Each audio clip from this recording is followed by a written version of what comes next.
In the perilous darkness of the abyss, the survival rate for an ordinary human is 0. So when the task force found a blood-soaked human in these ruins, everyone assumed he was nothing but a complete burden. To save this dead weight, the captain chose to stay behind to cover them, and his teammates even went as far as severing their own palms as an offering to appease the anomalies. As a supernatural entity approached with the wail of a chainsaw, the entire squad found themselves trapped in a hopeless situation. But the anomaly had no idea what kind of existence was being protected by these humans.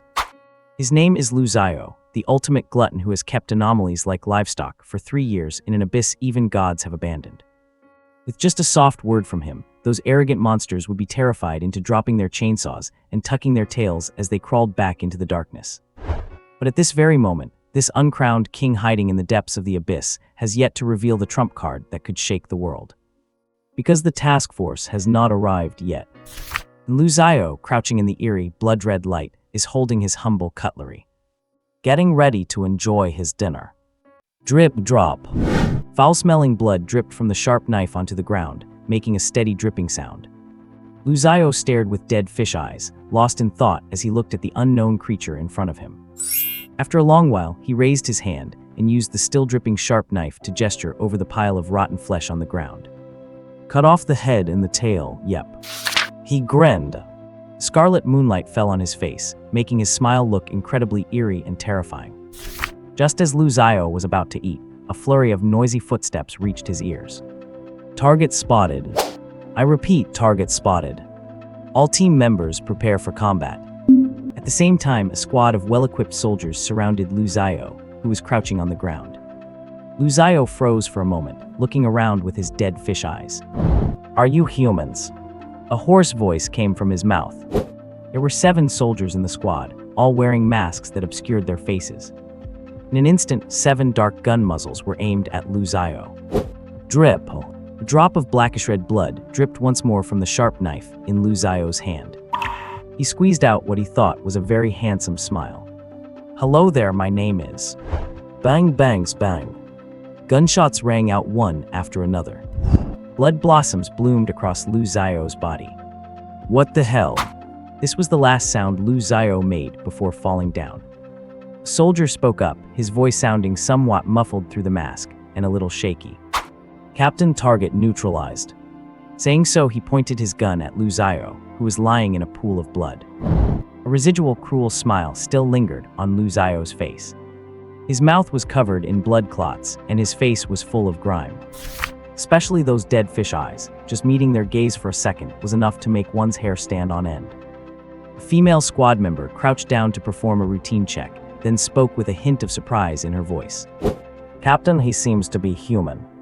Hearing this, the captain paused for a moment, then took out his walkie-talkie and said in a deep voice, This is Dart. Target has been neutralized, but it appears to be a human. There was silence on the other end of the walkie-talkie for half a minute before a questioning voice came through. Human. A human in the dark prison. Dart was the code name of that captain. Hearing the voice from the walkie-talkie, a dead silence fell over the scene. The squad members looked at each other in dismay. After a long silence, Dart repeated his report. Target has been neutralized, please advise. The voice on the other side of the walkie-talkie sounded rather urgent. Bring the body back. Just then, one of the female soldiers let out a sudden gasp of surprise. Captain, the target is still breathing. Hearing this, Dart's expression stiffened. Even the roaring from the walkie-talkie came to an abrupt halt.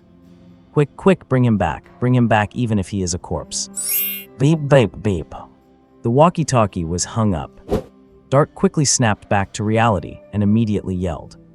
Quick, Zayu, give the target emergency battlefield medical treatment and secure his vital signs. The rest of you fan out and stay on guard. As soon as he spoke, the squad members immediately dispersed to take up positions. The female soldier called Zayu took off the backpack slung over her shoulders. She took out emergency medical tools from the bag. She glanced at Luzayo's face as he lay on the ground and was so startled that the medical cotton gauze in her hands fell to the dirt. That wad of gauze was quickly soaked by black blood, clearly rendering it unusable. She pulled another wad of snow-white medical cotton from her backpack. Gritting her teeth, she used the backpack to cover Luzayo's face. Beneath the backpack, the corners of Lu Zio's covered mouth twitched as he muttered in his heart. Do I really look that scary? Holding hemostatic forceps in one hand, Zio reached into a bullet hole that was gushing fresh blood. Soon, she managed to pull out a bullet with the forceps. Squelch! A jet of blood suddenly sprayed from the bullet hole like a miniature fountain, splashing onto Zio's mask and dyeing the transparent glass completely blood-red. Zio did not have time to wipe it off. She hastily stuffed the cotton gauze in her hand into the bullet hole that was fiercely bleeding out. The cotton gauze was instantly soaked with blood. She gritted her teeth and continuously stuffed the cotton gauze inside until the blood stopped flowing out, only then turning to the next bullet hole. As a side note, this is the wound packing method used for emergency battlefield hemostasis, which you can look up if interested. Lu Zio's body convulsed violently. It hurt so much that he was on the verge of losing it. Captain, detecting a surge in dark prison levels, something is approaching. The person in charge of scanning suddenly cried out in alarm. Dart glanced at Zioyu, who was currently treating him, but her progress had only reached the second bullet hole. There were still a full 7 bullet holes bleeding around it. If these bullet holes were not plugged, the man probably would not survive the trip back to base before bleeding out. At this moment, that voice rang in Dart's mind. Quick, bring him back even if he is a corpse. A hint of ruthlessness flashed in Dart's eyes. Zioyu, just stop the bleeding first, forget about the bullets stuck inside. I am giving you 3 more minutes. After 3 minutes, we have to evacuate no matter what. Crouching on the ground, Zioyu did not answer, but focused entirely on stopping Lu Zio's bleeding and treating his wounds. Underneath the mask, her face was covered in fine beads of sweat. She was incredibly tense right now, which was evident from the hands she used to stuff the cotton. Her hands were shaking uncontrollably. This was their squad's very first mission. It was originally just a small mission with a danger level of 5, but unexpectedly, it had taken such a turn. Captain, the dark prison levels are spiking again. The danger level has risen to 2. At this moment, Lu Zio pulled away the backpack covering his face. Girl, do not be nervous. Watch me, I will show you. As he spoke, Lu Zio formed his hand into a claw and shoved it right into a bullet hole. Squelch! Another spurt of fresh blood quivered out. Zio was instantly terrified. Her hand jerked, and her forceps tore one of the wounds open. Blood immediately gushed up. If it was a miniature fountain before, now it looked like a massive fountain. A metallic scent of blood instantly filled the surrounding air. At this point, Lu Zio really wanted to sit up and say something. I will do it myself. Just then, shrill, mournful laughter echoed from the dark night. Dart glanced back and caught sight of this exact scene. He let out a helpless sigh in his heart. We are doomed. Captain, the dark prison levels are still rising. Something terrifying is approaching. If we do not leave now, it will be too late. Dart made a prompt decision. Evacuate everyone. At this moment, Dart's heart felt incredibly heavy. If it were just their squad, evacuating would not be too difficult. But carrying a bleeding person meant the scent of blood would attract all the bizarre creatures in the vicinity. In that case, their squad would have almost 0 chance of survival. Yet his superiors demanded that he bring the target back. A moment later, his gaze sharpened. Brothers, we are putting our lives on the line again. Zioyu picked up her backpack and muttered softly. I am sorry. A gentlemanly smile appeared on Lu Zio's face. It is fine, but I think I can still be saved. I have been in this hellhole for over 3 years, and you are the first humans I have seen. Let us talk this out. There is no need to start shooting the moment you show up. Lu Zio clutched a roll of gauze in his hand, busy stuffing it into the bullet holes in his body. After spending some time lying on the ground, listening in on them, Lu Zio had figured out that these people were here to take him with them. As for where they were taking him, he did not know, but he was quite curious. The 7-man squad exchanged glances. Seeing that Lu Zio was still so full of life, Dart felt a weight lift off his heart. Slick, get him on your back. You guys retreat first, I will cover the rear. The one called Slick was the squad member in charge of detection. Upon hearing this, he set down his detection equipment and scooped Lu Zio up onto his back. Thanks, buddy. Lu Zio's raspy voice came through. Slick instinctively wanted to turn his head, but remembering Lu Zio's terrifying, gruesome face, fear instantly suppressed his instinct. He squeezed a sentence through his teeth. You are welcome. Another male member bent down to pick up the detection equipment and immediately gasped. Is this thing really that heavy? Slick just snorted and said nothing. The rest of the group sprinted toward the direction they had come from. Dart stayed at the rear of the squad, retreating while keeping a vigilant watch on the surrounding darkness. Before long, a wheezing sound echoed from the dark. In the empty street, it sounded incredibly terrifying. Dart immediately tensed his body, his eyes as sharp as an eagle's. In the darkness, scarlet lights flickered on, like a pair of lanterns. Those were the eyes of some creature. Lu Xiao sniffed, and all desire to fight instantly vanished. Dirty lizard. He had no idea how many of these things he had killed over the last 3 years. Lu Xiao had only 2 words for it. Tastes terrible. He curled his lip, sneered to himself, and stayed silent. Hez. A sound like a snake flicking its tongue reached them. A lizard the size of a calf lunged out from the shadows. It was called a lizard because it had the head of one. Its body, however, was humanoid, crawling in the shadows with an eerie, distorted gait. It was absolutely ghastly. Dart, however, let out a slight sigh of relief. It is a low-level lizardman. Without a second thought, he raised his weapon and unleashed a barrage of bullets at the creature crawling in the shadows. Whoa! A pain sound followed, much like a stray dog being struck. After emptying his magazine, Dart reached to his waist and pulled out a fresh one. Click! In less than a second, Dart completed the reload. The squad members racing ahead did not dare look back. Slick, carrying Lu Xiao in the center of the squad, called out, "Captain, that was so cool." Nearby, Xiao gasped for air, speaking speechlessly. What kind of time is this to still be acting like a clown? Slick seemed to have great stamina. He had not even broken a sweat after running for so long with someone on his back. What else do you think my codename is Slick for? Just then, Dart's heavy voice came from behind. How much further to the gate? Xiao raised her hand. She was wearing a watch on her wrist. A light screen projected from her watch. It showed a dense maze of paths. A red dot was blinking frantically. The map says we have 1 kilometer to go. Hearing 1 kilometer, everyone in the squad secretly breathed a sigh of relief. Only Dart remained vigilant. He quickly pulled out his walkie-talkie and shouted into it. This is Dart. We are 1 kilometer from the gate, being pursued by something suspected to be a level 1 anomaly. Please prepare for extraction. Repeat, we are 1 kilometer from the gate. Suspected level 1 anomaly. Please prepare for extraction. At the same time, the walkie-talkie emitted a burst of static, followed by a thud sound, as if it had been dropped onto a table.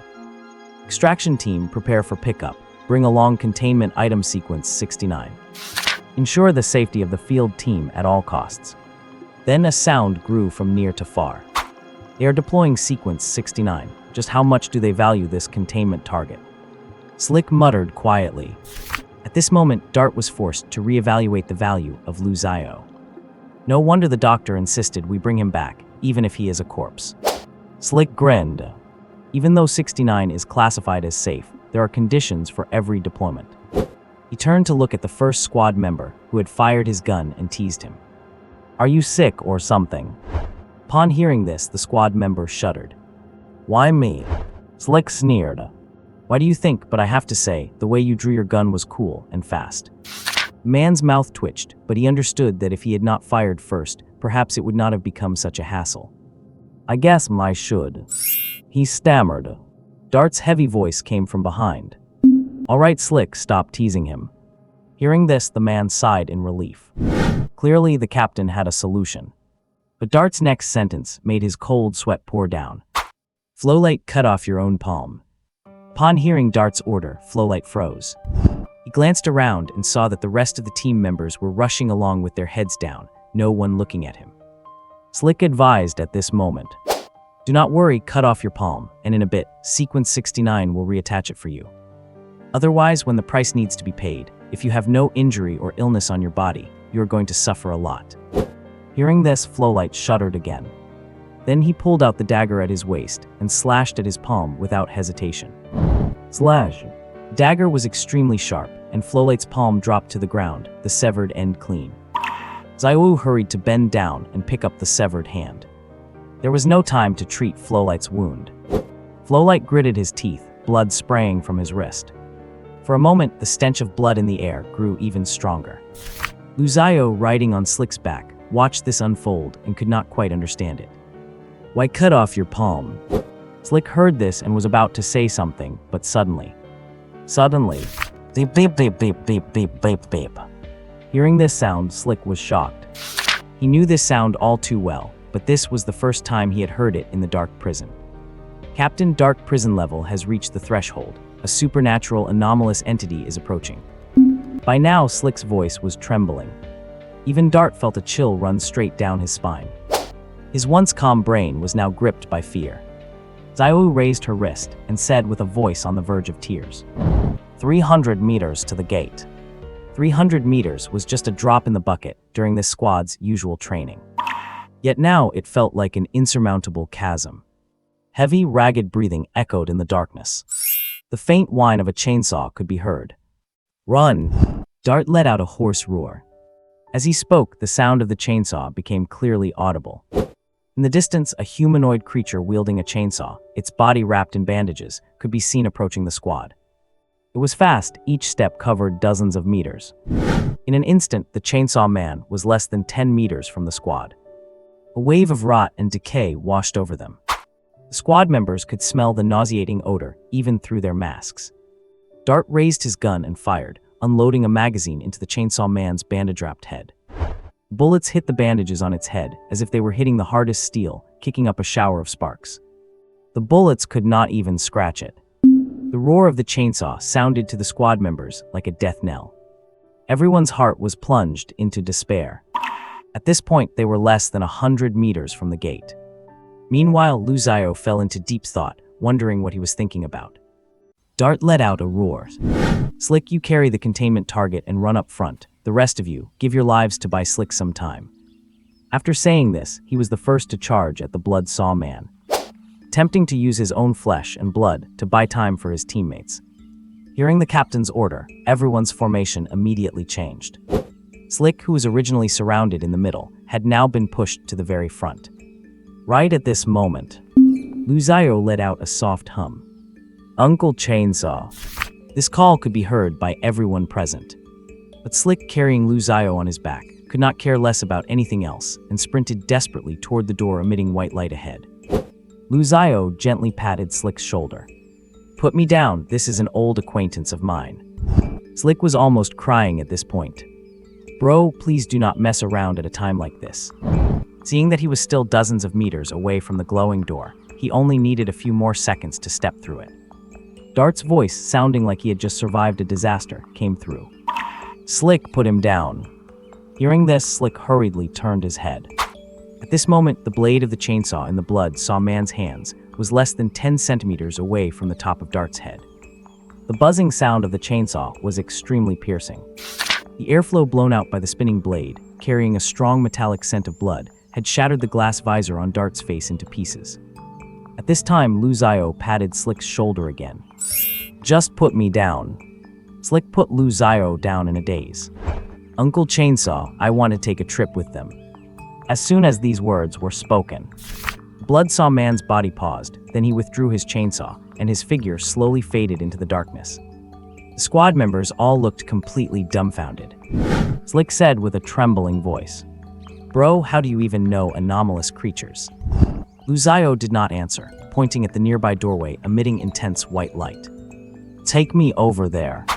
Having finally seen humans after such a hard time, Lu Zio was extremely excited at this moment. Plus, while lying on Slick's back, hearing them talk about some door in some 69, he was also a bit curious. Moreover, since they were all fellow humans, he felt a certain sense of closeness to this squad. This was the first time he had seen humans since he fell into the dark prison over 3 years ago. Of course, it was also his first time hearing the term dark prison. At this moment, Lu Zio had many doubts and questions. However, he was not really curious about the truth right now. He simply just wanted to go with this group of humans. Slick looked at Lu Zio's face. Those dead fish eyes had no life in them at all. "Bro, are you really human?" Lu Zio turned his head to look at him, revealing a slightly, hideous smile. Slick was startled and hurriedly took 2 steps back. It was not that Lu Zio looked particularly scary.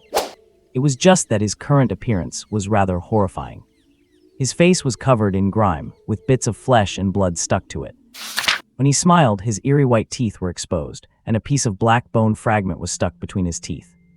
Combined with those emotionless dead fish eyes, his look was incredibly terrifying.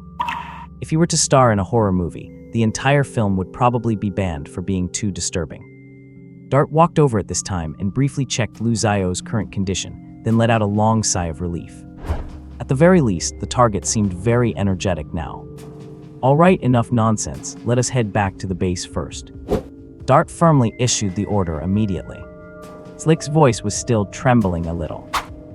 Bro, do you still want me to carry you? Lu Zio shook his head and pointed to his legs, indicating that he could walk himself. So surrounded by the crowd, the group stepped through the door glowing with white light. Lu Zio felt a wave of weightlessness, a sensation just like riding an elevator. A moment later, his vision brightened. All he could see was a field of white light. The white light stung Lu Zio's eyes, making them ache a bit. His eyes had not experienced the stimulation of light for over 3 years. After adjusting for a moment, he then looked around his surroundings. It was a large and spacious flat floor, with the surrounding steel walls reflecting a faint metallic gleam. At this moment, there was another squad of soldiers in the room. There were also 7 of them. They were surrounding a humanoid creature, nearly 3 meters tall, completely shrouded in a black robe. The humanoid creature wore a beak mask on its face. Lu Zio instantly realized that this creature wearing a beak mask was absolutely not human. Because from it, Lu Zio felt a familiar aura. Sure enough, the creature wearing the beak mask let out a bizarre, cackling laugh. You carry a familiar scent. It looked at Lu Zio, the beak on its face splitting open. You seem to have spent time in the depths. Its voice was very hoarse. The word unpleasant was not enough to describe it. It sounded as if the voice was not produced by vocal cords at all. Before Lu Zio could speak, the beaked creature leaned in and sniffed him closely. I smell the scent of a disease on you. I am a doctor, do you need me to cure you? Just as Lu Zio was about to answer, Slick hurriedly stopped him in a low voice. Whatever you do, do not agree to it. Lu Zio stared at Slick with his dead fish eyes. Slick immediately shrank his neck, on the verge of crying from being stared at by Lu Zio's dead fish eyes. He shook his head like a rattled drum. If you are sick, someone will treat you, but you absolutely cannot go to him. Although Lu Zio did not quite understand why Slick would say that. This beak doctor clearly looked so amiable. At first glance, he looked like a good doctor brimming with medical ethics. Why would not he let himself be treated by him? Even though he could not figure it out, he still planned to cooperate with this human who made him feel much more familiar. Then he looked at the beak doctor, showing a relatively friendly smile. Thank you, my friend. I will definitely come looking for you when I get the chance. The beak doctor gave a weird laugh, then looked at the reception squad that had brought him out and said, All right, the transaction is complete. Who among you is sick and needs my treatment? The receiving squad immediately looked at Dart. After all, it was because Dart said there was a level 1 anomalous lifeform that they had brought this one out of the containment room. Naturally, the cost of this had to be borne by Dart's squad. Dart took off his helmet and rubbed his temples. He turned to look at Streamer behind him, whose hand had been cut off. Streamer was very self-aware. He took his severed hand from Zioyu and then stepped forward. Mr. Prison Doctor, I need your treatment. The beak doctor, referred to as the prison doctor, glanced down. Then he fell silent. At this moment, no one dared to breathe loudly. Only Lu Zio looked at the beaked prison doctor with a face full of curiosity. After a long time, the prison doctor's voice was heard. I think you have other illnesses. Let me give you a full body checkup instead. Yeah, that really is a doctor with a strong sense of medical ethics. Lu Zio thought to himself. However, Liu Guang was on the verge of tears. He clutched his severed palm and said tremblingly, I trust your diagnosis completely, but I still have so many things left to do. How about you reattach my palm first, and I will come find you for treatment when I have some free time. The prison doctor nodded. Follow me first. Then he looked at Lu Zio. Friend, I look forward to your visit. With the departure of the prison doctor, the members of the extraction team also left. The walkie-talkie on Dart's body crackled to life. Dart, have you arrived at the base yet? Dart hurriedly picked up the walkie-talkie and answered. We have arrived safely. Heavy breathing could be heard from the other end of the walkie-talkie. What is the status of the containment target? Dart glanced at Lu Xiao, who was looking around like a curious baby, and his mouth twitched. The target's condition seems to be pretty good. In a room filled with white lights, Lu Xiao was lying on an operating table. At this moment, his body was covered in tubes. The surrounding instruments were emitting a series of noisy beeping sounds. An old man in a white lab coat was yelling and cursing. "Who stitched this wound? If I ever see them, I will stuff their head into their own ass." He pointed at a hideous scar on Lu Xiao's chest. "This godforsaken stitching technique." He paused after speaking, seemingly to calm himself down. "In all my years, this is the first time I have seen someone stitch a wound to look like a damn hemorrhoid." "Doctor, please calm down. Your heart rate is rising rapidly." The doctor took a few deep breaths, trying to settle his emotions. "Sorry, I lost my composure. I did not scare you, did I?" He squeezed out a benevolent smile while looking at Lu Xiao on the operating table. Lu Xiao grinned, just about to speak. The doctor hurriedly grabbed a white cloth and covered his face. Did not you guys know to clean him up before sending him over?" "Doctor, you were the one who ordered us to send him immediately," someone muttered weakly. At this moment, Lu Xiao was in a good mood. Hearing human voices again after 3 years made him feel incredibly intimate. Then he thought of that kind doctor with the abundant medical ethics. So, staff members in white coats stepped forward to prepare to clean Lu Xiao's body. Lu Xiao cooperated by rolling over, exposing his back. After all, when you scrub down, you start with the back. The staff member took one look at Lu Xiao's exposed back and gasped. Not to mention the clotted, filthy blood, the hideous wounds covering his entire back made it impossible for him to even begin. The doctor's voice came over. "Go on and scrub him," the staff member said with some helplessness. "Doctor, you should really take a look yourself." Hearing this, the doctor stepped forward, and when he saw Lu Xiao's back, his brows slowly furrowed. After contemplating for a moment, he said something that caught everyone present off guard. "It seems we should hire a professional bathhouse scrubber for our friend first." Several hours later, the professional scrubber walked out, looking refreshed. "You, 30 years in the business, and that is the best scrub I have ever given." Seeing the scrubber emerge, the doctor instructed his assistant. "Take him to perform a Class F memory erasure." The scrubber did not refuse. He had been told about this the moment he arrived. He gripped the doctor's hand tightly, excited. "Boss, if there is another opportunity like this next time, please be sure to contact me again." The doctor nodded with a benevolent smile. Subsequently, a group of staff members returned to the room. By now, the filth all over Lu Xiao's body had been scrubbed clean, revealing his original skin tone. The doctor looked kindly at Lu Xiao and said, "Friend, how are you feeling now?" Lu Xiao swung his arm a little. "I have never felt my body this light before." The doctor nodded and adjusted the monocle on his face. "In that case, please cooperate with us for a little bit of research." Lu Xiao grinned, and this time his smile did not scare anyone. "Do you want to dissect me? I do not have anything else on me, so you must want my flesh, right? No need to go through all that trouble." Saying this, he scanned the area. He casually picked up a scalpel from beside the operating table. Splat! The scalpel plunged into his chest. He still wore a smile on his face, holding a piece of bloody flesh in his hand. "Just tell me where else you need me to cut. I will do it myself." Staff member. Even the muscles in the doctor's face twitched involuntarily. Lu Xiao put the bloody piece of flesh to the side, then looked at the cotton thread used for suturing. He picked up the thread and started stitching himself up. He said while stitching, "Actually, I am incredibly happy to see you all. 3 years, do you have any idea how I spent those 3 years? It is true, humans really should live with other humans." He kept babbling on and on while his hands never slowed down. "If you have anything to ask, just go ahead. I will tell you everything I know without holding anything back. Whatever else you need to study, please be sure to let me know. I will definitely cooperate." As he spoke, Lu Xiao finished stitching the wound on his chest. In the end, he even carefully tied the thread into an exquisite little bow. The doctor looked at the second raised hemorrhoid in Lu Xiao's chest. For a moment, he even forgot what he was originally going to say. The staff member standing aside was already petrified. Hey, how exactly do you manage to do something so bizarre while still chatting so casually?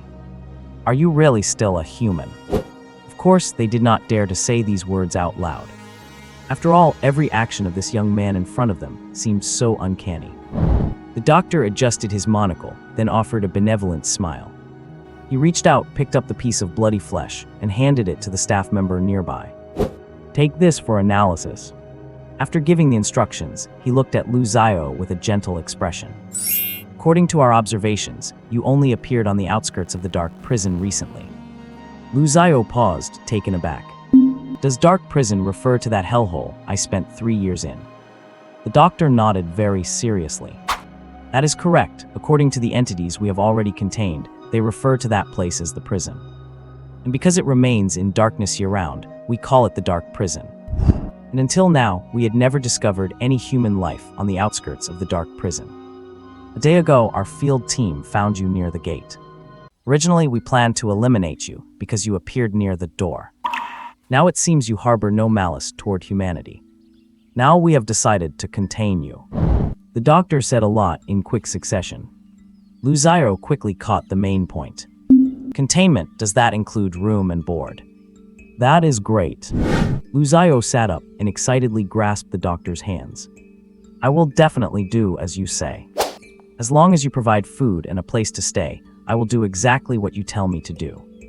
The doctor nodded, then turned his head and said, the target currently shows no aggressive tendencies. Security level is provisionally set to S.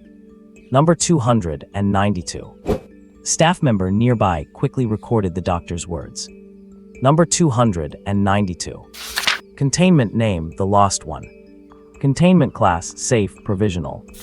Target abilities, unknown, pending research. Containment requirements, unknown, pending research. Soon, the staff member completed entering the containment information, then handed the tablet to the doctor. The doctor glanced at it, then nodded. He looked back at Lu Zio and smiled kindly. Do you have any special abilities? Hearing this, Lu Zio pondered for a moment, then said very seriously, does having a big appetite count as a special ability? At these words, everyone present was taken aback. The doctor adjusted his monocle. Do you have any other special abilities? Lu Zio thought carefully, then shook his head. The doctor thought for a moment, then said to the staff member beside him, let us leave it at that for now. Prepare a containment room for him. The staff member said with some hesitation, should I write down big appetite then? Then should I shove your head up your ass? The doctor cursed. The staff member shrank his neck, not daring to talk back. He did not doubt whether the doctor could do it. He only doubted if the doctor actually would. After completing the registration, the doctor said kindly to Lu Zio, since your current containment class is S, which means safe, you are allowed to move around within designated areas of the base. Lu Zio froze for a moment, staring at the doctor with dead fish eyes. Did not you say you were going to research me? The doctor waved his hand. The research is conducted in the containment room. Do not you need to slice me up? Lu Zio was a bit confused. In his impression, research always involved slicing subjects into pieces. The doctor adjusted his monocle and ordered the assistant behind him. Take him to the containment room. Inside the containment room, Lu Zio sat on a steel-framed bed in the center of the room. The surrounding walls were all cast from steel. They gleamed with a metallic luster under the glow of the incandescent lights. On the wall near the door, there were 3 buttons. One button had an icon of a door. One button had an icon of a light bulb. The last one had an icon shaped like a chicken drumstick. Lu Zio first pressed the light bulb icon. Click. Instantly, all the lights in the room went out. Lu Zio pressed the button again.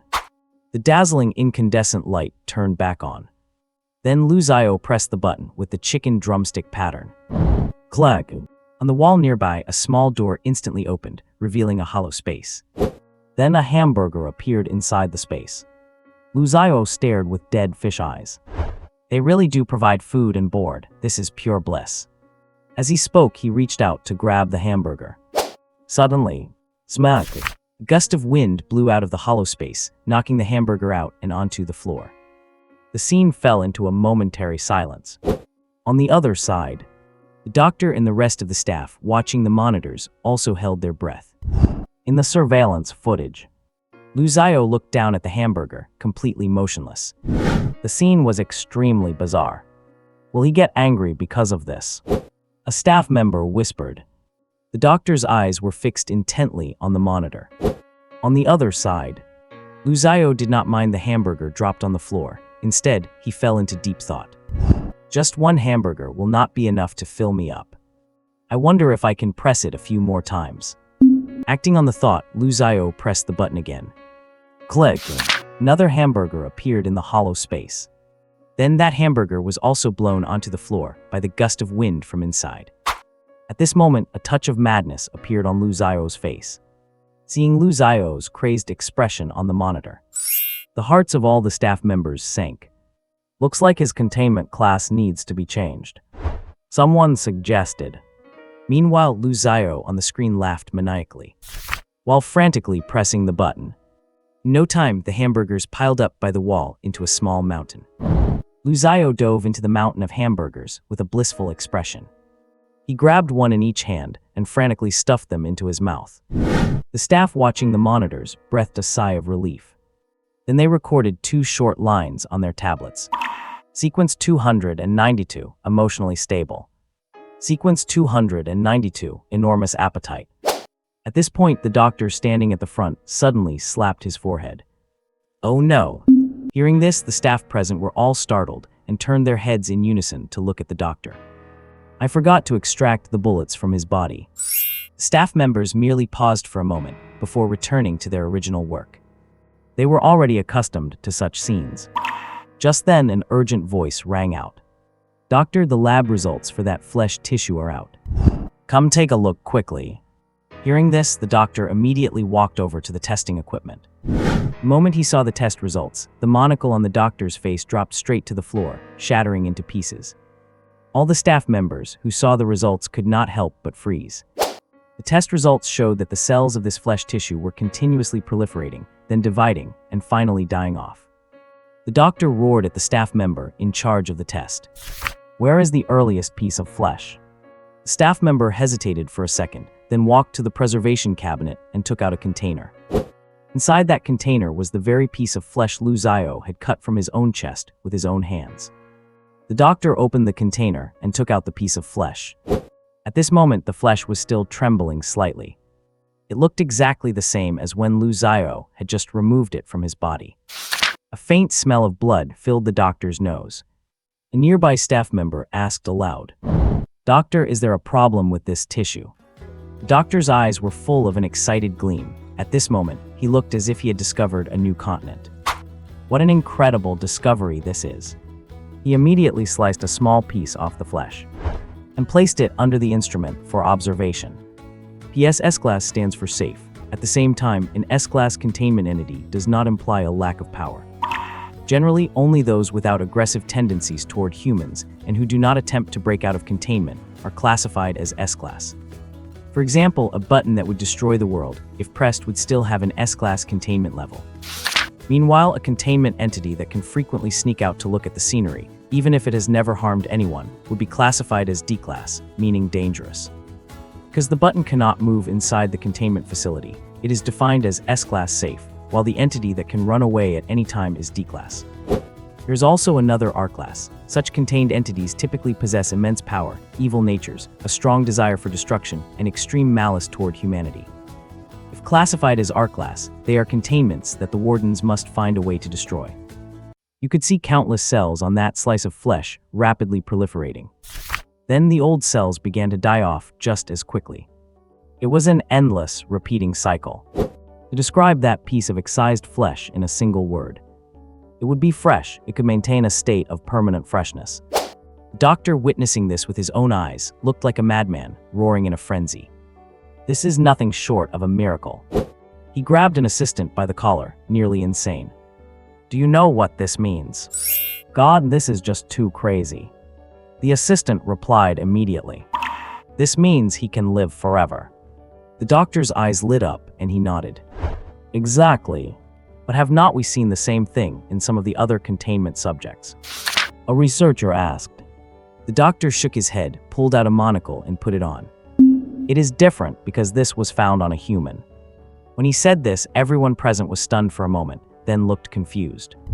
Someone muttered under their breath, "But is he even human at that point? Who cuts their own flesh without even blinking?" Hearing this, the doctor fell into deep thought. From a biological perspective, I suppose he still counts. I suppose. At that moment, the doctor was plunged into deep self-doubt. On the other side, Lu Xiao finished eating all the burgers and let out a loud belch. He set his sights on the last button on the wall. That button had a door icon printed on it. Without thinking twice, Lu Xiao pressed it. A sound of mechanical movement echoed. The room door was flung open. Lu Xiao poked his head out. There was no one around. The corridor was filled with light and completely silent. Lu Xiao looked back and noticed a screen on the outer wall of the room he just came out of. On it was written, "Serial number 292, the lost one. Containment class S provisional. Target ability unknown pending research. Containment procedures unknown pending research. Note: a human lost in the dark prison. Everything is still under observation. It is advised not to provoke him." Lu Xiao stared blankly with his dead fish eyes, lost in thought. The word lost is not right. I should change it. What would be a good replacement? Lu Xiao pondered for a long time but could not think of a suitable word, so he gave up. I remember that prison doctor was serial number 69. He stuck out his scarlet tongue and licked the corner of his mouth. How can I find him? He looked around and soon found something that looked like a security camera. Lu Xiao had an idea, walked up to the camera, and pressed his face against it. The staff member staring at the monitor was so startled he fell off his chair.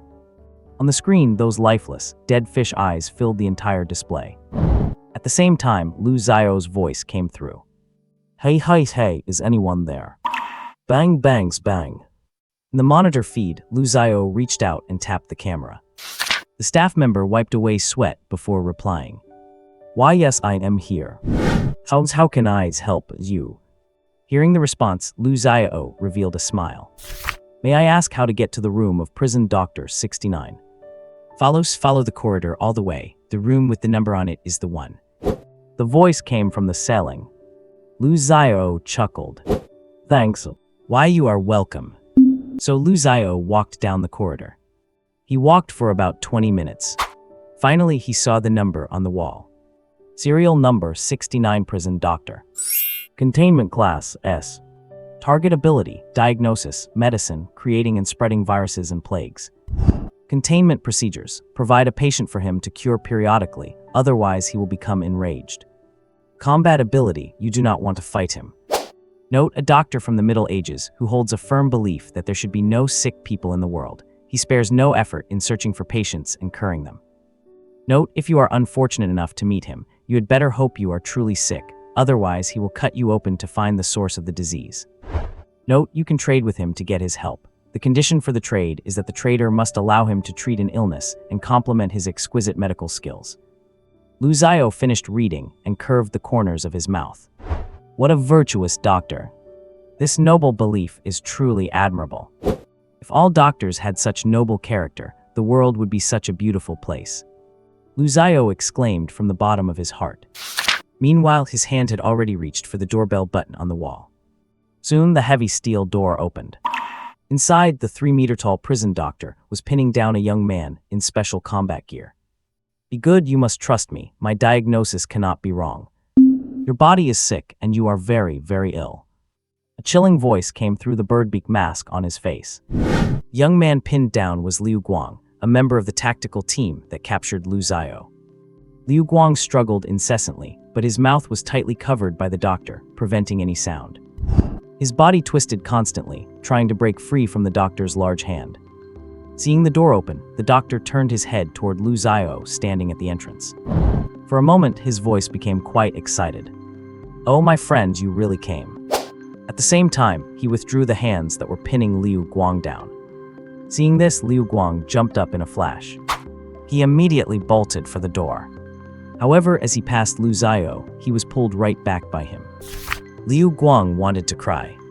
Big brother, let me go. Lu Xiao shook his head. Why are you being so difficult and not following the doctor's orders? Liu Guang used all his strength to break free from Lu Zio's hand.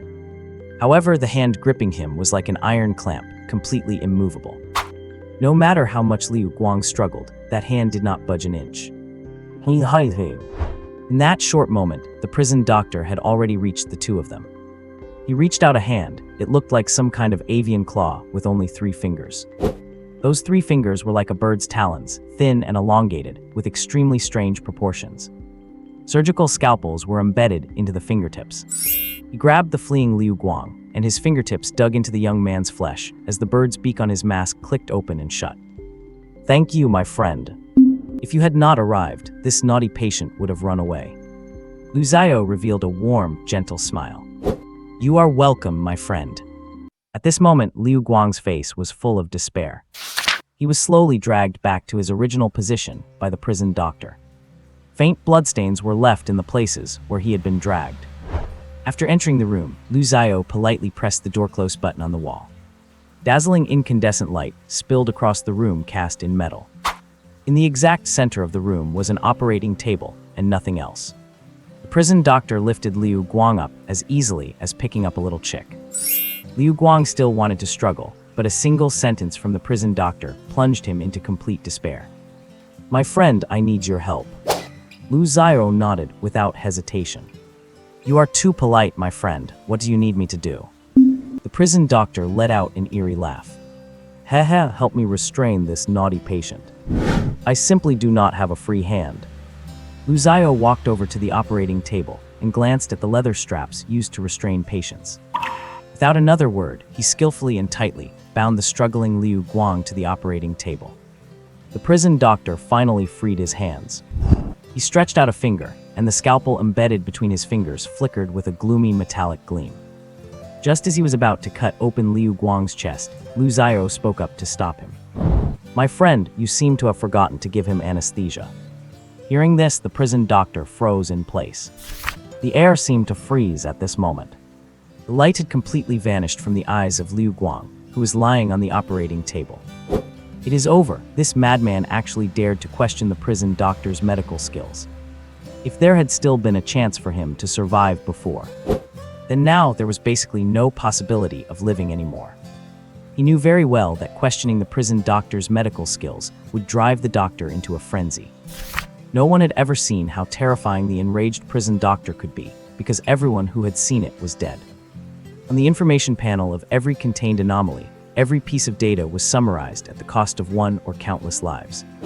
The air turned cold at this moment. Lu Zio did not seem to notice. With a trace of pity on his face, he continued. If you do not give the patient anesthesia, he will be in a lot of pain. I thank you so much. Lying on the operating table, Liu Guang felt like crying but had no tears left. He looked at the prison doctor, who had been standing still without making a move. At this moment, the prison doctor's body was trembling slightly, seeming to hover on the verge of explosive rage. A burst of eerie laughter came out from behind the beak mask. The voice was extremely hoarse. Just hearing this laughter made Liu Guang feel as if he had plunged into an ice cellar. The fear of death washed over him. Thanks to his usual training, he managed to avoid soiling himself at this moment. Just as Liu Guang closed his eyes, ready to calmly accept his death, the prison doctor's voice echoed throughout the containment room once again. Thank you for the reminder, my friend. The prison doctor pulled his finger back and then reached out to hold his own chin. However, I forgot to prepare anesthesia in advance, and there are no materials here to make any. What should we do? Hearing this, Liu Guang felt as if he saw the hope of survival. His voice was trembling at this moment. Mr. Prison Doctor, please allow me to prepare. Since there is no anesthesia, and I am not ready for the surgery either, how about I come back to see you another day? The prison doctor sighed. The sigh passed through the beak mask, producing an extremely piercing screech. I suppose that is the only way. With that said, he reached out to undo the restraints holding Liu Guang.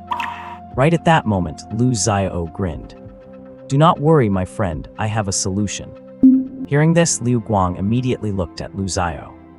The smile on Lu Zio's face, in his eyes at this moment, was no different from a devil's smile. I really thank you so much. Liu Guang completely gave up struggling. Lu Xiao walked up to the operating table and gently lifted Liu Guang's head. Then he struck the back of Liu Guang's head viciously with a knife hand strike. Liu Guang violently rolled his eyes back and then passed out. Seeing this, the prison doctor seemed to be greatly inspired. "My friend, if you were to practice medicine, you would definitely be an excellent doctor." Hearing the prison doctor's praise, a shy expression suddenly appeared on Lu Xiao's face. Then, pointing at the unconscious Liu Guang, he asked about his own doubt. What illness does this naughty patient actually have? He was purely asking out of curiosity. The prison doctor flicked out a finger and said unhurriedly, "It is not a very serious problem. It just requires a minor surgery to fully recover." As he spoke, his finger had already sliced open Liu Guang's chest. A sound like a knife cutting open a burlap sack could be heard. Lu Xiao hurriedly looked down. Inside the sliced open chest, a bright red heart was beating powerfully.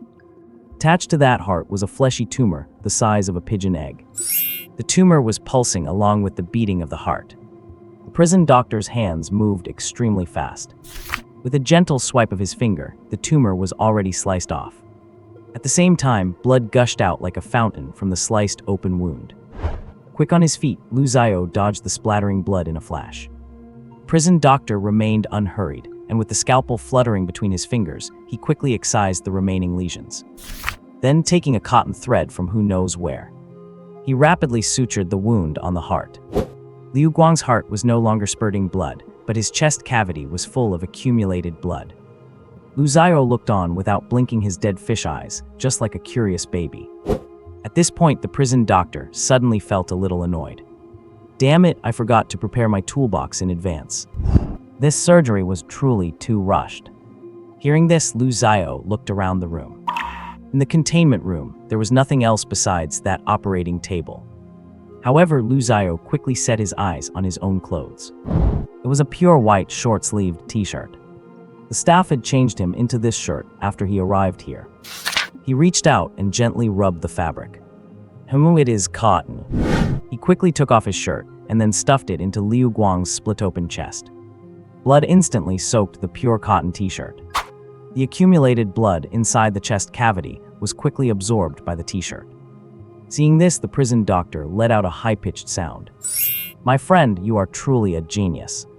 Although doing this will cause the patient to get an infection, as long as I prepare some potions for him post-surgery, those infectious complications are not worth mentioning." Bare-chested Lu Xiao smiled somewhat shyly. "My friend, thank you for your recognition." And so, through the combined efforts of the two madmen, this minor surgery, despite being full of mishaps, proceeded exceptionally smoothly. On the other side, in front of the surveillance screens, the atmosphere fell into absolute silence. For a time, you could hear a pin drop in the room. The silence lasted for a full 5 minutes. "Doctor, is he really still a human?" A staff member asked with a trembling voice. The doctor said nothing, his eyes locked firmly on the surveillance monitor. Lu Xiao's voice came through the monitor. "My friend, is this patient suffering from cancer?" The prison doctor shook his head. In his hand, he was pinching the tumor that had been removed. Deprived of its blood supply, the tumor appeared somewhat manic at this moment. Held by the prison doctor, it was still twitching frantically. From time to time, squeaking sounds could be heard coming from it. "This is not a tumor, this is an egg." "An egg?" Lu Xiao stared blankly at the constantly twitching tumor. The prison doctor stretched out a finger and lightly sliced across it. In an instant, something snowy white, like a maggot, darted out. In the blink of an eye, it burrowed into the prison doctor's bird-like beak mask. The prison doctor seemed to have anticipated this. He quickly used the scalpel at his fingertip to slice open his own throat. He then pulled out his own esophagus and extracted the still wriggling worm from it. Ignoring the wound on his own body, he held the worm between 2 fingers and placed it in front of Lu Xiao. Lu Xiao hurried over to take a look. The worm writhed crazily on the prison doctor's fingertip. Seeing Lu Xiao lean in, it let out a sharp squeal. Lu Xiao stared at the worm with dead, fish-like eyes. The worm was about the thickness of a finger, snow-white all over, looking like a fat white maggot. But on its head, it wore a hideous human face. At this moment, black liquid was overflowing from the hollow eye sockets of that face, looking extremely terrifying. The prison doctor was calm and unhurried. he first used one hand to stuff his exposed esophagus back into his throat. Then he used the scalpel at his fingertip to cut off the worm's head. He then shoved it directly into Lu Xiao's mouth. Lu Xiao's expression did not change as he chewed it thoroughly and let out a sound of appreciation. It is truly delicious. It tastes just like an egg that has been left sitting for dozens of days. The prison doctor nodded. My friend, this is a token of my gratitude. On the other end of the monitor, the doctor's voice sounded low. Ghost-faced moth larva. Go and check where that team member has been lately. Why would a ghost-faced moth larva be planted inside his body? After giving the orders, he looked back at the surveillance screen. My friend, what kind of bug is this? I have never seen it before. As the prison doctor's bird-like beak opened and closed, a harsh sound rang out. It is the larva of a ghost-faced moth. This is good stuff. My friend, after eating it, your mental power will surely increase. Hearing this, a shy smile appeared on Lu Xiao's face. So it is such a precious item. The prison doctor waved his finger. My friend, you deserve it. I am very grateful for the help you provided in this surgery. He pointed at Liu Guang, who was still unconscious. If you had not been here, there might have been a medical accident today. In my career as a doctor, that is something I absolutely cannot tolerate. Thank you for saving my reputation. Lu Xiao sighed with emotion. Sir, you are being too modest. You are one of the finest doctors I have ever met. I just happened to be here, but I am so happy that I could be of help to you. Without realizing it, Lu Xiao began to use the respectful title of Sir. Jai Jai Jai. A shrill sound echoed. The prison doctor appeared somewhat excited. My friend, do you know any other excellent doctors like myself? Lu Xiao nodded, his expression carrying a hint of pride. Of course. I have another friend. He is also a highly skilled doctor. Saying this, Lu Xiao turned around. He exposed his bare back to the prison doctor. On his back there were dense, hideous, and terrifying suture marks. That friend performed over 100 surgeries on me, both large and small. If it were not for that friend, I might have already died in the dark prison. The prison doctor reached out and gently stroked those scars. What tools did your friend use to perform these surgeries on you? My God, I cannot find the words to describe these beautiful incisions. This is simply art. Lu Xiao grinned. My friend used a chainsaw. Hearing this, the prison doctor paused for a moment, and then his fingers trembled slightly. My God, your friend is absolutely a top-tier surgeon. Lu Xiao turned back around and said with a smile. That is what I think too. Because the prison doctor's attention had been entirely on the surgery. At this moment, he finally noticed the two hideous, terrifying hemorrhoids protruding from Lu Xiao's chest. His tone became somewhat hesitant. My friend, why are there two hemorrhoids growing on your chest? Well, if I am not mistaken, these should be hemorrhoids. Hearing this, Lu Xiao's expression immediately stiffened, and he said with a slightly awkward tone. These are wounds I stitched up myself. Hearing Lu Xiao's answer, a trace of anger colored the prison doctor's voice. Forgive me, my friend. Although I appreciate your insights into surgery, this stitching technique of yours is utter dog shit. Lu Xiao's actions were undoubtedly tarnishing his life's work. The prison doctor reached out, untied the two delicate bows, and gave them a pull. The thread in the stitches was immediately pulled out. Those two protruding hemorrhoids instantly vanished. Eerily, there were no wounds at all on Lu Xiao's chest. The needle holes where the stitches had been were healing visibly. Lu Xiao reached out and felt his own chest. It was smooth and unblemished, not at all like he had been injured. He froze for a moment, then looked down at his body. The gunshot wounds from a short while ago had also disappeared. The places where he had been shot were now covered in tender, fresh flesh. Lu Xiao had not reacted to this either, and he asked, puzzled. But I was definitely injured. Fearing that the prison doctor would not believe him, he hurriedly reached for the spot he remembered. Arrarrar ripped. A sound like a sack being torn apart rang out. Lu Xiao tore open his own skin with his own hands. From the wound he had torn open, a clump of bright red cotton was revealed. After taking out the cotton, Lu Xiao finally breathed a sigh of relief, his face showing a hint of luck. I knew I was injured. The prison doctor fell silent. Lu Xiao hurriedly struck while the iron was hot. He tore open the places where he had been shot, one by one. He extracted the bullet casings that had remained inside his body. In no time, his chest was covered in blood. Lacking any tools to stitch the wounds, Lu Xiao could only let them bleed freely. Besides, with a master surgeon right beside him, he was not worried about anything going wrong. Soon, fine buds of flesh reached out from the edges of the wounds. It was as if countless maggots were entwined together, connecting the edges of the wounds. After another few minutes, the torn areas had completely healed together. Seeing this, even Lu Xiao himself felt shocked. What is going on here? He hurriedly looked up at the prison doctor. The prison doctor, having witnessed the entire process, spoke in a low voice. His tone was very serious. "My friend, you are far more sick than I had imagined." Hearing this, Lu Xiao suddenly became a little anxious. How could this be? No fluctuation could be heard in the prison doctor's voice. "My friend, your cellular activity is very high. Wounds usually heal themselves quickly." Lu Xiao raised another question. "Then why is the wound on my back still there?" The prison doctor's voice came again.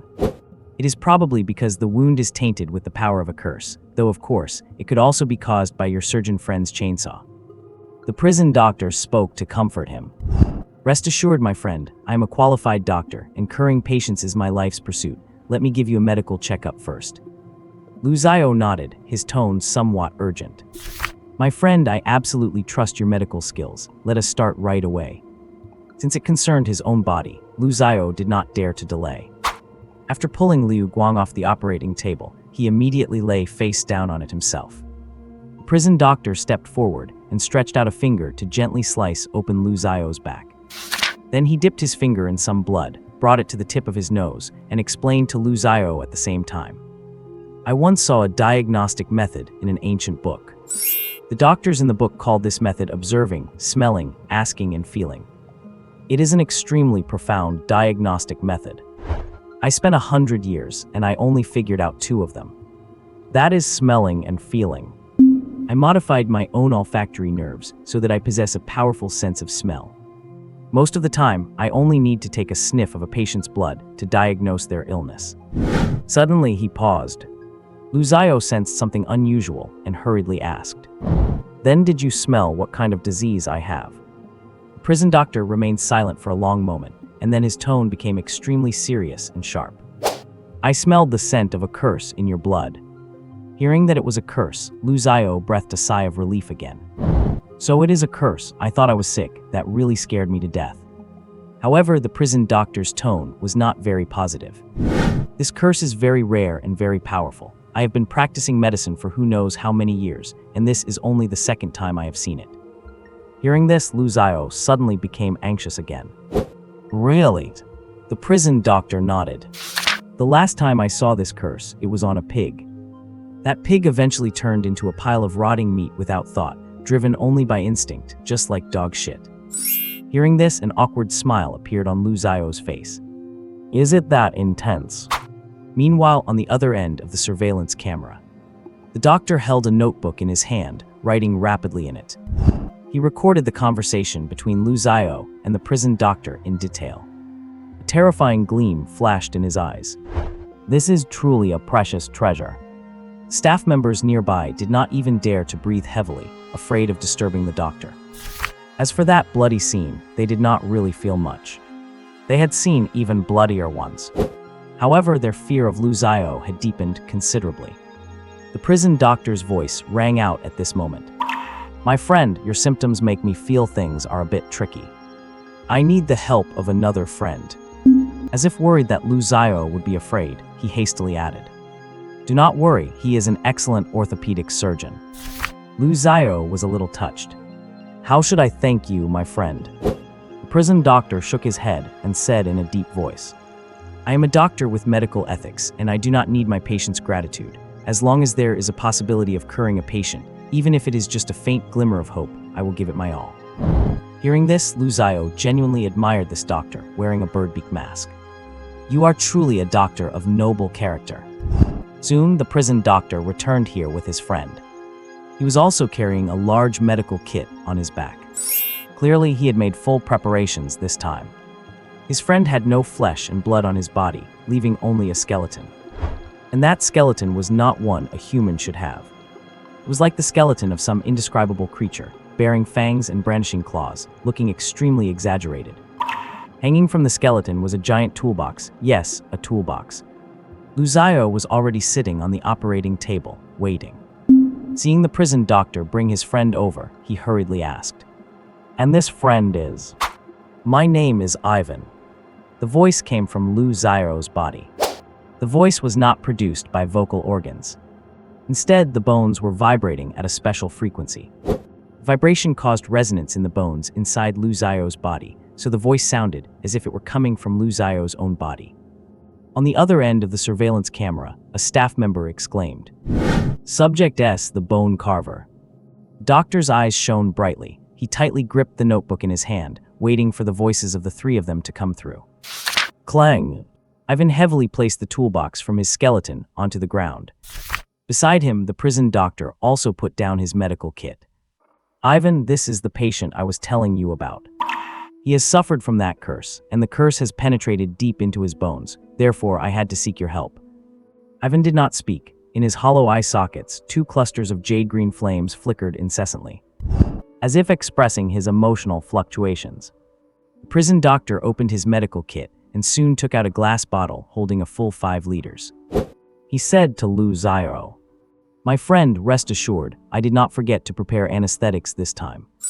In a moment, I will pull your entire skeleton out. Even with anesthetics, the process might be a little bit painful. You must endure it." Hearing this, the corners of Lu Xiao's mouth twitched wildly. "This is truly a crazy surgery." He sighed and then lay down. "Bring it on, my friend, I believe in you." Lu Xiao highly approved of the medical skills and ethics demonstrated by the prison doctor. He believed that this kind doctor would completely cure him. After all, the consequence of this curse was turning into a pile of rotting meat without thought, driven only by instinct. This was something Lu Xiao could not accept. Therefore, he urgently wanted to cure the disease on his body. The prison doctor and Ivan exchanged a glance.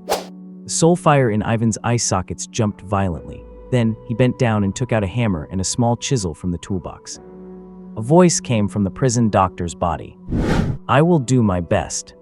With the injection of a large amount of anesthetics, Lu Xiao felt as if his eyelids weighed a ton. In just under 30 seconds, he fell into a deep sleep. The prison doctor stretched out a finger and slowly sliced open Lu Xiao's chest. For a time, only the sound of flesh and blood being sliced open remained in the room. After slicing Lu Xiao entirely open, he took out a bottle of dark green potion and evenly applied the potion to the sliced wounds. In just an instant, no more blood flowed from the wounds. Afterward, the prison doctor took out dozens of bottles of various sizes from the medical kit. He poured all the liquids from the bottles onto Lu Xiao's body, then spread and rubbed them evenly, his technique much like marinating pork. A few hours later, the prison doctor was holding up a skeleton. The skeleton was extremely complete, except that it lacked a skull. On the other side, Ivan had already set up a rack. He took the skeleton and carefully hung it on the rack. Right at this moment, the unconscious Liu Guang slowly opened his eyes. Evidently, he had already woken up. As soon as he opened his eyes, he saw this hellish scene. Good heavens, I must have gotten up too fast. He hastily closed his eyes, and when he opened them again, it was still the same picture. He reached out trembling and pinched his own thigh. Intense pain swept through his brain. He finally confirmed that this was not a dream. And then he fainted from fright once again. Even the staff watching the monitors were deeply shaken by what they saw. It was their first time ever witnessing someone being carved out of a living human. The doctor adjusted his monocle. His gaze fell upon Ivan, who was holding a hammer. Ivan stood in front of Lu Xiao's skeleton, holding a hammer in one hand and a chisel in the other. Clink, clink, clink, clink. He began to carve into Lu Xiao's bones. "Doctor, do we really not need to stop them?" The doctor adjusted his monocle. "Of course, we need to stop them immediately. So, which one of you is willing to go?" Hearing the doctor's words, the staff members looked at each other in dismay. Suddenly, the doctor's exclamation pulled everyone's focus back. My God, he is actually using relief carving techniques on bone. Hearing this, everyone turned their eyes toward the screens. On the monitor, the skeleton was now covered in intricate and complex patterns, clearly carved in the artistic form of relief. The hammer struck the chisel repeatedly, sending a spray of sparks flying. More and more patterns appeared on the skeleton. Those patterns linked together, glowing with a faint light as if they were activated magic circles. As the carving progressed, the light grew increasingly intense. After a long while, Ivan put down his tools. Perhaps out of the instincts he had when he was alive, he reached up to wipe sweat that was not even there from his forehead. Look again at the suspended skeleton. The carved patterns were obscure and cryptic, yet carried a strange kind of beauty.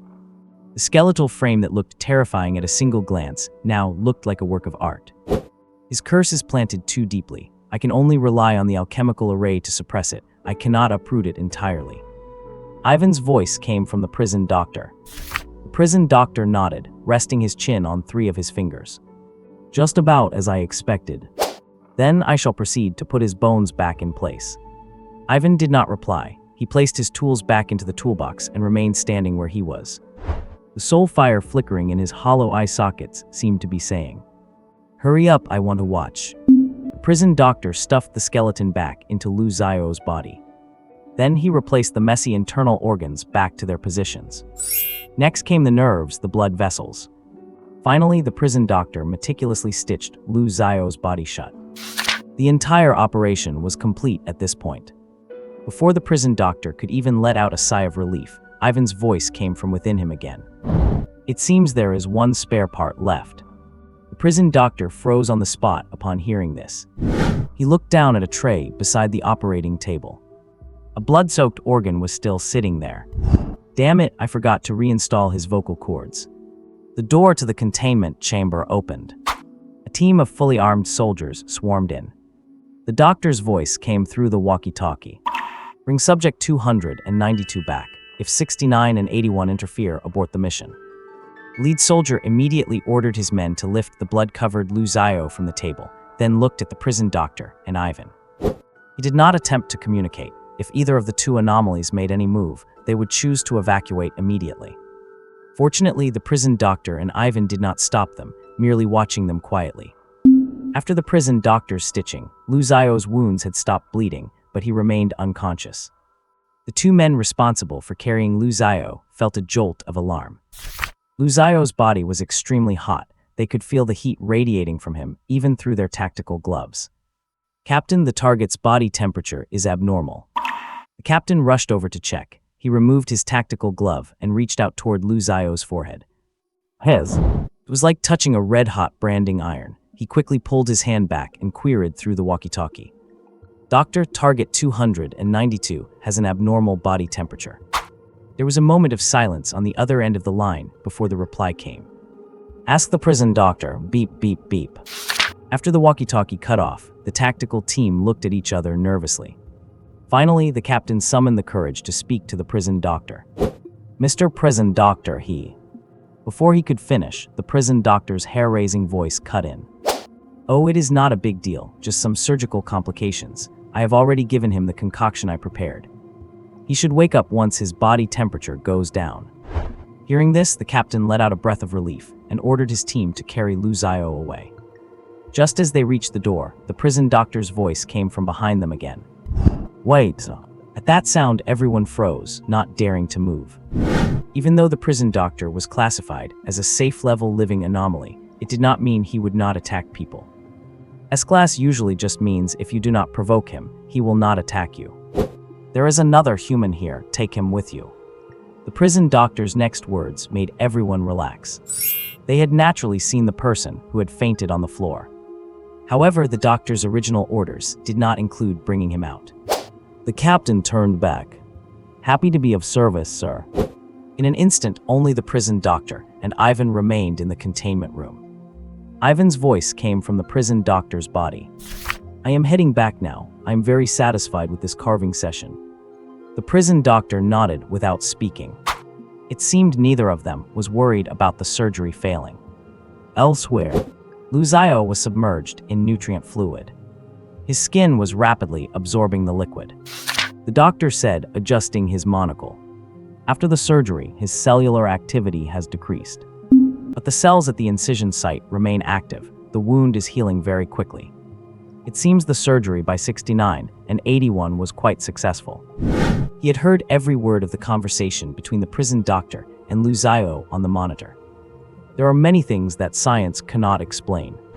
For instance, the activity of the cells in Lu Xiao's body was abnormally high. The rate of proliferation and division was also unheard of to him. But after hearing the prison doctor, the doctor understood. If it had proliferated at the original speed, his outcome might very well have been becoming a pile of rotten flesh. But now his cell activity rate is within a normal range. What a magical operation. Oh, Satan, I really want to slice him up. The doctor's eyes were filled with a strange glint as he looked at Lu Xiao. At this moment, Lu Xiao looked to him like a small, naked girl lying on a bed. Every inch of him was filled with deadly temptation. The staff nearby kept their distance from the doctor. They were terrified that if the doctor could not slice up Lu Xiao, he might just grab them to slice up instead. According to the jailer's containment protocols, researchers are not allowed to inflict any subjective harm upon contained anomalies. But it did not say anything about researchers not being allowed to harm other researchers. When Lu Xiao woke up, it was already 2 days later. By this time, the nutrient solution in the tank had been completely absorbed by him. At the same time, the door of the tank slowly opened. The doctor was standing not far away, looking at him with a smile. You are awake. Do you feel anything unusual with your body? Lu Xiao clenched his fists and shook his head. I do not feel anything. Oh right, where is the prison doctor? Lu Xiao's memory was still stuck at the moment he was injected with anesthesia. The doctor pushed up his monocle and revealed a smile. The prison doctor is resting. Lu Xiao nodded, then thought of someone else. He gestured with his hands. What about that naughty patient? How is he doing now? The doctor nodded, a smile on his face. Thank you for your concern. He is doing very well now. On the other side, after watching the video of his treatment, Liu Guang stood frozen for a long time. Those scenes left him with massive psychological trauma. Fei Bio asked in a deep voice. Liu Guang, think back carefully. Where did you encounter the ghost-faced moth? Liu Guang shook his head numbly. Captain, I swear I have never seen this damn thing. I do not know why there is a larva of this damn thing in my body either. His voice was trembling. Fei Bio paced back and forth, lost in thought. The growth cycle of a ghost-faced moth larva is only a short month. Judging by the size of the larva in your body, it should have been parasitizing you for less than 20 days. But for the past 3 months, you have been training with us in the base and have not gone out. You only left the base during the mission 2 days ago. It does not make sense. Just then, a man wearing a black suit and sunglasses walked into the training room. He showed his ID to everyone. I am from the prison guard's investigation team. You can call me Colonel Enzo. Seeing the ID, everyone present placed their right fists over their hearts. Colonel Enzo. Enzo took back his ID, nodded, and then looked at Liu Guang. Private Liu Guang, according to the prison guard regulations, you now need to come back with me to accept an investigation by the team. Liu Guang looked at Fei Bio blankly.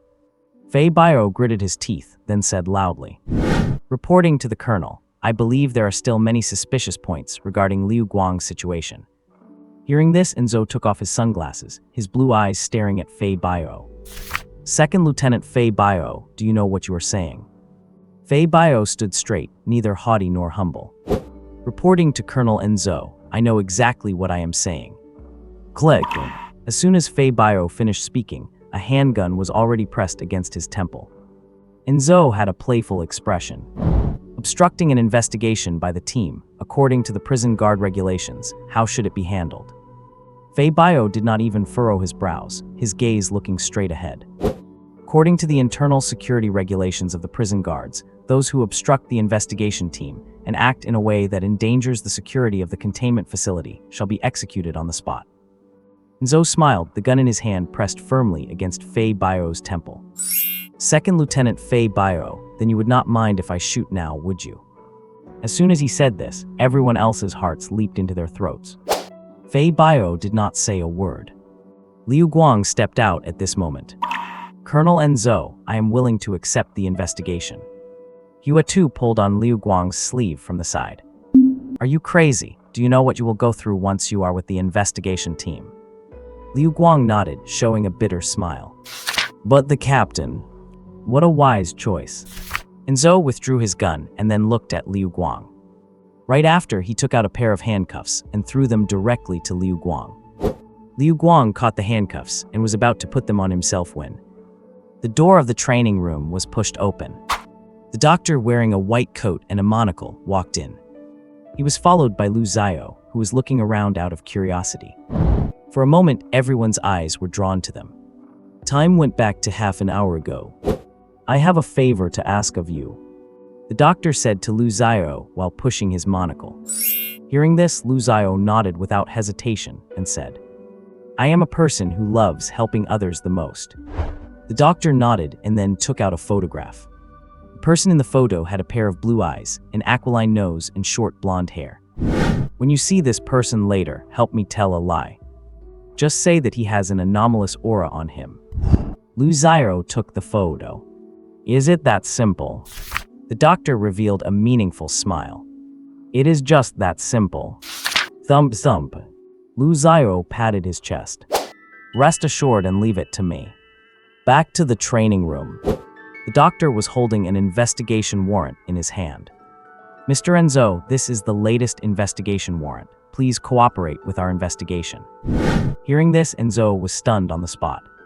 He took the investigation warrant from the doctor's hand, looking at its contents with eyes full of disbelief. "Motherfucker, what evidence do you have to say that I have been corrupted by an anomaly?" Hearing this, the doctor stepped aside to reveal Lu Xiao behind him. "This is a living containment subject that our sea containment facility just took in. He has survived in the dark prison for many years and is extremely sensitive to anomalous auras. His detailed information has already been recorded in the system. Regarding the investigation warrant against you, our superiors have delegated us to bring along containment subject S to assist in the investigation."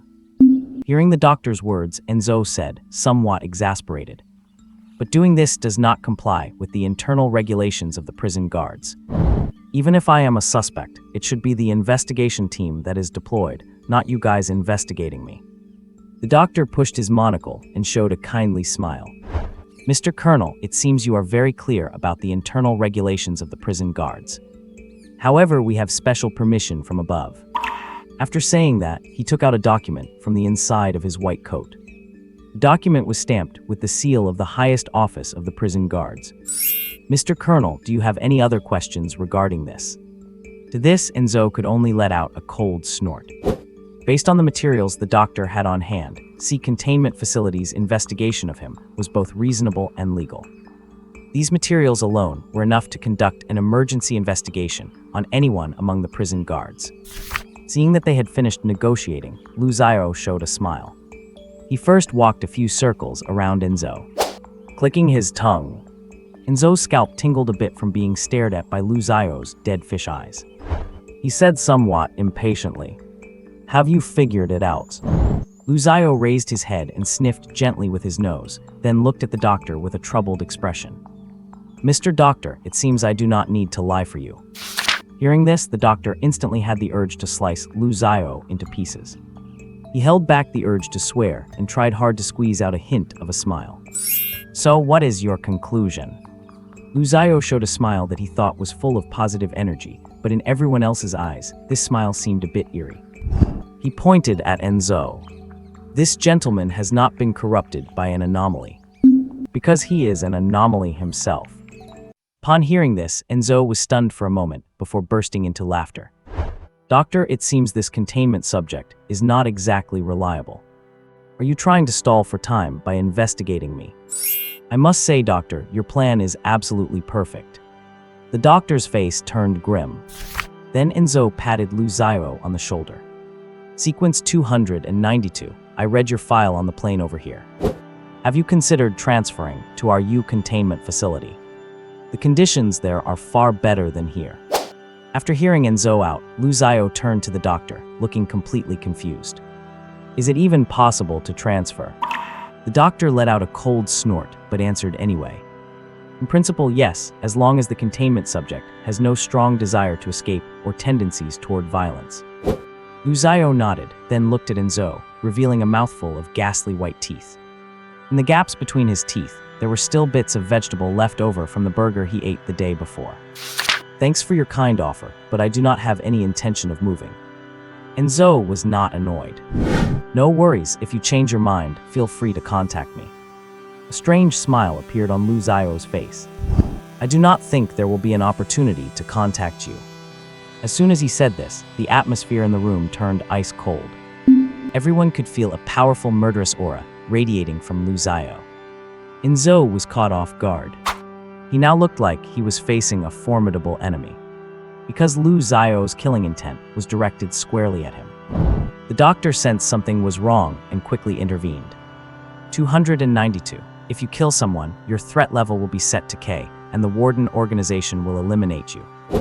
Hearing the doctor's words, Lu Zio shrugged indifferently. He stared at Enzo with his dead fish eyes, his lips curling into a smile. He is not a human. A mocking look appeared on Enzo's face. You say I am not human. What proof do you have? You cannot just deny my human status with a single word. Lu Zio grew impatient and looked at the doctor. Doctor, is it really this much of a hassle to kill a low-level life form?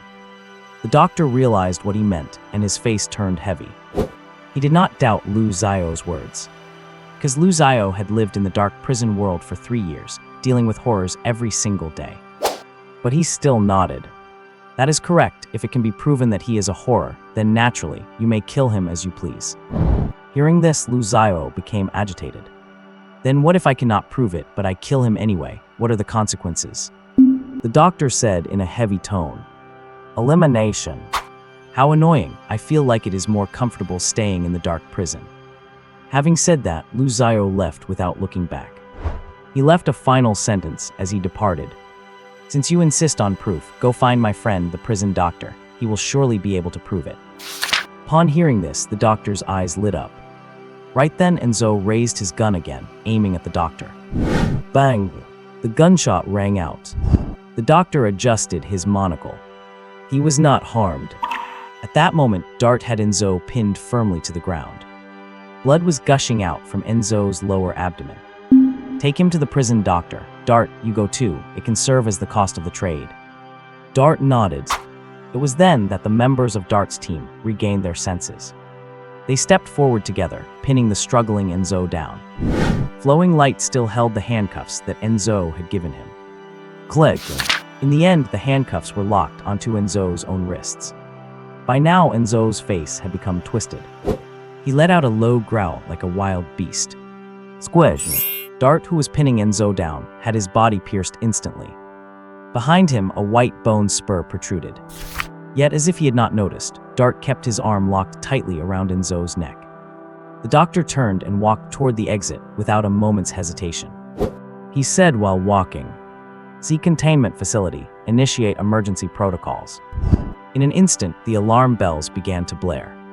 Steel doors slammed shut throughout the corridor one after another. Not a single member of Dart's team held any grudge over the doctor's departure. The doctor's importance went far beyond just leading the C facility. Slick gave a bitter smile. Looks like our squad is done for today. Oh well, maybe if we go down together, we can become bandits in the afterlife. His words still held a hint of humor. Rain punched him. What time is it, and you are still playing around? The other team members also looked ashen. Dart was unable to speak due to the agonizing pain. Without Dart's leadership, the newly formed squad members were like headless flies. Enzo, pinned beneath them, let out a piercing laugh. It is all your fault, it is all your fault. If it were not for you, the plan would have gone smoothly. And that containment subject, I will definitely kill him. As he spoke, he broke free from Dart's restraint. Behind his back, a pair of bone wings spread out. There were remnants of blood and flesh on them. It was unclear if it was his own, Dart's, or both. Everyone fell into despair. A monster like this was not something they, a group of rookies, could handle. Furthermore, this was a physical training room, and there were no weapons. Want to kill me? Then come on, I cannot wait. Just then, a mocking voice echoed. Enzo looked up toward the source of the sound. He saw Lu Zio clinging to the ceiling in a bizarre posture. He looked just like a spider. His hands were buried deep into the reinforced concrete ceiling. He stuck out his scarlet tongue and licked his lips. He had rotated his head 540 degrees backward to look at the people in the training room. This scene made everyone present shudder with horror. Even Enzo felt a chill run down his spine. Do not you guys feel like this guy is even scarier? Slick felt like he was about to cry from fear, but he could not help but crack a joke. Compared to Enzo, who was flying in midair with bone wings spread, Luzayo looked like Sadako crawling out of a television, while Enzo looked like a toy for Hututu. Meanwhile, a peculiar aura began to spread from Luzayo. The squad members did not feel anything yet, but Enzo, flying in midair, started to tremble. No, that is impossible. Bone wings behind him stopped flapping, and his hands flailed wildly in the air. Bang! His form only held in midair for less than 3 seconds before he plummeted to the ground with a thud. His body made intimate contact with the floor. He tried to struggle to get up, but his body seemed to be held down by something incredibly heavy. After landing, Luzayo crawled across the floor in a bizarre posture. Click, click, click. His head instantly snapped back into position with a hair-raising sound. Enzo, lying on the floor, saw his one-sager eyes turn a deep shade of crimson. His lips trembled as he spoke 3 words. A higher being. Are not you human according to the files? Why do you have the suppressive presence of a higher being? When Enzo said this, it was not so much a question as it was an expression of pure terror. Hearing Enzo's words, Slick felt a bit confused. What is a higher being? Gleam said in a deep voice from the side. Higher beings refer to anomalous creatures with a higher rank. For example, right now Enzo is a commoner, and 292 is the emperor. Slick seemed to understand. Is there such a thing? Gleam nodded. Yeah, the captain told me that when we were chatting. The captain's previous teammates died at the hands of a higher being. Slick forced a smile that looked uglier than crying. So that means 292 is not human, right? Gleam shook his head. I do not know either. The two did not speak loudly, but Luzayo heard them loud and clear. He turned his head 180 degrees to look at the whispering duo. The corners of his mouth curled up slightly, revealing a somewhat friendly smile. I really am human, you have to believe me. If his head had not been twisted at an angle impossible for a human, the two of them might have actually believed him. Rain was so terrified at this point that she was about to cry out loud. Seeing Rain like this, Luzayo's expression instantly became ferocious. He turned his head another 180 degrees to look at Enzo on the ground. His neck now twisted a full 360 degrees. Because your looks scared this beautiful lady. As he spoke, his expression had become somewhat twisted. Enzo was still muttering under his breath. Impossible, impossible. Slick gathered his courage and asked, Mr. 292, what kind of anomaly is he? Luzayo's neck instantly snapped back into place, accompanied by a series of bone-twisting sounds. This scene terrified everyone so much that they did not dare make a single sound. Luzayo rolled his neck. I have a name, I am Luzayo, Zayo as in smile. Saying this, he pointed at Enzo, groveling on the ground. He does not even count as an anomaly, he is nothing but a lowly vampire. And a recently turned vampire at that. Just then, the door to the training room was opened again. The doctor walked in. He had seen everything that just happened clearly through the surveillance cameras. After taking some time to lift the containment facility's state of emergency, he had finally arrived. Seeing the doctor come in, Luzayo glanced at him and then paid him no further attention. The doctor first checked on Dart's condition. Dart was in very bad shape, and excessive blood loss was only part of it. His abdomen and chest had been pierced by Enzo's bone wings. His internal organs were severely damaged, and coupled with prolonged blood loss, his vital signs were practically non-existent. In this state, according to normal medical procedures, it would already be time to notify the patient's family. But this was, after all, an abnormal place. The doctor took out his walkie-talkie. Bring 69 over here. Suddenly, he seemed to remember something else. Make sure he brings his medical kit. Only after dealing with that did he walk over to Luzayo. You looked really awesome just now. Hearing this, Luzayo smiled happily at the doctor. Thank you for the compliment, sir. Doctor adjusted his monocle and pointed at the immobilized Enzo on the ground. Did you say he is a recently turned vampire? Luzayo nodded and said softly. That is right, he is a far cry from the vampires I saw in that dark prison, or whatever it was. Those vampires looked way more hardcore than him. Listening to Lu Zio's words, the doctor nodded. If he is newly turned, then this gets interesting. The doctor looked at Enzo on the ground, deep in thought. Lu Zio grinned. So, Mr. Doctor, can I kill him now? The doctor thought for a moment, then nodded. Whatever makes you happy. Hearing this, Lu Zio licked his lips and reached his hands toward Enzo on the ground. Crag snap crunch. The following scene is not suitable for children. 1,000 words have been omitted. 10 minutes later, Lu Zio finally straightened up, wiping his blood-stained fingers with satisfaction. Behind him, the squad members looked terrified, covering their mouths tightly. Even the doctor's eyebrow twitched. He voiced his question. I can tell you seem to really hate anomalies. Because that vampire had been torn apart alive by Lu Zio's bare hands. And his parts were neatly sorted. The scene was extremely bloody. It took Lu Zio a moment to understand what the doctor meant, and he gave a shy smile. Sir, it is not what you think.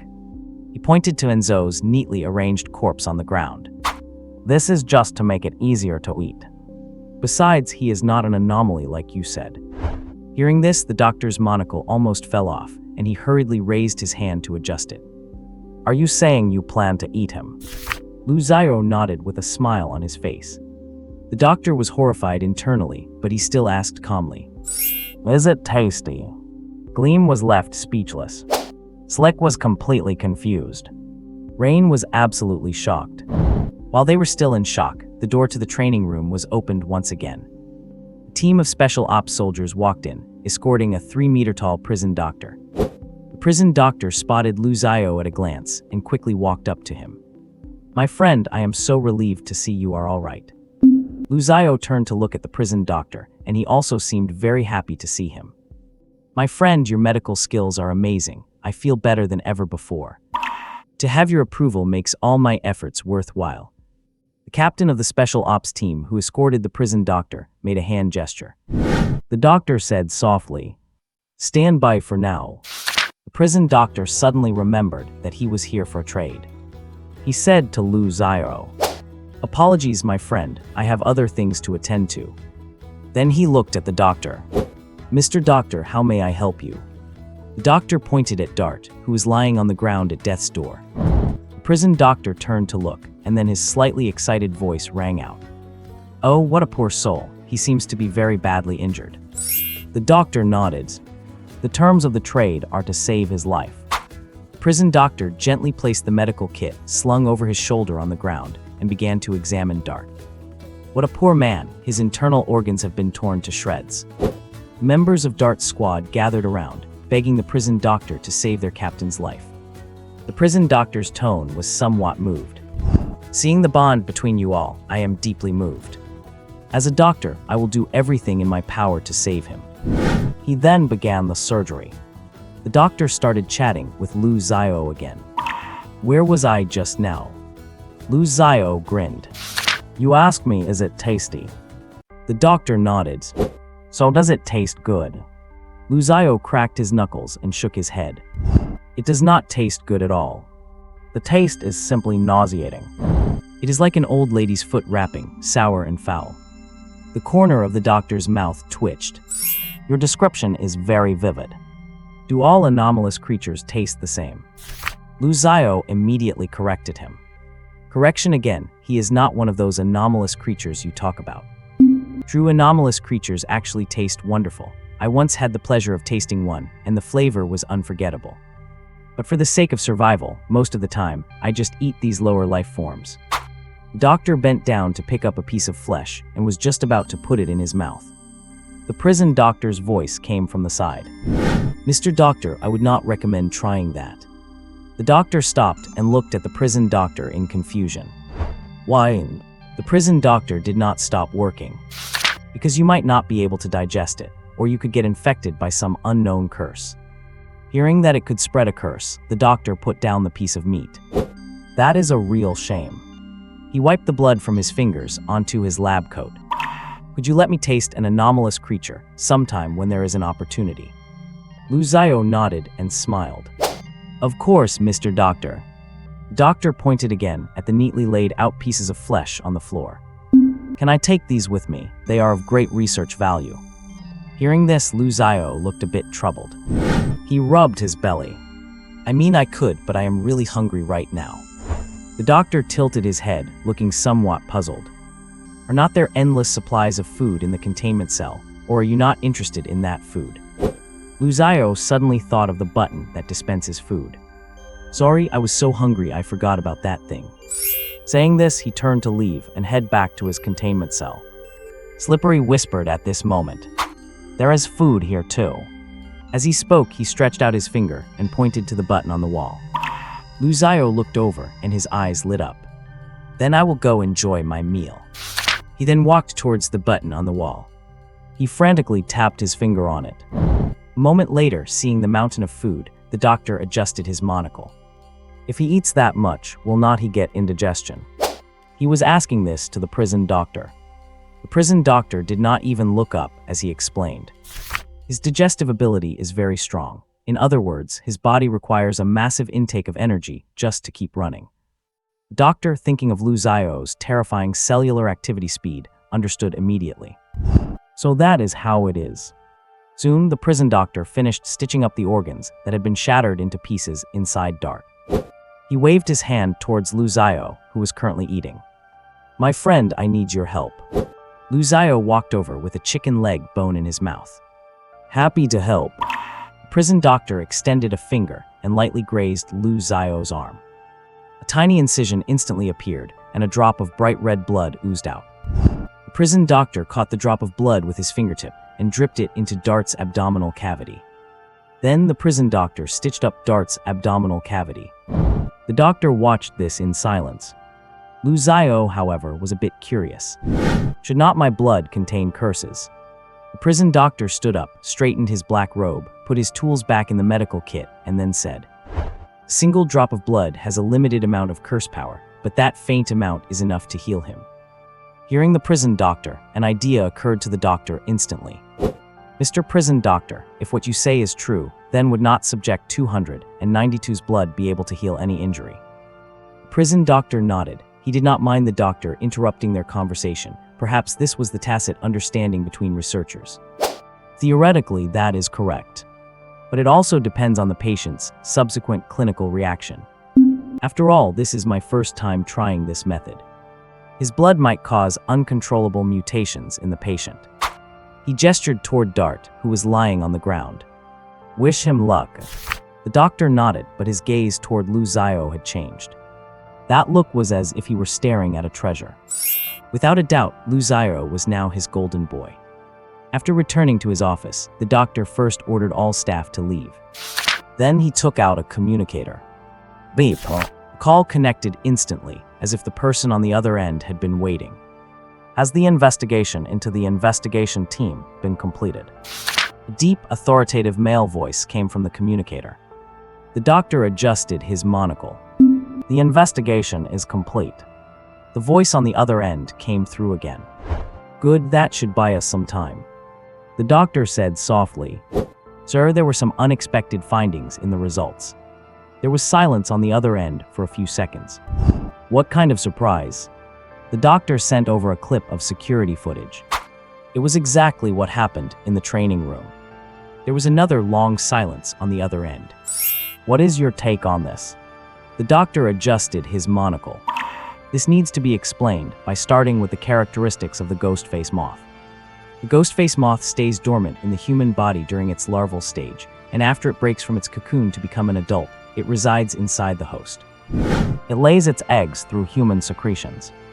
In other words, if that unlucky warden had not been discovered after some time, our sea containment facility might have been completely overrun.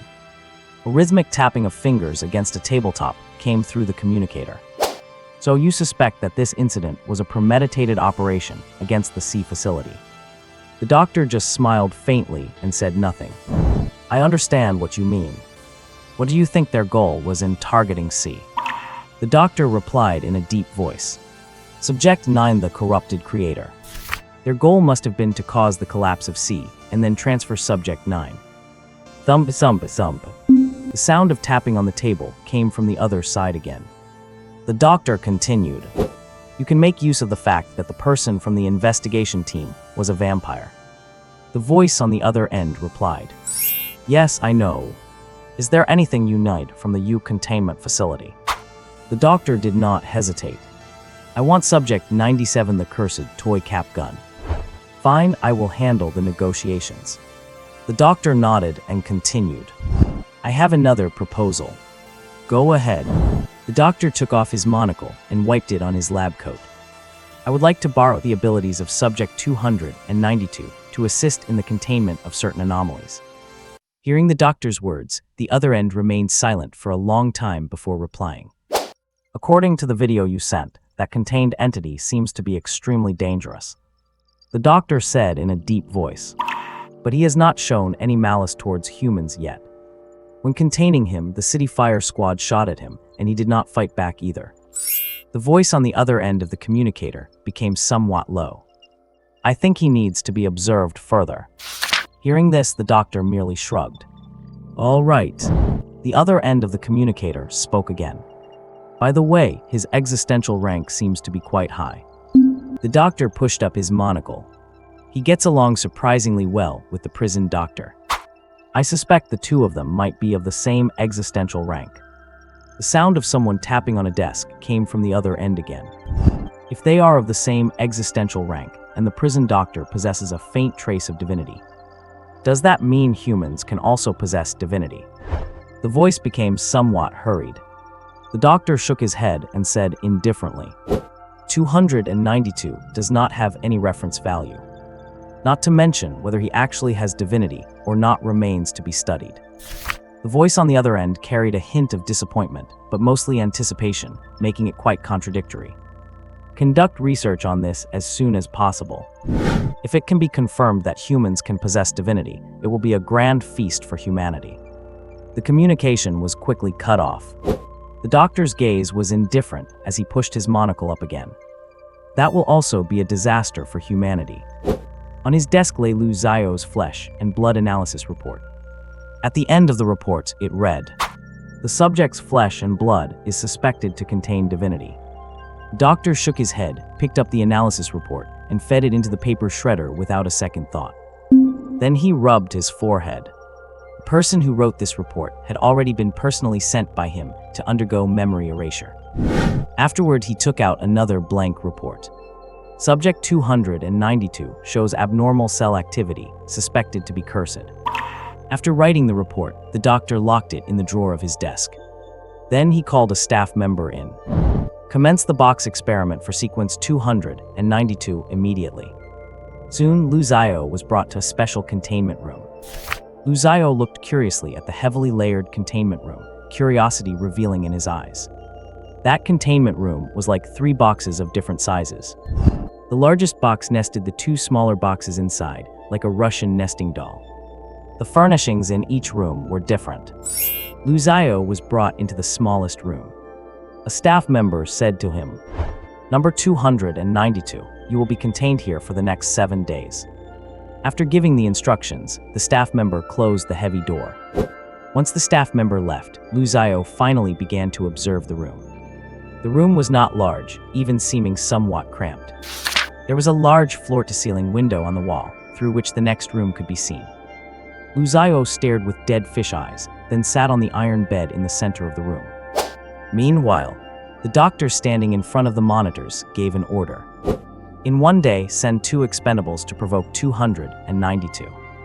On the screen, Lu Zio sat on the bed, looking drowsy.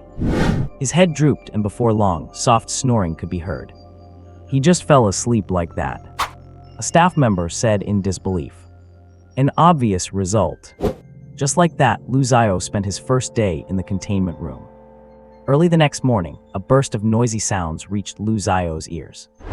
Lu Zio slowly opened his eyes and looked at the window on the wall. In his line of sight, 2 humans wearing yellow vests were laughing and joking. Their voices were very loud.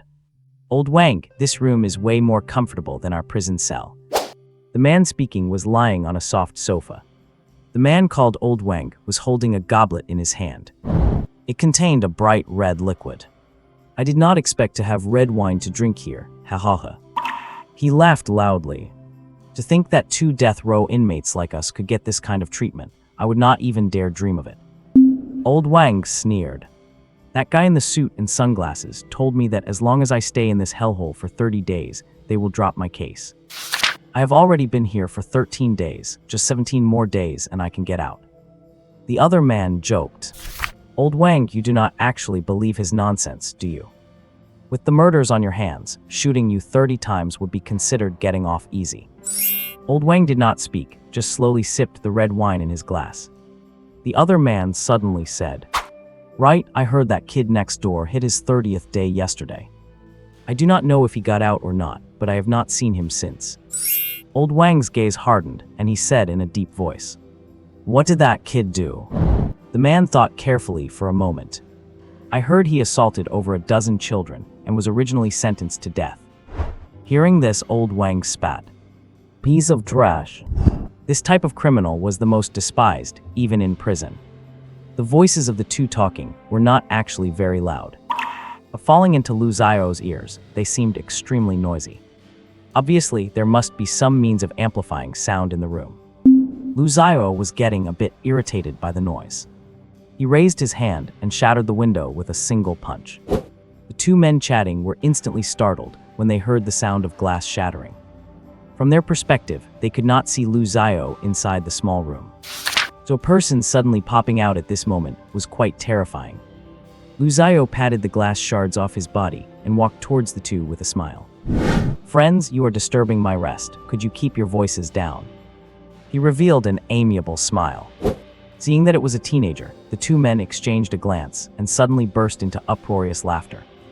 Old Wang, did you hear that? This kid is telling us to keep our voices down. Ha, I am not deaf. I heard him perfectly clear. Saying that, Old Wang walked up and grabbed Lu Zio by the collar. Kid, I do not know where you crawled out of, but if you spew any more nonsense, I do not mind shoving you right back into your mother's belly. He looked at Lu Zio with a contemptuous expression. The other man watched like he was enjoying a show. Old Wang, go easy on him. It would not be good if you terrified this little friend. Old Wang turned his head and glared at him, then looked back at Lu Zio. Little kid, while I am in a good mood, apologize nicely and I will pretend nothing happened. Otherwise, squelch. Before he could finish his sentence, a look of disbelief surfaced on his face. Severe pain caused his hand gripping Lu Zio's collar to let go instantly. He slowly stumbled back a few steps, his eyes full of terror. Lu Zio grinned. You are really too noisy. His smile was very eerie, and he was holding a bloody, mangled lump of flesh in his hand. That bloody, mangled lump of flesh was none other than Old Wang's tongue. The other person watched this scene in terror. They never imagined that this seemingly delicate boy could be so ruthless. At this point, his pants were already soaked through, and a foul odor began to spread. Lu Zio made a shushing gesture at him. Friend, you would not want to disturb my rest, would you? Hearing Lu Zio's words, the man nodded frantically. He covered his mouth tightly, not daring to make a sound. Seeing this, Lu Zio was very satisfied, then turned and went back to his room. On the other side of the surveillance monitor, the doctor said in a low voice, "The target shows no active aggression for now, no intention to escape the box." Beside him, staff members were quickly recording this information.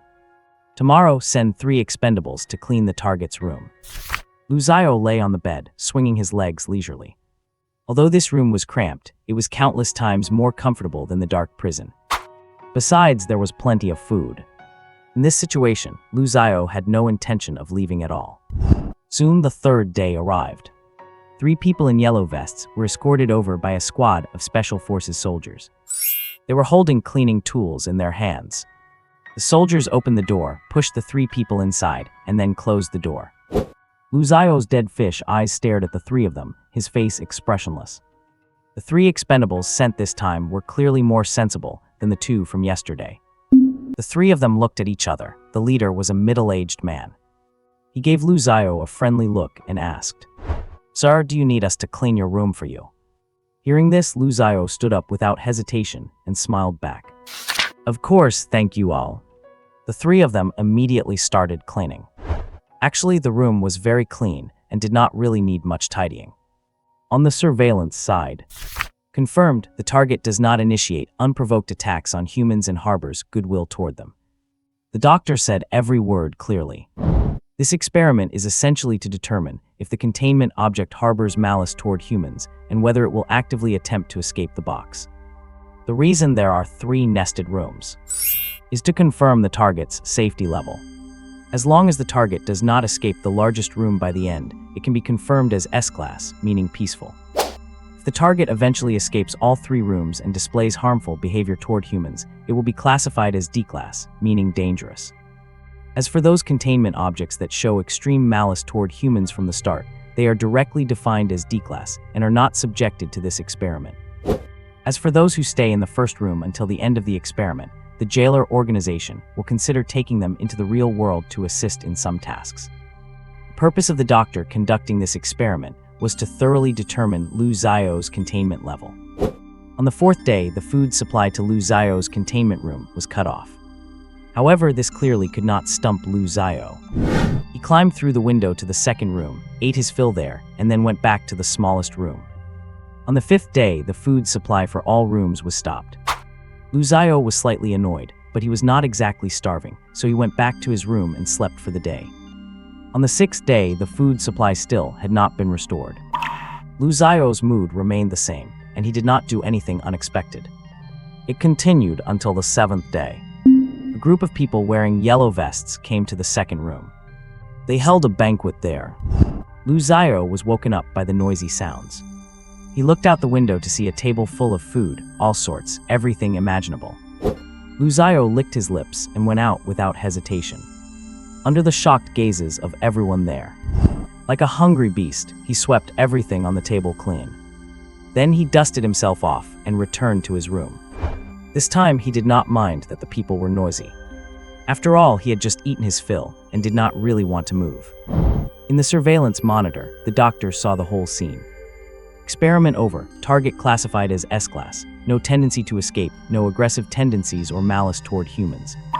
Containment conditions. Do not provoke actively and provide sufficient food. Target ability. Rapid regeneration. This information was quickly uploaded to the jailer's system. Lu Zio's containment profile was updated at that moment. The doctor adjusted his monocle. Now there is only one last experiment left, testing the target's combat ability. He pondered for several minutes. The target is suspected to be a high-level entity. Perhaps a D-class containment object could test his combat ability. Which containment object should we use for the experiment? Hearing the doctor's muttering, a staff member suggested, "Doctor, why do not we use Serial 77, the butler?" Doctor had originally intended to use a D-class containment object to test Lu Zio's combat power, but upon hearing the staff's suggestion, his eyes lit up. Good idea. 77 has strong combat abilities, even stronger than many D-classes, and we do not have to worry about the target's safety. Initiate combat data collection 292. Deploy 77, the butler. He issued the order quickly. On the other side, Lu Zio was taken by staff to another room. The walls around the room had obvious signs of vitrification. Clearly, it had been specially treated. Lu Zio was still his usual curious self. Ever since he arrived at this base, he found everything he saw novel. He had not seen these things before he fell into the dark prison. At this point, a staff member said to him, "Sir, there will be a battle next. Do you need any weapons?" Hearing this, Lu Zio asked in confusion. "A battle?" The staff member nodded. "Yes, sir, this is to collect your combat data." Lu Zio nodded and smiled. "For research, right, do not worry. I will definitely cooperate." After saying that, he thought for a moment. "I have grown up without ever touching a gun. Why do not you give me a pistol?" The staff member nodded, took out a walkie-talkie, and said a few words. Soon, another staff member walked in with a pistol. Lu Zio took the pistol, staring at it blankly with those dead fish eyes. He recalled some military knowledge he had seen, quickly chambered around, and fired a shot at the ceiling. Bang! Bullet sparked against the ceiling, and then the projectile ricocheted and flew toward one of the staff members. A bloom of blood instantly appeared on the staff member's body. Lu Zio hurried over, looking apologetic. I am sorry. The staff member who was shot was in so much pain he was about to faint. But he did not dare get angry at Lu Xiao, so he could only cover his wound and exit the room. Outside the room, the doctor was holding a bell-shaped ringer without a clapper. He shook the bell in his hand gently. Even though it had no clapper, a melodious ringing sound echoed out of thin air. A middle-aged man in a tailcoat appeared instantly. He had a handlebar mustache, wore white gloves on both hands, and dressed exactly like a British butler. He bowed slightly to the doctor, giving a gentleman's greeting. "Good morning, sir. How may I help you?" Sequence 77, the butler. Containment class, S. Target abilities, financial management, administration, and assassination. Containment conditions, keep away from other contained objects to avoid contamination or exploitation. Combat ability, fighting him will give you a headache. PS, as a qualified butler, the butler will complete any command given by his master. PS, since the butler is an illusory existence, the bell is his true body. As long as the bell remains, the butler will not die in the true sense. The doctor gave the butler an order. "Butler, I need you to kill that young man inside." The butler bowed slightly. "Happy to be of service." The door opened. Lu Xiao looked at this strange middle-aged man and twitched his nose. The smell of an anomaly. As he spoke, a line of tears trickled from the corner of his mouth. After speaking, he raised his hand and emptied the magazine of his pistol. After a series of gunshots, the butler stood in place without taking any damage. He tugged at his white gloves and said softly, "Sir, conventional firearms cannot harm me." Lu Xiao casually tossed aside his gun and grinned. "What a pity." The doctor stared at the surveillance screen, his monocle reflecting a faint glimmer. To be precise, no conventional physical means can harm the butler. On the screen, Lu Xiao rolled his neck. An invisible aura began to radiate with him at the center. The oppressive force of a superior being fell upon the butler. The butler's body sank slightly, but that was all. Fortunately, Lu Xiao did not expect to suppress the butler that easily anyway. This method never failed against his usual food, but against a true anomaly, it was not very effective. Then Lu Xiao dropped to the ground, his body twisting into a bizarre posture. Like a lizard. This was a movement technique Lu Xiao had learned from the lizard men. While crawling fast, he could also dodge some frontal attacks. Butler waved his hand, and several knives and forks flew toward the crawling Lu Xiao like throwing knives. But Lu Xiao was as slippery as a loach, evading all the damage. And he approached the butler at an extremely fast speed. Butler lowered his waist and delivered a whip kick toward Lu Xiao's head. Lu Xiao reached out and caught the butler's leg. A sound of bones shattering could be heard. Butler's leg was forcefully twisted off by Lu Xiao. This scene thoroughly shocked the spectators. How did he do that, harming the butler with just his bare hands? The staff could not understand it, so they turned to look at the doctor. The doctor adjusted his monocle. It must be that curse he suffered, making his physical body capable of harming anomalous lifeforms. In other words, that curse has transformed him into a lifeform akin to an anomaly. A bright light shone in his eyes. This is an incredible discovery. In an instant, many different ideas popped into his mind. If the jailer's soldiers also possessed this curse, they would not be so helpless when facing anomalies. This was the first thought in the doctor's mind. But he quickly discarded the idea. After all, the consequences of this curse were still unknown. Looking back at the arena, Lu Xiao had already snapped off the butler's other leg. At this point, the butler was left with only his upper body. But no emotion could be seen on his face. His handlebar mustache twitched slightly as countless knives and forks appeared out of thin air, shooting toward Lu Xiao. However, to Lu Xiao, this was simply child's play. He grinned. Enough, these utensils are already plenty. At this moment, he could hardly wait to taste this anomaly. The last time he tasted an anomaly was when Chainsaw Uncle shared some with him.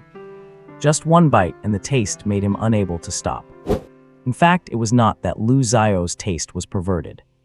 Although there were many humanoid anomalous lifeforms, they had absolutely no connection to humans.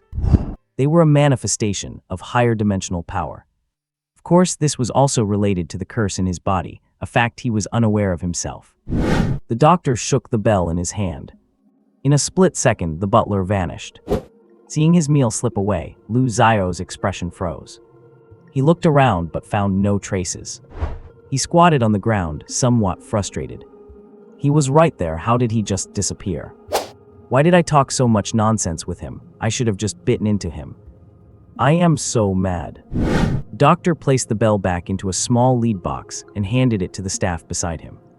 The target's combat ability is temporarily evaluated as Level 1. Level 1 was already considered a very high rating. Considering that Lu Xiao could be harmed by firearms, otherwise he could have been directly classified as a supernatural anomalous lifeform. Supernatural anomalous lifeforms are nearly immune to over 90% of firearms. Only a few large-scale thermal weapons can harm them. Soon the door was opened and Lu Xiao walked out. At his first glance at the doctor, he realized that it must be this doctor playing tricks. He bared his teeth at the doctor. "Mr. Doctor, where did that anomaly go just now?" The doctor adjusted his monocle. "Oh, that you cannot eat him, or we will not pass the censorship review." Lu Xiao. "By the way, how did you manage to hurt him?" The doctor asked his question. In previous experiments with conventional physical means could hardly harm him. Yet Lu Xiao could hurt the butler with his bare hands. Lu Xiao scratched his head, sounding a bit confused. Just like that. He was not lying about this, as his every move was truly unpretentious. Hearing Lu Xiao's answer, the doctor fell deep into thought. "The experiment is over. You may return to your room now." After arranging for the staff to take Lu Xiao back, the doctor headed to the laboratory.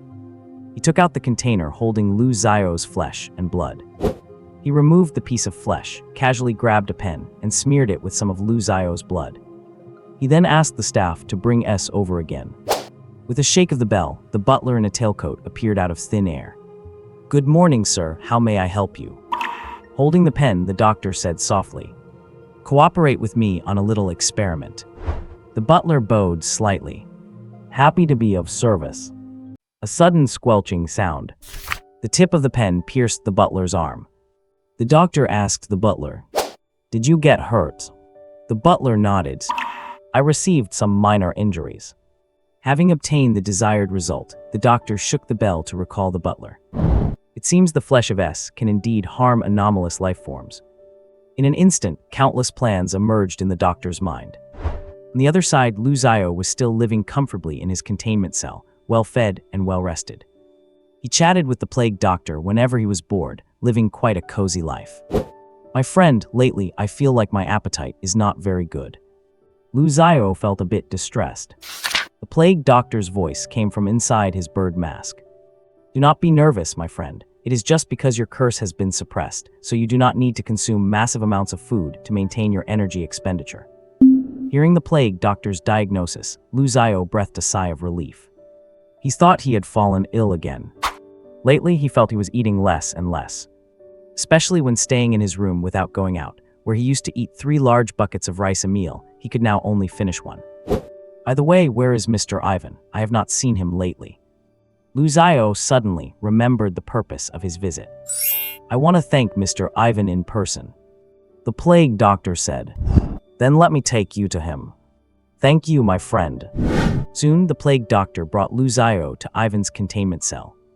Lu Xiao glanced at the small screen on the wall. Series 81, the Bone Carver. Containment level S. Target abilities: puppet making, carving, alchemy. Containment conditions: do not provoke. Combat ability: if you fight him, watch out for your own bones. Note: a toy maker from the Middle Ages whose dolls were beloved by children, although they were all carved from human bones. Note: he possesses exquisite carving skills and a wealth of alchemical knowledge. With these, he can create powerful puppets. Note: this target cannot engage in any trades. The plague doctor also looked at the small screen and said to Lu Xiao, Ivan was a skilled woodcarver whose dolls were well loved by children during his lifetime. But after people learned that those dolls were carved from human bones, those ignorant masses took insane revenge on Ivan. They tied Ivan to the gallows and tortured him with the most extreme punishments. In the end, they even separated his body from his bones. Hearing the plague doctor's words, Lu Xiao sighed. What a pity, Mr. Ivan was clearly a craftsman worthy of respect. The plague doctor agreed heartily with Lu Xiao. He only wanted to bring joy to people, what a shame. Then the plague doctor rang the doorbell. A moment later, the door opened. Ivan was squatting in front of a massive skeleton. Lu Yu scanned the room. The room was piled with all kinds of carvings, some humanoid, some beast-like. Compared to the empty containment cells he and the plague doctor had, Ivan's room felt much more lived in. A large red rug lay on the floor, seemingly made from the fur of some creature. At this moment, Ivan turned his head to look at the two at the door. "Why are you here?" Ivan's voice came from within the plague doctor's body, clearly addressed to him. The plague doctor pointed at Lu Xiao beside him. "Ivan, my friend wants to express his gratitude to you in person." Lu Xiao nodded hurriedly. "Mr. Ivan, thank you for the surgery you performed on me earlier. I feel great now." Soul fire in Ivan's eye sockets flickered, and then his voice came from inside Lu Xiao's body. "You are welcome. In you, I completed a magnificent work." The plague doctor said, "May we come in and sit for a while?" "Please enter." Lu Xiao walked on the red rug, feeling a strange sensation under his feet, as if he were stepping on flesh. It was quite intriguing. Ivan pointed to two chairs. "Please sit." There were two chairs carved from unknown bones, with seats covered in a layer of finely textured leather. The backrests remained the color of white bone. Lu Xiao sat down and found it very comfortable. At the same time, a faint fragrance drifted into his nostrils. Lu Xiao could not identify what it was, but it smelled good. Meanwhile, Ivan's voice echoed in the room.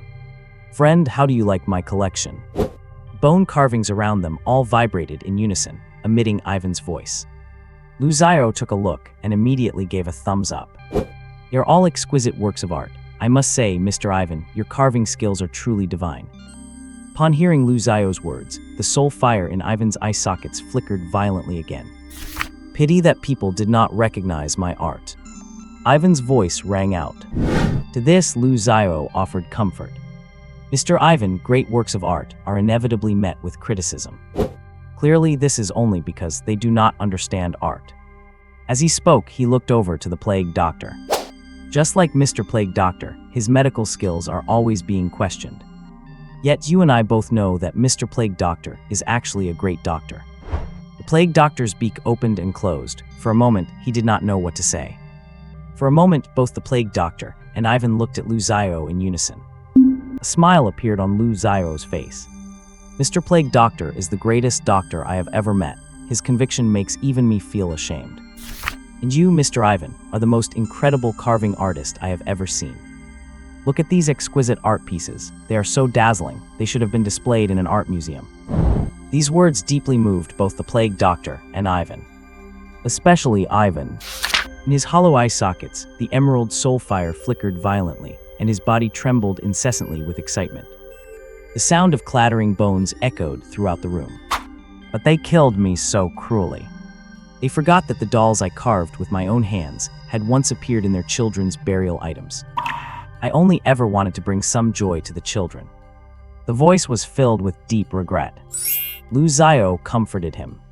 "Mr. Ivan, I do not think you should be the one feeling regret. The ones who should feel regret are those foolish people. Because of their stupidity, they lost a great artist." Hearing Lu Xiao's words, Ivan stood frozen in place for a long time. "Thank you, my friend, your words make me feel much better.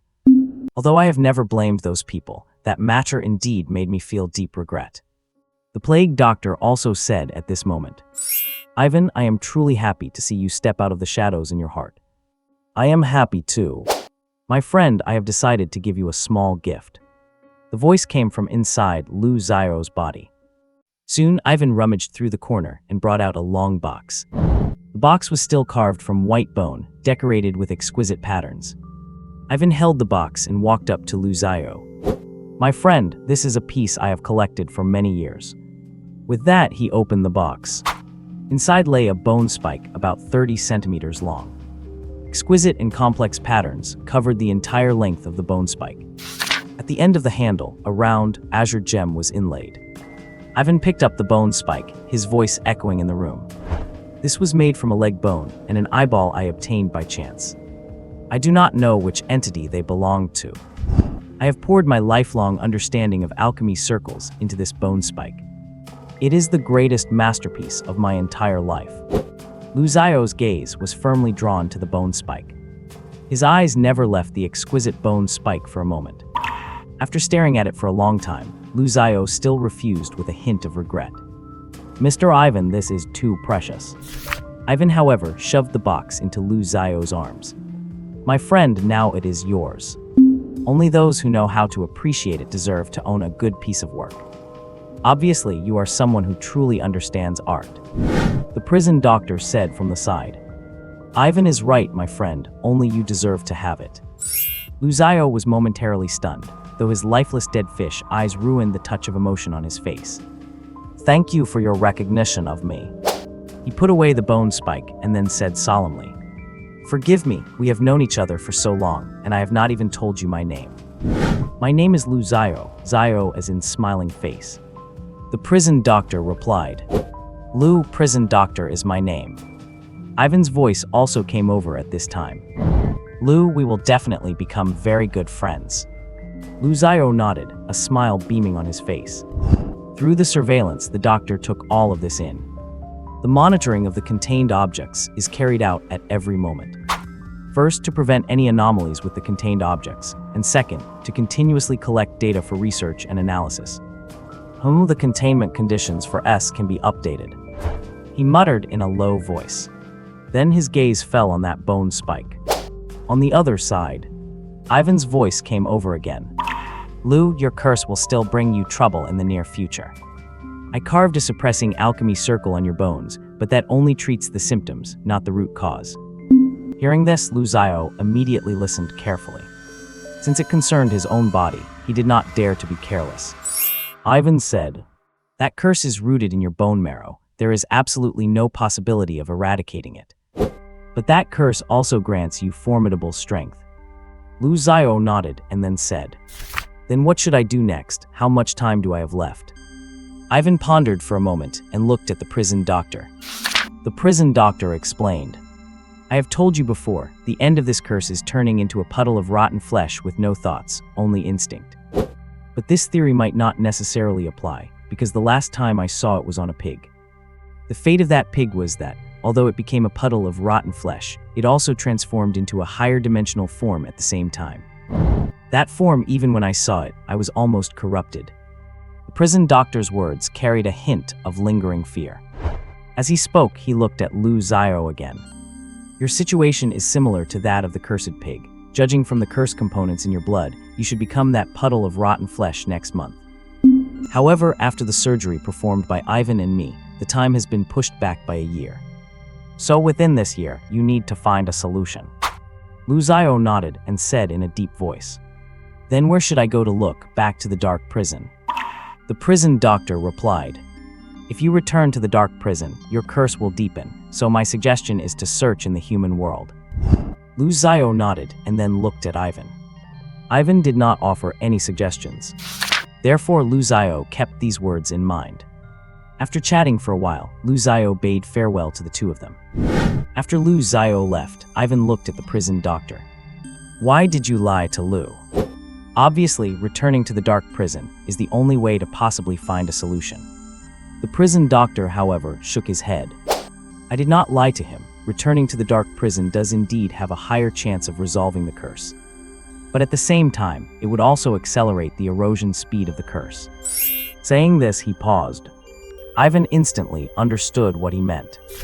His bones emitted a strange vibration. At the same time, all the carvings in the entire room started vibrating along with it.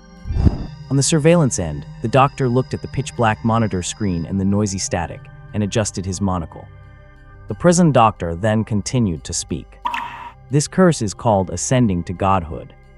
And since Lu is a human, the human world is more suitable for him."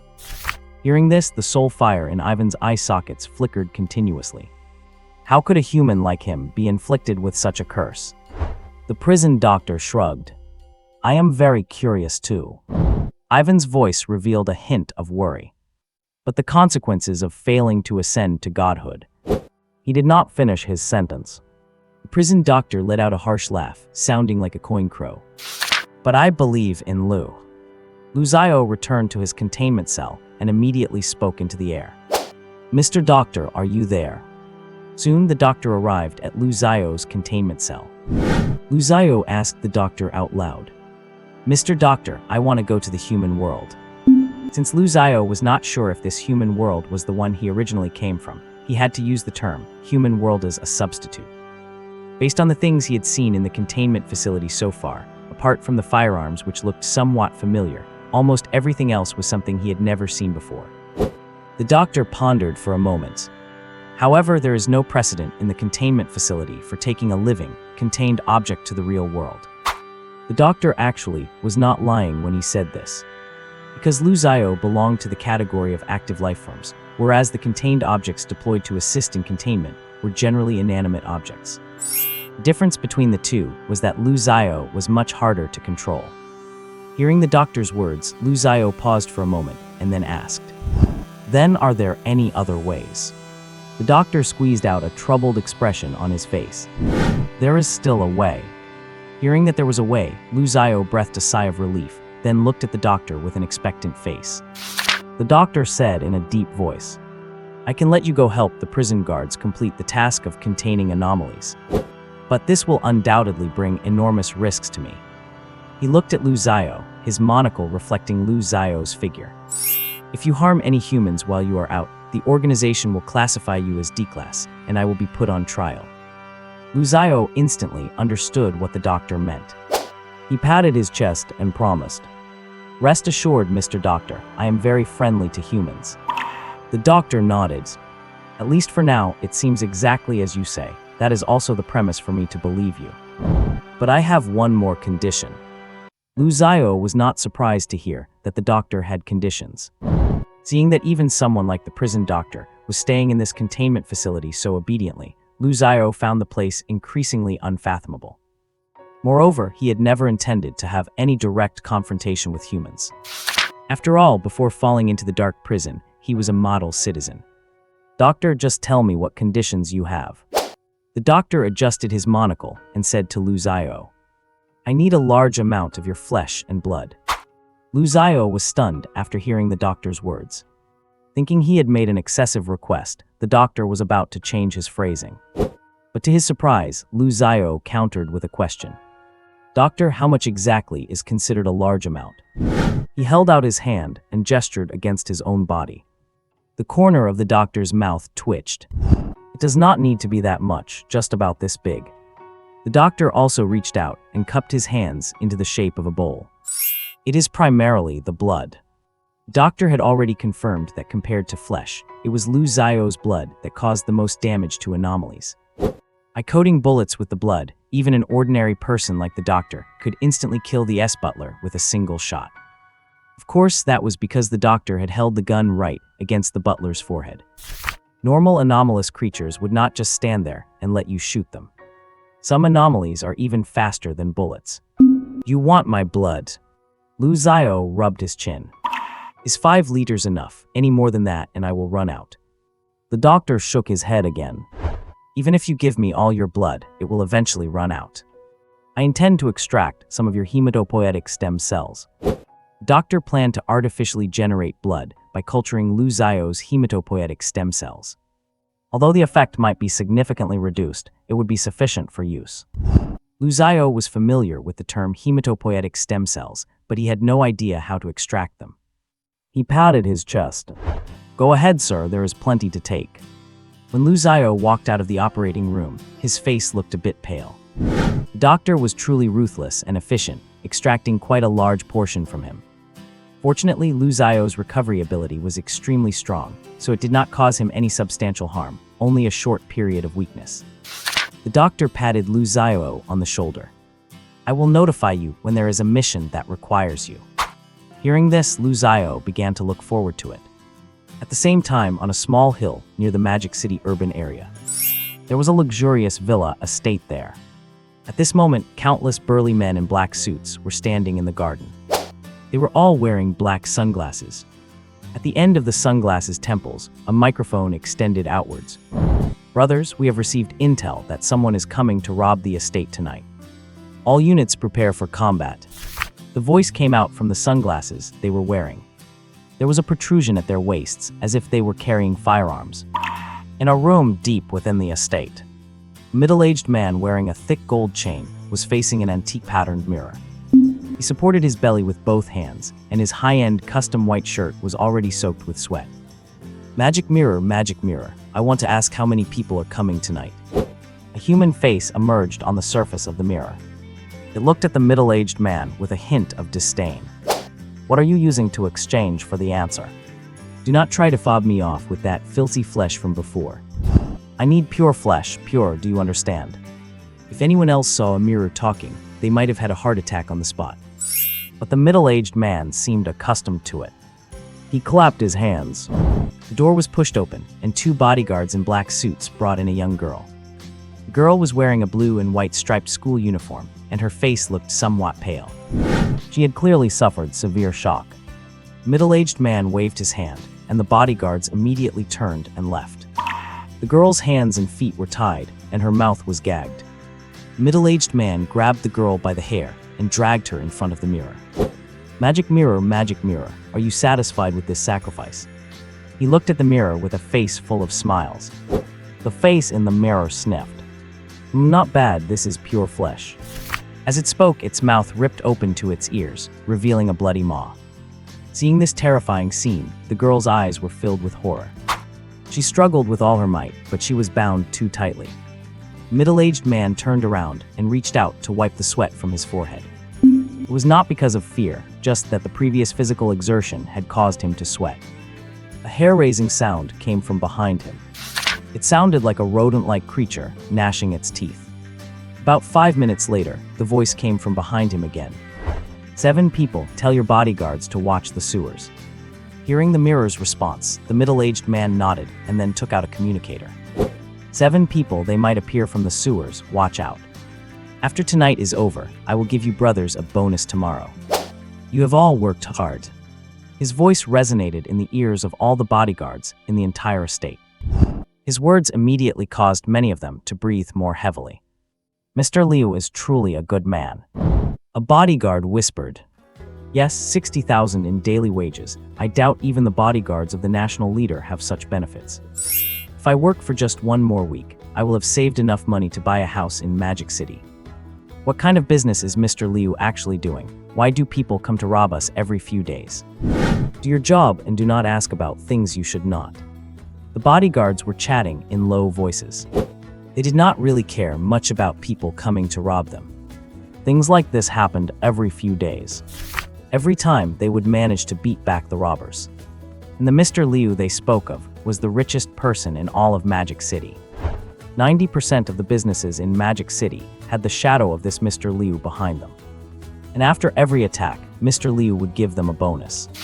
Sometimes 50,000, sometimes 100,000. You have to realize there were at least 100 bodyguards like them in the estate. Meanwhile, inside the estate's sewer, a 6-man team in special combat gear was crawling forward in the narrow sewer. Captain, is this really going to work? The target containment object has the trait of omniscience. It definitely knows we are coming through the sewer. The captain replied in a deep voice. Is there anywhere you can go where it would not know? Going through the sewer offers a smaller profile and is easier to defend. If they throw a grenade, well, we will all be meeting my great-grandmother in the afterlife. Slick, can you look at the occasion? It is fine, I have already investigated. They only have handguns. They cannot get their hands on heavy weapons. This team was the city fire team, tasked with containing Lu Xiao. In a hidden spot outside the estate, Xiao was holding a tablet computer. On the screen was a view of the entire estate. Her fingers swiped quickly across the tablet before she spoke into the communicator. Captain, all sewer exits are guarded. Dart did not seem surprised at all. There are always brave men under heavy rewards. With their high incomes, they will naturally do their best for their employers. The bullets have all been switched to tranquilizers, right? Streamer was a bit puzzled. Captain, using tranquilizers greatly increases our danger. Why not use conventional ammo? Dart sighed. These bodyguards are just a bunch of ordinary people kept in the dark. We have special bulletproof vests. Ordinary bullets can hardly hurt us. Tranquilizers are more than enough. Slick spoke up at this moment. They are no ordinary people. They are the noble high-income bracket. Damn it, their salaries are even higher than mine. Captain, why do not we join them too? No, I am getting jealous. No one answered Slick. Everyone knew he was joking. They were clearly used to it. Dart also automatically filtered out Slick's words. "All right, sync your watches, check your gear, and we assault from directly above in 10 minutes. As soon as he said this, the 6 squad members synced the time on their tactical wristwatches. 10 minutes later, bang! The sewer manhole cover was blown off. This was followed by several smoke grenades thrown out from the opening. Instantly, alarms blared throughout the entire manor. The smoke was extremely conspicuous under the moonlight. More than half of the bodyguards rushed toward the direction of the smoke. The members of the city fire squad had already reached the surface under the cover of the smoke. They were greeted head-on by a volley of pistol bullets. For a time, the entire manor was engulfed in gunfire. Slick flicked his wrist, and in an instant, a huge riot shield appeared on his arm. He held up the riot shield and pushed to the very front. Squad members had great chemistry and immediately fell in closely behind him. Bullets rained down on the riot shield, striking sparks.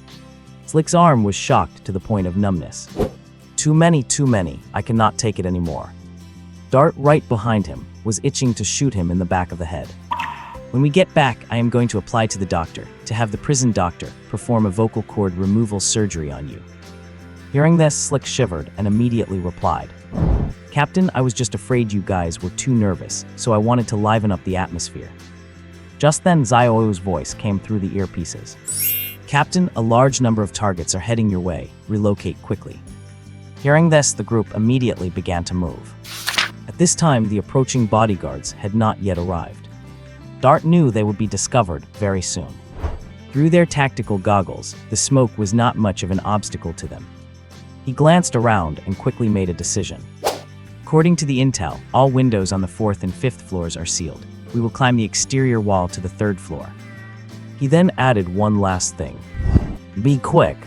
As soon as he finished speaking, he took the light and rushed to the wall. At the same time, sharp teeth popped out of his gloves, extremely sharp, like the legs of a spider. This allowed his palms to grip firmly onto the wall. Relying on these gadgets, they scaled the wall rapidly, reaching the 3rd floor in just a few seconds. At that moment, a voice sounded in the ears of all the bodyguards in the manor. The targets have entered the villa. Those outside guard the exits. Bang, bang, bang. Intense gunfire erupted from inside the villa. Clearly, a firefight had broken out inside. "Captain, the villa's exits have been locked down." Zio's voice echoed in the earpiece. Right then, Streamer's exasperated voice also came through the earpiece.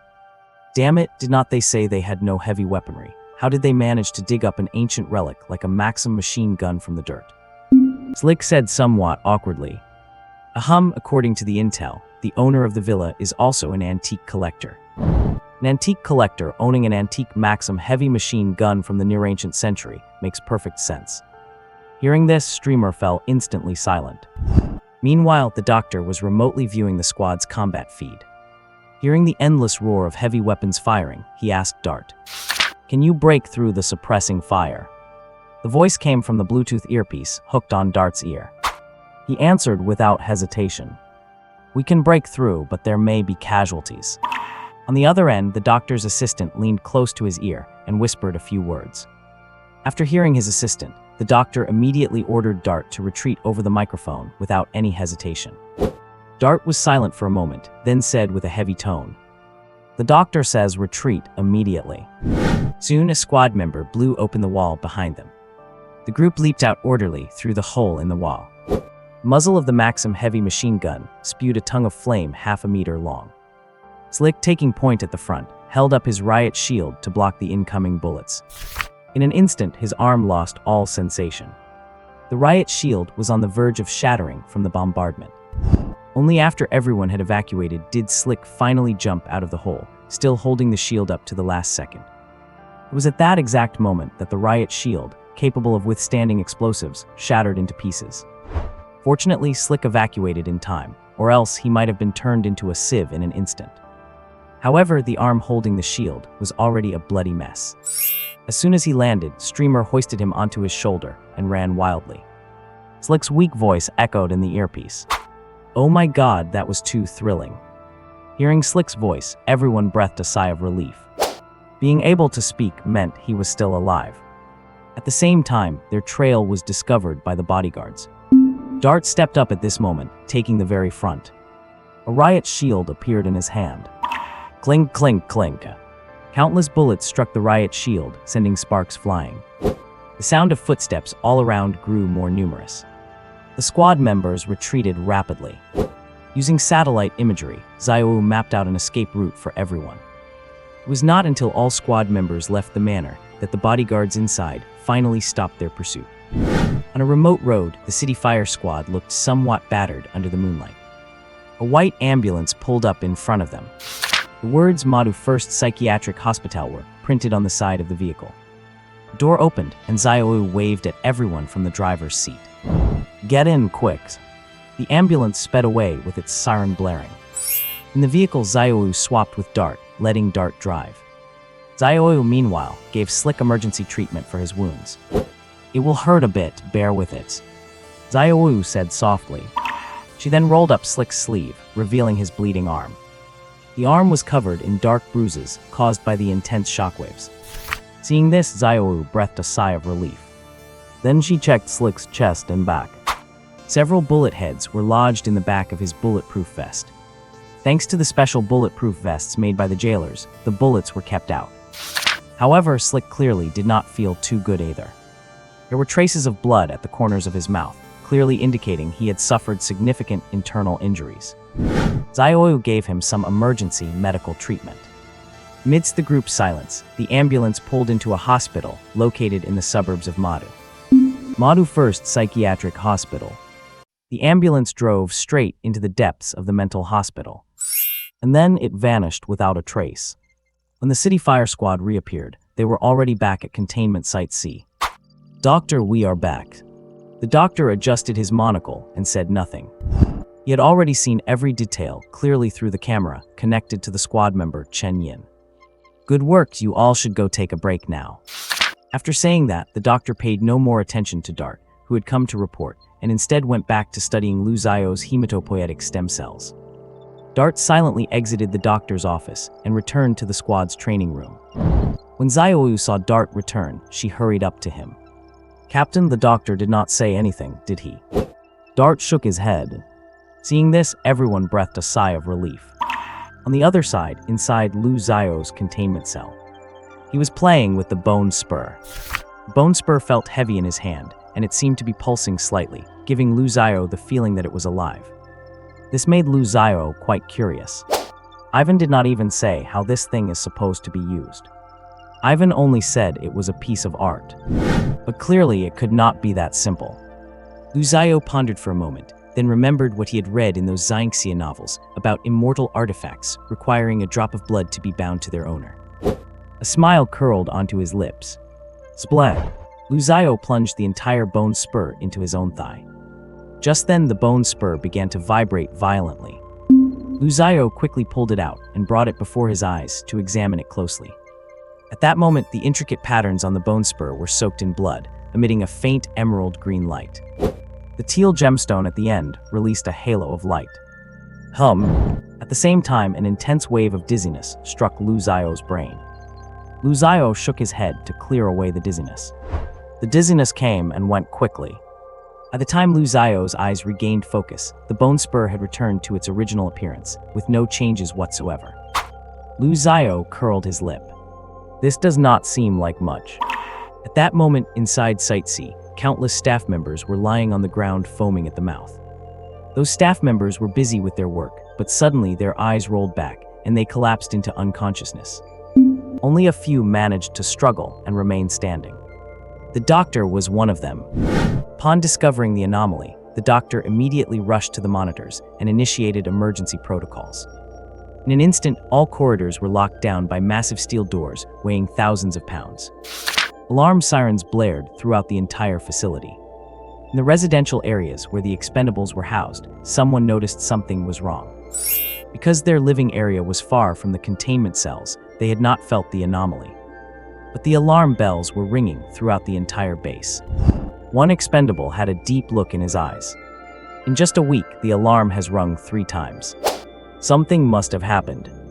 He muttered to himself in a low voice. There were over 100 expendables like him here. They wore identical yellow vests and lived in prison-like rooms. The difference from a prison was that they lived in individual cells. These people were referred to as expendables, meaning they were not treated as human beings here. These people had two things in common. First, they were all heinous death row inmates. Second, a man in a black suit had said the same thing to all of them. Do you want to live? I will take you to a place. As long as you can stay for 30 days, you will regain your freedom. Originally, these death row inmates were all facing execution, just trying to survive one day at a time. Once they heard they could live for another 30 days, every one of them agreed without hesitation. As for whether they could truly regain their freedom, they did not care. But ever since arriving here, their mindset had quietly begun to change. After all, who would not want to live a little longer? But soon, some realized this was a complete and utter scam. The purpose of bringing these expendables here was to provide research data for the researchers. It would be forcibly sent to be alone with some terrifying containment objects to test their properties. A slight moment of carelessness would result in death on the spot. As for whether they could really regain their freedom after 30 days, who knows? In any case, no one had yet managed to successfully survive past the 30th day. Several expendables exchanged glances through the bars. Then their gazes all shifted to the special operations soldiers guarding the entrance. "Officer, what is going on again?" An expendable whistled and called out. The doctor's voice came through the special operations soldier's earpiece. "Hold your position." Upon receiving the doctor's command, they breathed a slight sigh of relief. Then one soldier walked toward the expendable who had just whistled. He raised his hand and smashed the butt of his rifle against the bars. "Shut up." He did not have much else to say, because these people were just expendables. Seeing the soldier's attitude, those few expendables exchanged looks. On the other side, the doctor finally found the cause. He watched the playback of Lu Zio's surveillance footage, his mouth twitching slightly. On screen, after Lu Zio submerged the entire bone spur into his thigh, those staff members started to collapse one after another. It was as if their souls had been extracted in an instant. On the monitor, Lu Zio seemed to want to do it again. The doctor hurriedly grabbed the microphone. 292, stop. In the containment cell, Lu Zio was stunned by the sudden voice. "Doctor," he said with a puzzled tone. Soon the doctor arrived at Lu Zio's containment cell. After watching the surveillance footage, Lu Zio shyly hid the bone spur behind his back. The doctor adjusted his monocle. As this item is too dangerous and needs to be contained. Hearing this, Lu Zio flatly refused. "Doctor, this is my personal property." Doctor did not intend to snatch it by force. He had his own principles regarding containment objects. If he could avoid angering them, he never would. Because he believed that if they were provoked, many uncontrollable things could happen. Then you must keep it safe and do not let it get stained with blood. The doctor was certain that this bone spur was activated by Lu Zio's blood. As for whether getting it stained with someone else's blood would have the same effect, the doctor was not concerned. He just did not want Lu Zio to do that again. Lu Zio grinned and put the bone spur away. "By the way, doctor, are there any missions recently? When can I go to the real world?" The doctor was just about to shake his head when he suddenly recalled the failed mission of the city fire squad. "Oh, as luck would have it, there actually is one." Hearing this, Lu Zio said excitedly, "Then what are we waiting for? I cannot wait. Do not be in a rush, we still need to coordinate and prepare." The doctor pushed up his monocle. "Besides, I need to get your outing paperwork ready. This process will take a day." Lu Zio curled his lip and sat back on the bed. "Tomorrow I will arrange for someone to pick you up. Just cooperate with them to complete the mission then. Remember, absolutely no killing." With that said, the doctor turned and left. After the doctor left, Lu Zio took out that bone spur again and examined it carefully. The bone spur was like a vibrator, constantly vibrating in his hand. Lu Zio could not seem to put it down. In the doctor's office. "Dart, this is the document to mobilize sequence 292 to assist with the operation." Dart took the document from the doctor's hand and asked in a deep voice, "Having 292 assist in our containment operation." The doctor nodded. He brought out that video clip for Dart. "This is one of his abilities. I have calculated it. The radiation radius is 3 kilometers. When this ability was activated, all humans within that 3-kilometer radius experienced the same degree of dizziness. And it lasted for up to half an hour. Hearing this, Dart gasped. Is there no way to evade this ability? The doctor pushed up his monocle. I suppose only those with strong mental fortitude can resist that sudden dizziness. Dart looked at the video, where Lu Xiao in the footage also experienced a brief moment of dizziness.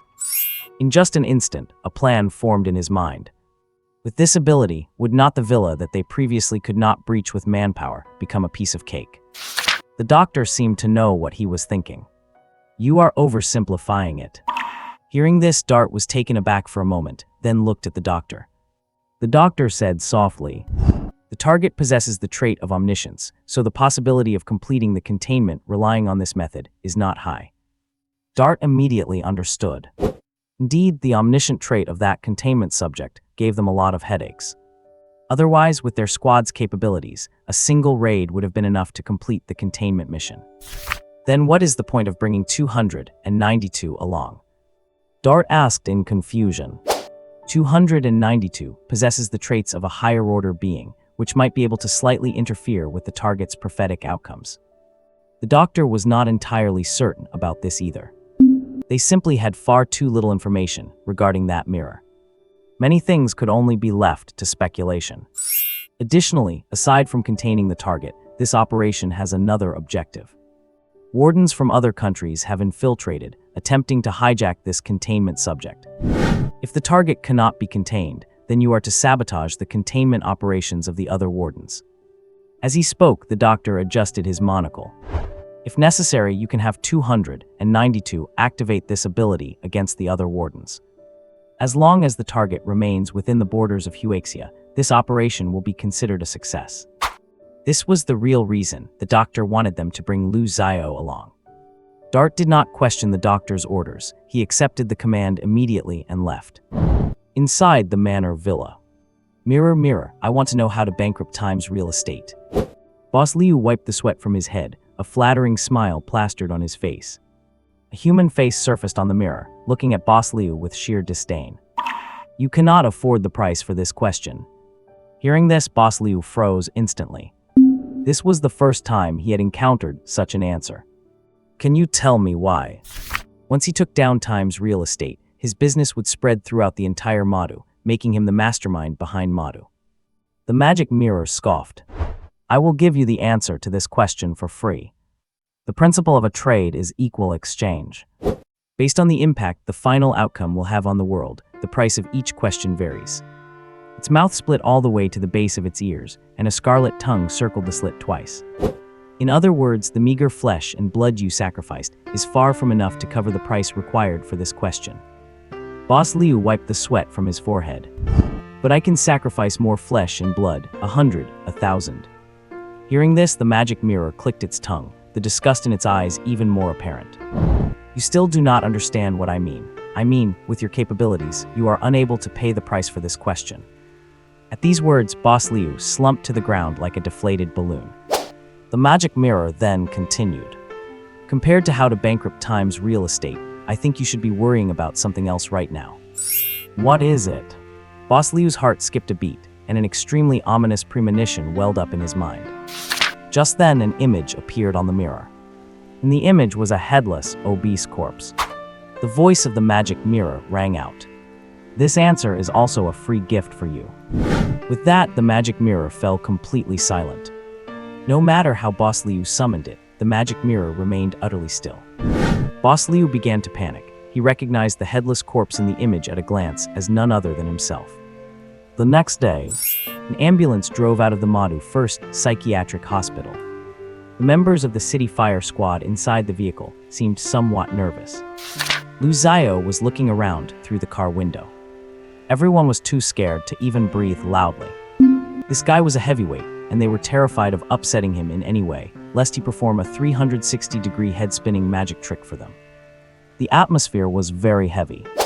Lu Xiao was completely oblivious to this, seemingly captivated by the scenery outside the window. After a long while, Lu Xiao finally spoke. What city is this? The squad members exchanged glances, their eyes eventually all falling on Slick. Slick pointed to his own nose and saw the others nod. He took a deep breath.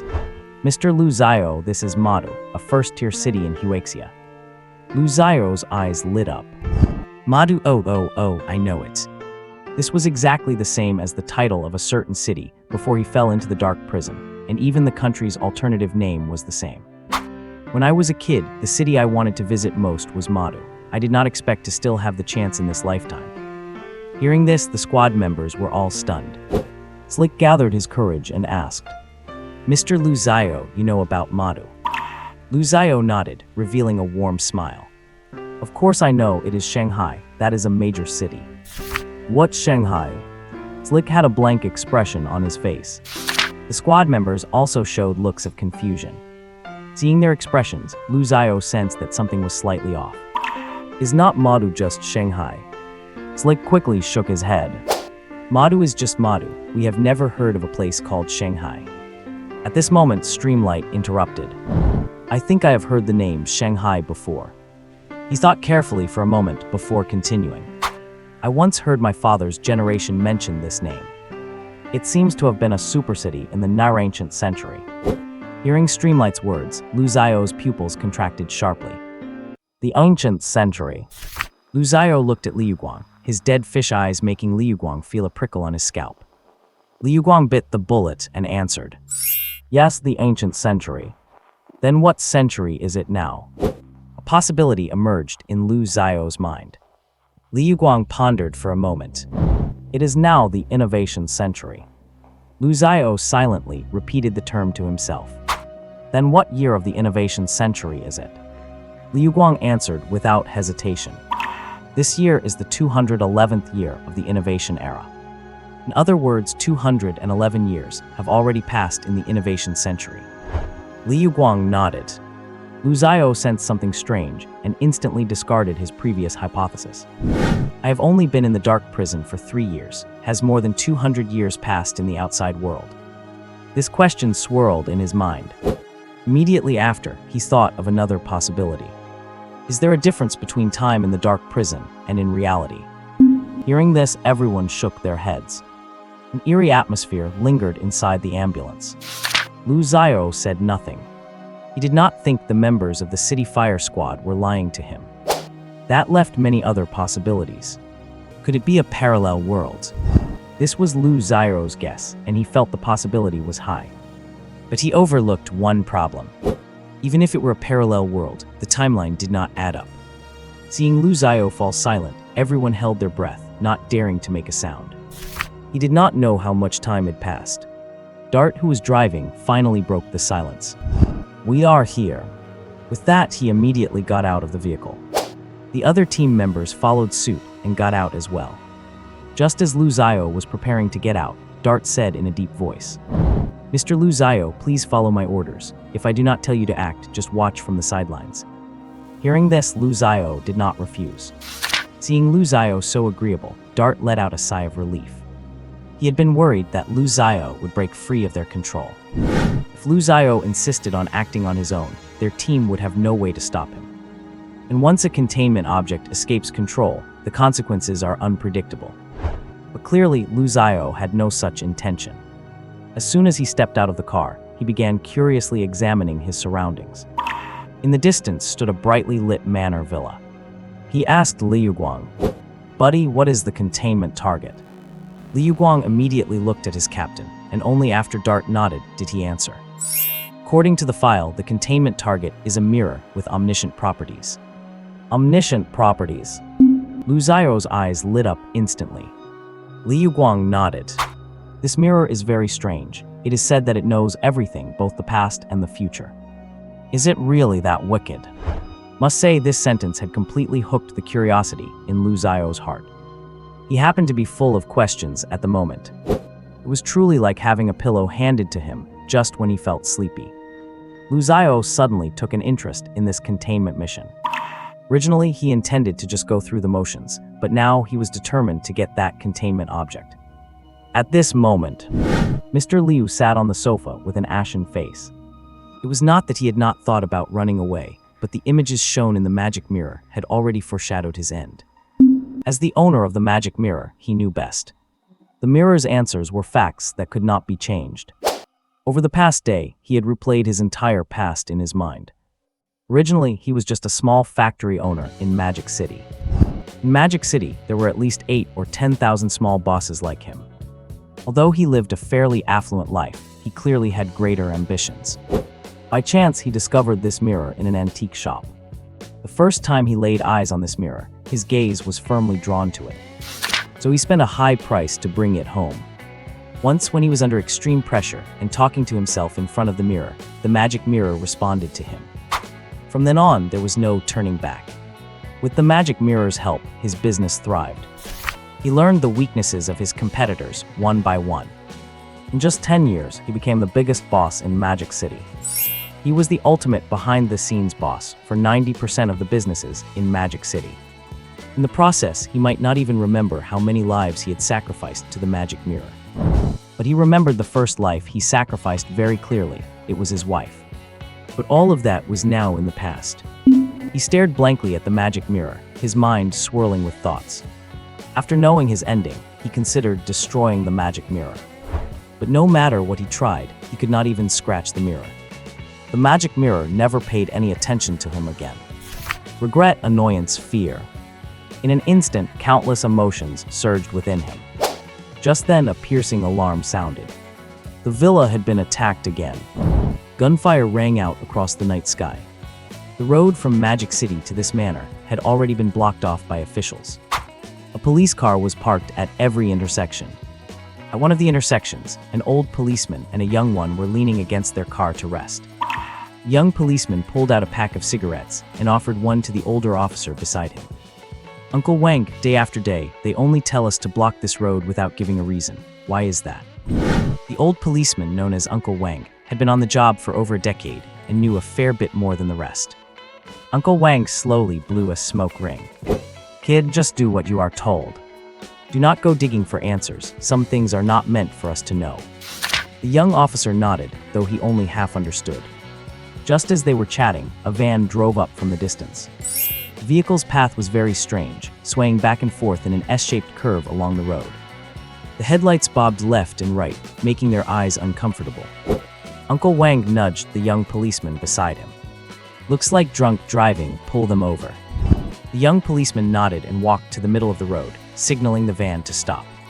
Soon the van came to a stop at the roadside. The young officer knocked on the window. The window rolled down, and in the driver's seat sat a soldier in special combat gear. The young policeman was stunned, then immediately saluted. But the person in the driver's seat did not respond. Instead, he was performing extremely bizarre movements. His hands had long since left the steering wheel and were making constant mechanical motions. The atmosphere was incredibly eerie. The young policeman felt his scalp prickle. But out of duty, he bit the bullet and said, "Friend, this road has been closed. No passage is allowed without special authorization." Hearing the young officer's words, the soldier in the driver's seat stopped one hand, took an ID card out of his bag, and handed it to the officer. Meanwhile, his other hand did not stay idle and kept making the same mechanical movements. The young policeman took the ID and glanced at the rearview mirror. What he saw in the rearview mirror made his skin crawl instantly. In the back of the van sat 6 people in special military uniforms, their hands all twitching in the same eerie way. Just like the person in the driver's seat. At this moment, the older policeman also noticed something was wrong. He walked toward the van. Passing by the young policeman, he casually patted him on the shoulder. But at this moment, the young policeman's eyes were vacant, and he stood frozen in place, holding the ID card in his hand. The older policeman casually took the ID and leaned in for a closer look. He was taken aback for a moment, then looked at the Special Forces soldier in the driver's seat and immediately gave a military salute. "Please pass." The soldier nodded, then put his hands back on the steering wheel and drove away. The van's driving trajectory was still crooked and weaving. After watching the van leave, the older policeman nudged the young policeman beside him. Thump! The young policeman collapsed to the ground. The older policeman looked at the young policeman lying on the ground with his eyes rolled back and was instantly stunned. It took him quite a while to come to his senses. He helped the young policeman up and pressed his thumb hard against his philtrum. He pinched it for a full 5 minutes before the young policeman's eyes slowly regained focus. Blurg! As soon as he woke up, the young policeman lay on his stomach and started dry heaving. The older policeman rubbed his back for him. "What is wrong with you, kid? Why did you suddenly pass out?" After he finished dry heaving, the young policeman looked at the older policeman with tears in his eyes. He shook his head, his eyes full of bewilderment. "I do not know what happened either. I just suddenly passed out." Hearing the young policeman's answer, the older policeman's expression turned grave. "You were not possessed by something evil, were you?" Hearing this, a hint of fear appeared on the young policeman's face. Outside the manor, in a hidden spot, an ambulance with the words, "Madu First Psychiatric Hospital" printed on it was parked there. Inside the vehicle, Xiaoyu held a tablet and said in a deep voice, "Captain are the ones attacking our own people." Fei Biao shook his head. "No, another jailer squad has intervened." Xiaoyu's fingers swiped rapidly across the tablet. According to the satellite feedback, there are 3 squads attacking the villa. Fei Biao said in a deep voice, "Can you trace their ID codes?" Members of the jailer squads all have their own unique ID codes. And the jailer's satellite can detect their ID codes, thereby finding out which containment facility they are from. Xiaoyu's fingers flew across the tablet, her 2 beautiful eyebrows knitted tightly together. "Captain, I cannot find them. Their ID codes have been shielded by special means." Listening to the gunshots outside, Fei Biao's expression looked a bit grim. "Bastards, they are using live ammunition." There is a slight difference in the sound between live ammunition and tranquilizer darts. This slight difference was heard clearly by Fei Biao. Hearing this, Huatu immediately said, feeling somewhat indignant, "Captain, why can we only use tranquilizers while they can use live ammo? Which containment facility are they from? I am going to file a complaint against them when I get back." By this time, Fei Biao's brows were already tightly furrowed. "I am afraid they are not jailers from Huaxia." Within the jailer organization of Huaxia, there is an unwritten rule. That is, live ammunition cannot be used against civilians. Combined with the intelligence provided by the doctor, Fei Biao could be certain that those 3 squads were definitely not any unit among the Huaxia jailers. Liu Guang's eyes were somewhat clouded with gloom. "Captain, are you saying that foreign jailers have infiltrated and are trying to snatch the target?" Fei Biao nodded and said in a deep voice, "That is the only possibility." Huatu could not sit still anymore and said angrily, "Then what are we waiting for? Let us go up and kick their asses." Fei Biao shook his head. The highest priority mission given by the doctor is to disrupt their operation and then contain the target. "Then what are we waiting for? Let us hurry up and disrupt them." Huatu stood up holding his gun and said. Fei Biao shook his head. "They are still attacking the outskirts of the villa. It is not the best time to act yet." Hearing Fei Biao's words, Huatu sat back down in frustration. Liu Guang patted Huatu on the shoulder and said in a deep voice, "Follow orders." His expression seemed calm, but the trembling hand resting on Huatu's shoulder completely betrayed his emotions. Huatu said nothing, casually picking up a cloth to wipe the gun in his arms. The other squad members also stared at the guns in their hands in silence. To the side, Lu Xiao looked curiously at the tablet in Xiaoyu's hands. "Hey girl, what is this thing called?" Lu Xiao pointed at the tablet in her hands. Xiaoyu was slightly stunned, but still answered. "This is called a smart brain." Lu Xiao grinned. "Can you let me play with it?" Xiaoyu shook her head. Lu Xiao was not annoyed either. It was not like he absolutely had to play with that smart brain. He just purely felt that it looked somewhat similar to the tablet computers in his memory and wanted to take a look. But since Xiaoyu did not agree, he let it go.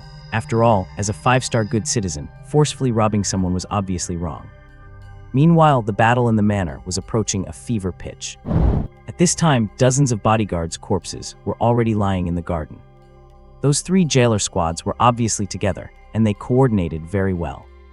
So far, there had been no casualties among them. Some bodyguards had already retreated inside the villa to defend it, while many more took advantage of the chaos to flee the manor. After all, they were just there for work. It was not worth risking their lives. "Captain, they have started attacking the villa. It is estimated that the villa will fall in 5 minutes. Xiaoyu's voice rang out.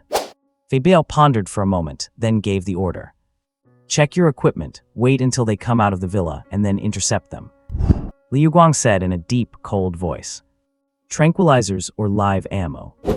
As he spoke, he had already ejected the tranquilizer magazine. He had clearly already shown his stance. For a moment, everyone's gaze, except for Lu Zio's, fell on Fei Biao in unison. Fei Biao's gaze swept over the squad members, and then he gritted his teeth and said, "Live ammo." Hearing Fei Biao's words, everyone felt as if they had found an outlet for their emotions. For a time, the only sound left in the vehicle was the clatter of magazines being changed. Yutu even threw his swapped-out tranquilizer magazine on the floor, stomped on it fiercely a couple of times, and spat on it. At this moment, Lu Zio grabbed Fei Biao. "Buddy, do you need me to step in?" He pointed at his own nose. Fei Biao thought for a moment. "Mr. Lu Zio, I hope you can follow my command." Lu Zio nodded, then revealed an amiable smile.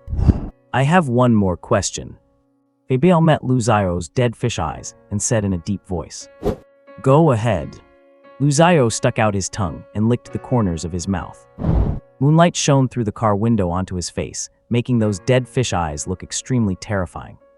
"Then can I kill people?" Hearing Lu Zio's words, everyone's gaze once again uniformly fell on Fei Biao. Fei Biao's gaze was gloomy, and he said coldly, word by word, "You cannot kill people, but they are not human." Hearing Dart's reply, Lu Zio smiled happily. He was just a bit mad from being tortured in the dark prison, but that did not mean he was stupid. He had heard the squad members' conversation clearly. He would be the first to object to outsiders acting arrogantly on his own land. Although he was not even sure if he could still be considered a citizen of this country. But that did not affect his determination to kill. He reached out to touch his forehead, his long, slender fingers clearly showing their joints. A hint of bloodlust flashed deep within his eyes. He tried his best to control the expression on his face, afraid of scaring Xiaowu, who was next to him. Xiaowu felt Lu Zio's body trembling slightly, and she asked curiously, "Are you afraid?" Hearing this, Lu Zio controlled his expression and gave her a relatively gentle smile. "Just a little bit excited." "Yes, just a little bit." The villa had fallen. In the hallway, dozens of corpses wearing black suits lay scattered about. Without exception, each of them had a hole in their forehead. Blood had soaked the entire floor. Even on the steps at the villa's entrance, blood was spreading out. The magnificent villa had now become a slaughterhouse. Bang! The door was kicked open. President Liu was sitting on the sofa, holding a long-stemmed red wine glass in his hand. The bright red liquid inside looked just like blood under the light. President Liu did not turn around to look at the people who entered. He continued to sip his wine. The people who entered were a group of soldiers wearing tactical gear, 7 in total. The leader made a tactical hand signal. Then soldiers stepped forward and shouldered the mirror with the ancient-looking patterns. President Liu did not stop them either. His body slumped on the sofa. "Can I ask you for one thing?" His voice sounded a bit hoarse at this moment. The soldiers looked back at him. "Can you kill me here?" This was the outcome President Liu wanted most at this moment. The final image, the magic mirror, gave him lingered in his mind. It was a room with metal walls on all 4 sides, containing a fat, headless corpse. Compared to that way of dying, President Liu preferred to be shot in his own villa. However, the soldiers did not respond to his request. The leader of the soldiers just waved his hand indifferently. Everyone walked out of his room in an orderly fashion. President Liu lay on the sofa, murmuring to himself. So the ending really cannot be changed. Outside the villa, 7 dark gun barrels were aimed at the main entrance. Those were the guns of the city fire squad. At the villa entrance, a tactical soldier peeked in using a tactical maneuver. As soon as he stuck his head out, a barrage of bullets poured into him. Even wearing a special bulletproof helmet made by the jailer, he was shot in the head instantly. His head exploded like a watermelon, splashing red and white matter everywhere. At the same time, several grenades were thrown into the villa entrance. Boom, boom, boom. Fire and debris scattered. Dart gave orders in a calm tone. Suppressive fire. Rat-tat-tat. Rat-tat-tat. The muzzle flashes sprayed out for half a meter. Like the scorching breath of dragons. Click. A smoke grenade was tossed out. A moment later, the area was thick with smoke. Dart activated the anti-smoke function of his goggles. In his view, there was no one in the smoke. He immediately understood the opponent's choice. They gave up on leaving through the main entrance. Slider gave a cold laugh. Then they are going to have a rough time. Dart opened his microphone. Mr. Luzayo, they did not come out through the main entrance. Luzayo's voice came through the microphone. I already see them. On the other side, a hole was blown into the villa wall. More than 10 tactical soldiers stepped out from the hole in an orderly fashion. They moved in a staggered formation, keeping an eye on their surroundings. Just as everyone had stepped out from the hole, a voice echoed in their ears. Hey friends, surprise. They looked toward the sound. By the moonlight, they saw a bizarre figure in a tree not far away.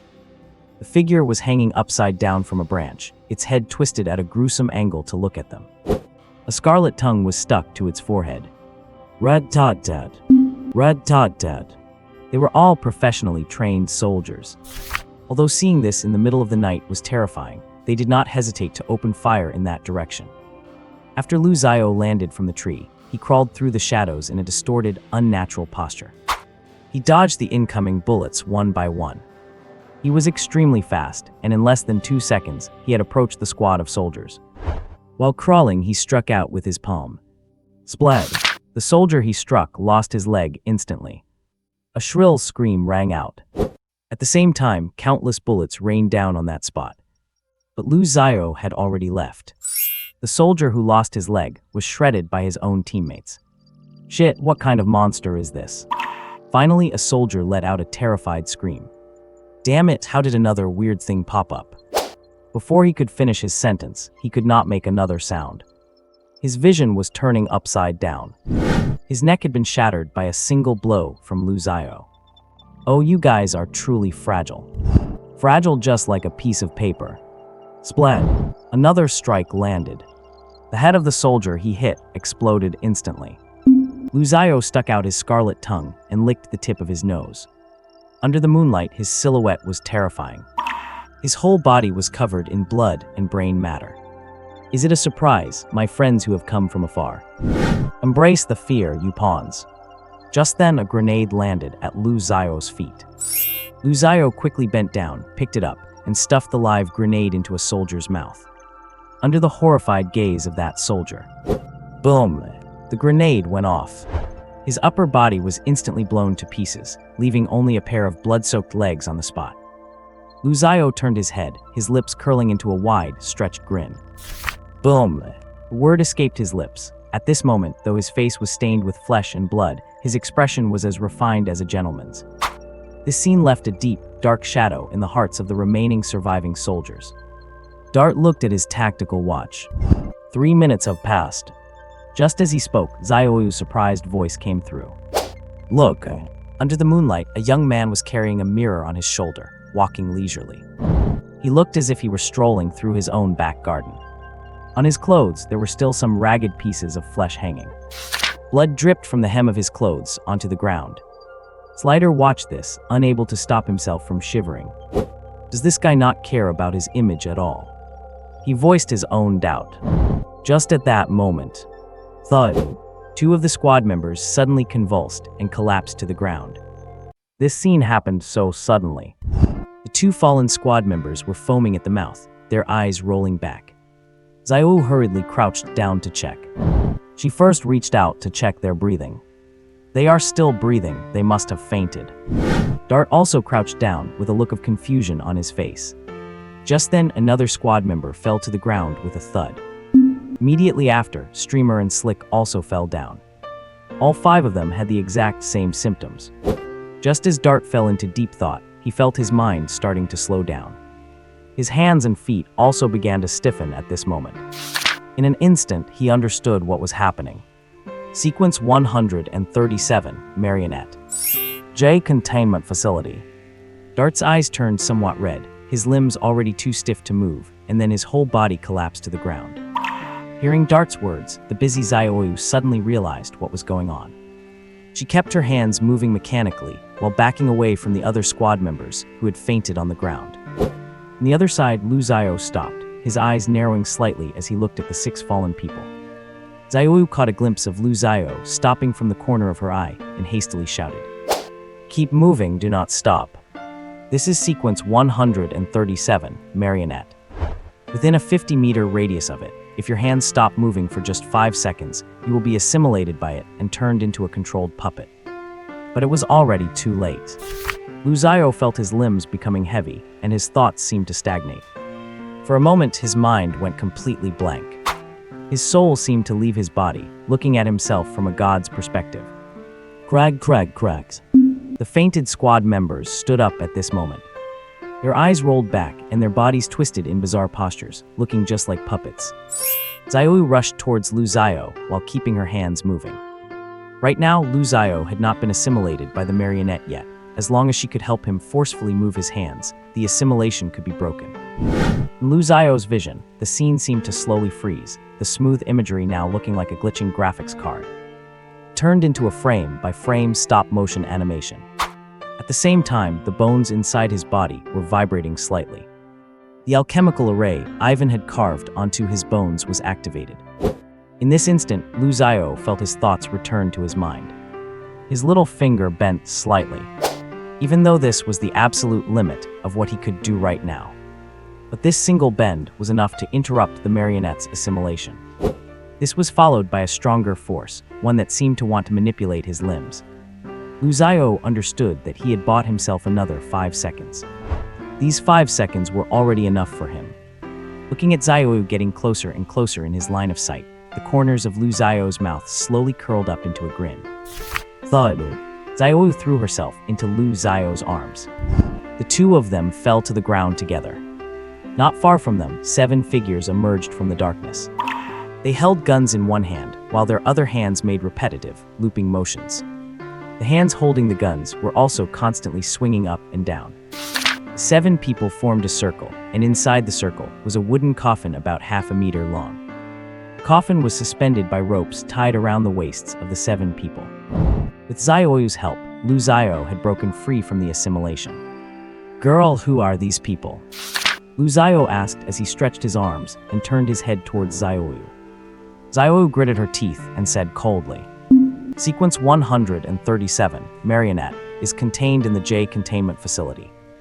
Obviously, they are J's jailer squad. Lu Xiao continued to ask, "Where is the J containment facility?" Xiaoyu answered coldly, "J is in Japan." Oh ho, is not that a coincidence? The expression on Lu Xiao's face was quite fascinating. He kept switching back and forth between a smile and pure madness. "Girl, as long as my hands keep moving, it is fine, right?" Hearing Lu Xiao's voice, Xiaoyu nodded. Sequence 137's trait is that everyone within a 50-meter radius of it must keep their hands moving at all times. Otherwise, they will be assimilated by the marionette. If someone is assimilated by it, then anyone else within 50 meters of that assimilated person also needs to keep their hands moving. In other words, if there is an assimilated person every 49 meters, theoretically, the marionette could assimilate the entire world. However, once an assimilated person is more than 50 meters away from the marionette, the assimilation will be severed. As a member of the jailer's special ops squad, Xiaoyu knew the traits of these contained objects like the back of her hand. Likewise, this was something every special ops squad member needed to memorize. Lu Xiao pulled out a bone spike from who knows where. The bone spike was covered in exquisite and complex patterns, with a huge azure gem at its end. Lu Xiao grinned, and then the hand holding the bone spike thrust violently downwards, stabbing it into his own thigh. The entire bone spike sank into Lu Xiao's thigh. Watered by fresh blood, the azure gem at the end emitted an intense burst of light. Following that, a white halo expanded outwards with the gem as its center. Just as Xiaoyu was shocked by why Lu Xiao would commit such self-harm, her eyes suddenly rolled back and she fainted. At the same time, the 7 special ops soldiers carrying the marionette also passed out. But Dart and the others, who had already been assimilated by the marionette, remained standing where they were. They slowly raised the guns in their hands and fired wildly in Lu Xiao's direction. For a moment, the entire manor was once again enveloped in gunfire. Enduring the dizziness in his head, Lu Xiao scrambled away from his spot on all fours. Clenching the bone spike in his mouth, his body crawled rapidly across the ground. Soon, Lu Xiao bypassed Dart and the others, charging towards the J jailer squad not far away. Countless bullets rained down behind him. At this time, that squad also slowly stood up, their 7 pitch-black muzzles spitting tongues of fire at Lu Xiao. At the same time, the sound of a grenade pin being pulled rang out. It was thrown over by Dart and the others. Lu Xiao did not even spare it a glance, attacking straight towards the J squad. Squelch! Boom! The grenade exploded behind him. The bone spike instantly pierced through the first person's heart. The bulletproof vest the soldier wore was just like a piece of tofu in front of the bone spike. But the soldier whose heart had been pierced did not die. His eyes rolled back, revealing a large expanse of white, and saliva drooled from the corners of his mouth. One of his hands tightly gripped the bone spike thrust into his chest, while his other hand holding the gun abruptly fired at Lu Xiao. Lu Xiao tried to pull the bone spike out, but the strength in the soldier's hand was surprisingly great. For a moment, Lu Xiao was unable to pull the bone spike out. At the same time, the muzzles of everyone present were pointed at him, including Xiaoyu, who had just stood up. Dudo, dudo. Just before the gunfire erupted, Lu Xiao had already given up on the idea of pulling out his bone spurs. Puff, puff, puff. The soldier with a bone spur lodged in his chest was shredded by the dense hail of bullets. At this moment, Lu Xiao was clutching a bright red heart in his hand, and it was still beating rhythmically. After crushing it casually, Lu Xiao lunged toward the next person. Although they had been assimilated into puppets, their methods of attack remained human. And it is very difficult for human attack methods to inflict any effective damage on Lu Xiao. During his 3 years of survival in the dark prison, Lu Xiao faced all kinds of monsters and bizarre creatures. The abilities of those creatures were even more unfathomable. And in those 3 years, the areas Lu Xiao explored were merely the tip of the iceberg in the dark prison.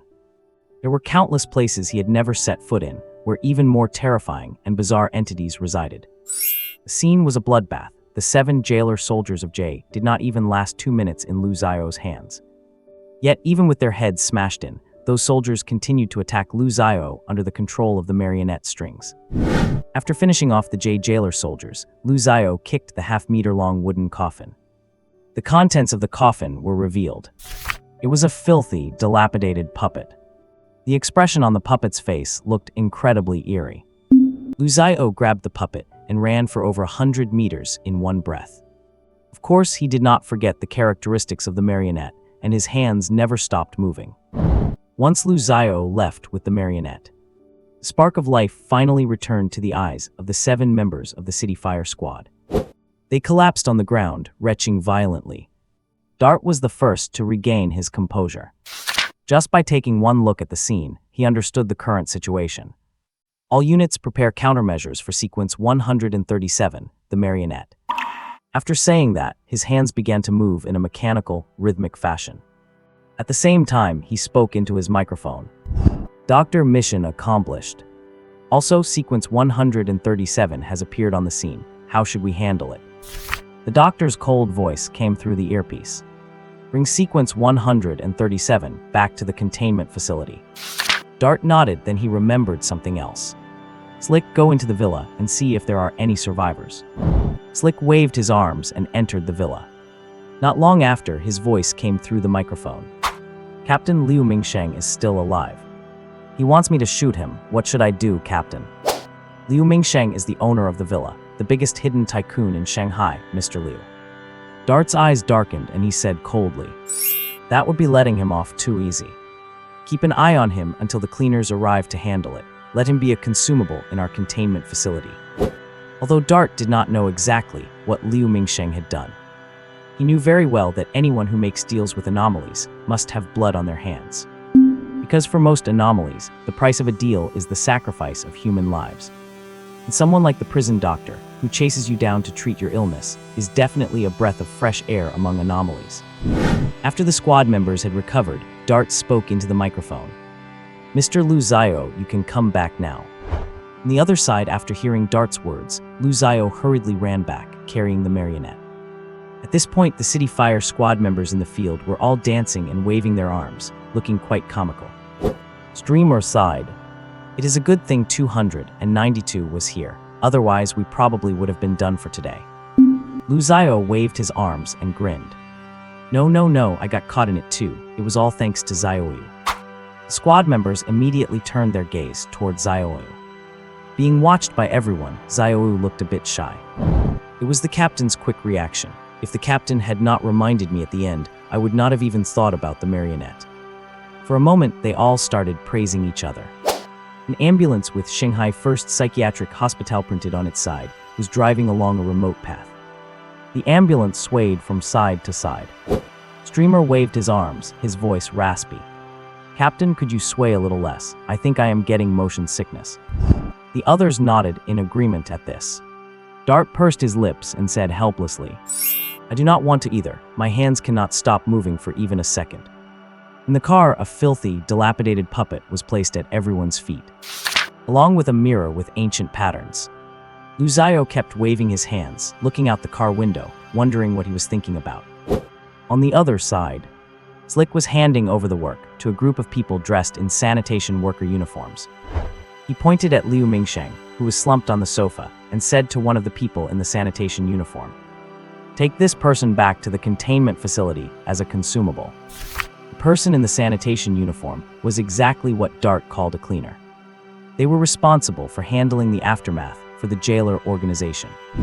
After the leader of the cleaners and Slick walked around the villa once, the scenes they saw made them both feel a bit terrified. The most horrifying part was the scattered, mangled remains on the ground. Did you deploy a D-class containment object? Because the cleaners had not received the detailed mission report yet. They did not know what had happened at the time. But those mangled remains on the ground clearly were not something their squad could have caused. Slick scratched his head. According to the jailer regulations, D-class containment objects are not allowed to be taken out of the facility. The cleaner rolled his eyes at him. "I know that." Slick chuckled. "Our captain will provide a detailed mission report later. You guys go ahead and clean up the mess here." The cleaner waved his hand. "Fine, once your mission report comes out, we will know how to handle the potential aftermath. Also, Liu Mingsheng will be sent to the base within 2 days. Just make sure to prepare for his arrival." After saying that, he performed a jailer salute to Slick. Right hand in a fist pressed against his heart. Slick returned the salute. After Slick left, the cleaners began to process the scene. They first gathered the body parts from the ground. In some places, they even had to use shovels to scoop up the flesh and blood. Then they poured a special liquid over it. As soon as the liquid touched the flesh, it dissolved at a speed visible to the naked eye. In the end, only black ash was left on the ground. Afterward, the cleaners repaired the damaged parts of the villa, restoring it to its original appearance. By now, the manor showed no signs that a battle had ever taken place. The interior remained opulent, and the exterior remained grand and luxurious. Finally, the cleaners took out a confession document. They brought the document to Liu Mingsheng, grabbed his finger, and pressed his thumbprint onto it. Liu Mingsheng stared blankly at the confession letter. "Now that I have pleaded guilty, what kind of sentence will I get?" The cleaner answered without hesitation. "With what you have done, there is no escaping the death penalty." Hearing it was the death penalty, Liu Mingsheng actually breathed a sigh of relief. "Do not panic, let me ask you a question first." The cleaner took a pair of sunglasses from his pocket and put them on. "Do you want to live?" These words felt like an interrogation of the soul. For a moment, some light returned to Liu Mingsheng's eyes. He nodded frantically, his voice trembling as he spoke. "Of course I want to live. What do you want? Money." The cleaner in sunglasses wagged his finger.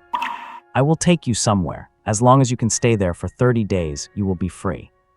Liu Mingsheng agreed without hesitation. "As long as I can live, let alone 30 days, even 30 years would not be a problem." The cleaner chuckled. 30 years will not be necessary. If you agree, let us sign an agreement." Saying this, he took out another document.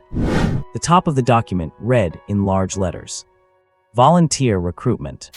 Sign this agreement and you can become an honorable volunteer." The cleaner looked at Liu Mingsheng with a smile. Liu Mingsheng pressed his fingerprint at the bottom without any hesitation. There is always light at the end of the tunnel. He could not help but exclaim.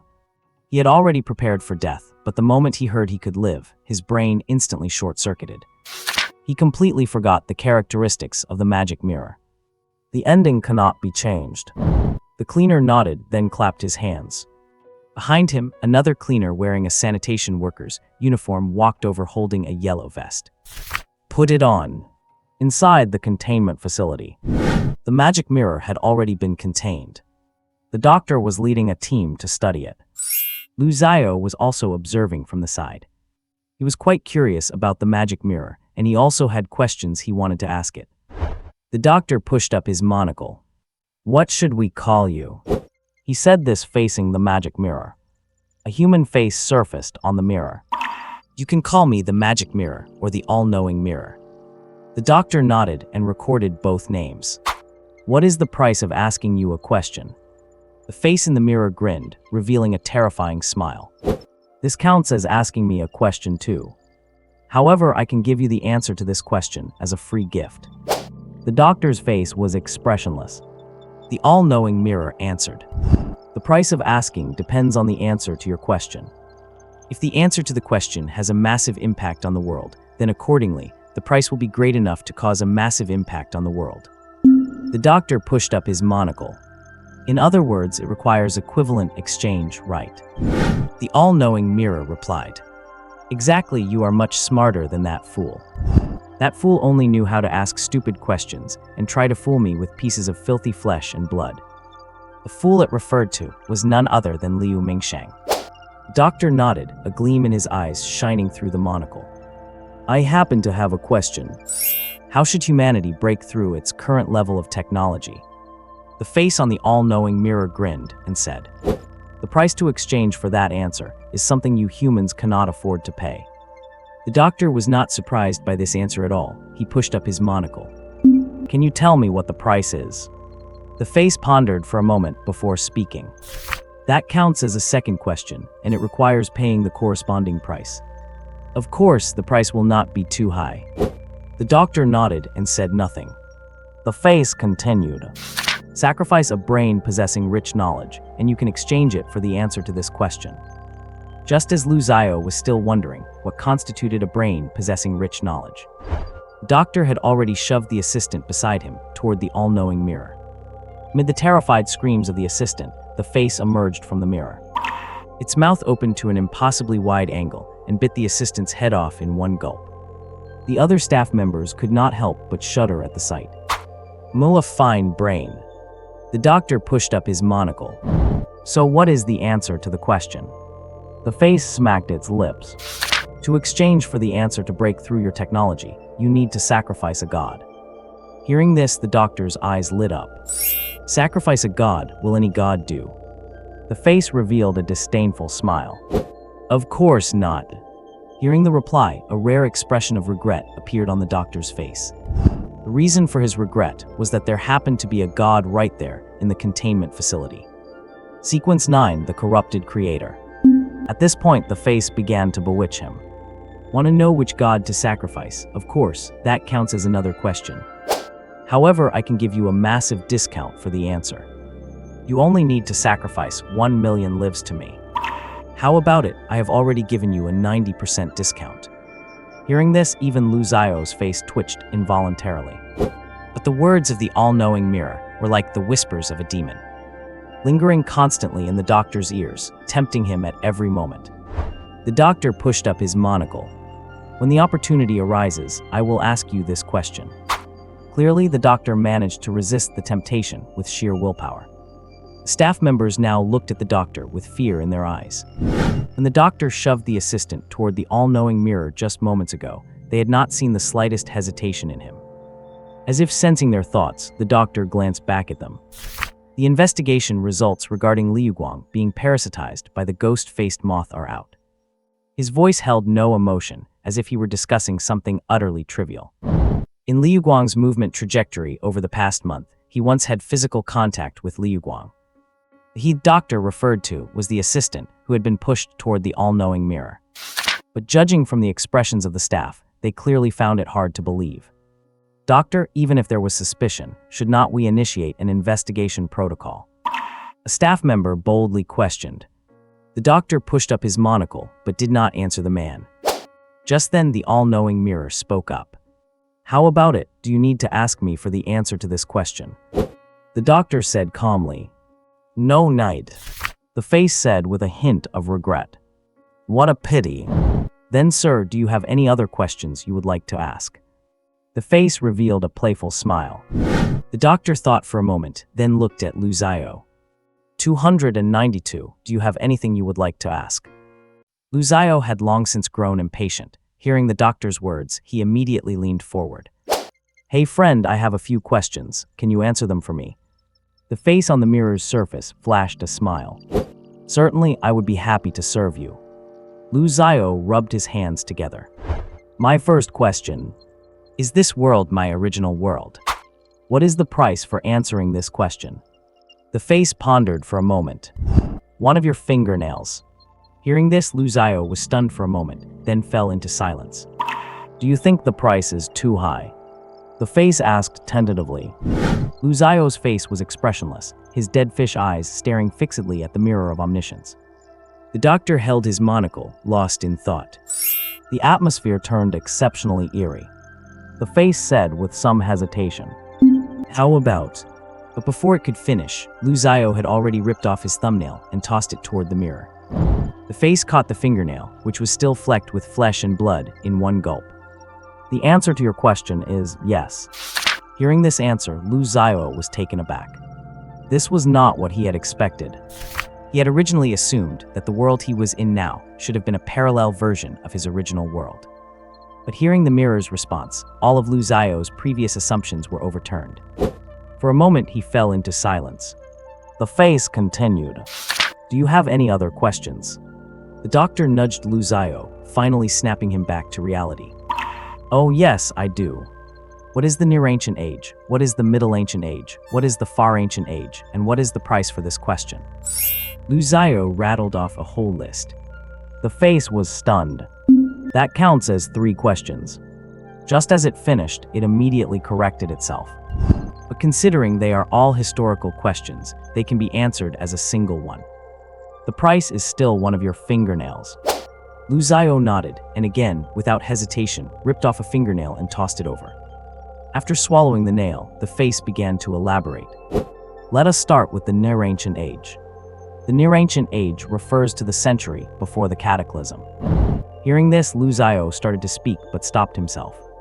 Seeing this, the face hurried to add. The Near Ancient Age ended 1,300 years ago. 1,300 years.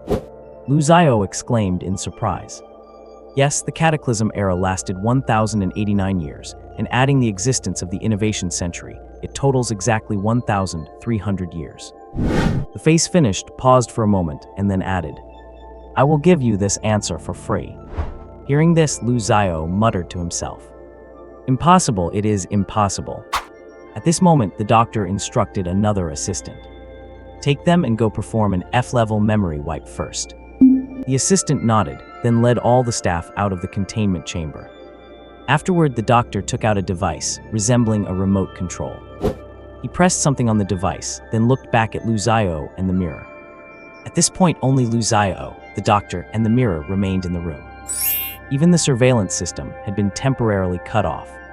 In other words, during this time, everything that happened in this containment chamber would be unknown to anyone else. Of course, the mirror does not count as a person.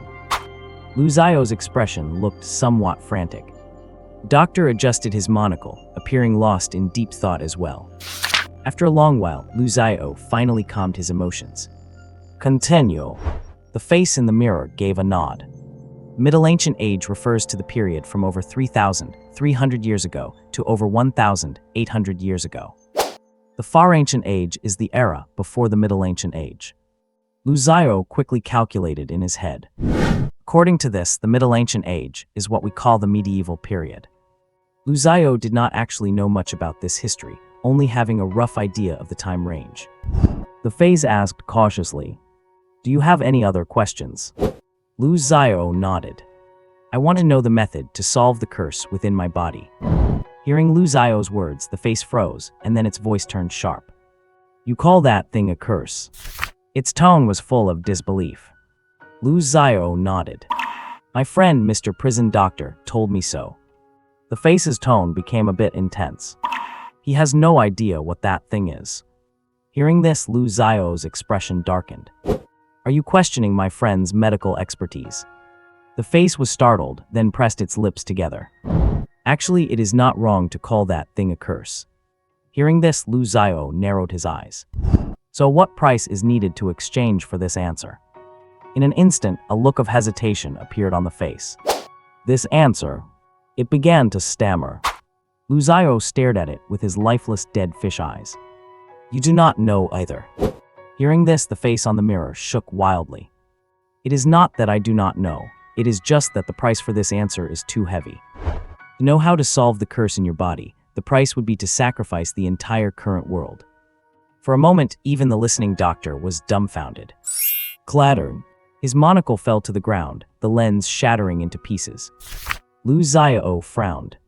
Why would it be like this? Why does solving my curse require such a huge price? The face hurried to explain.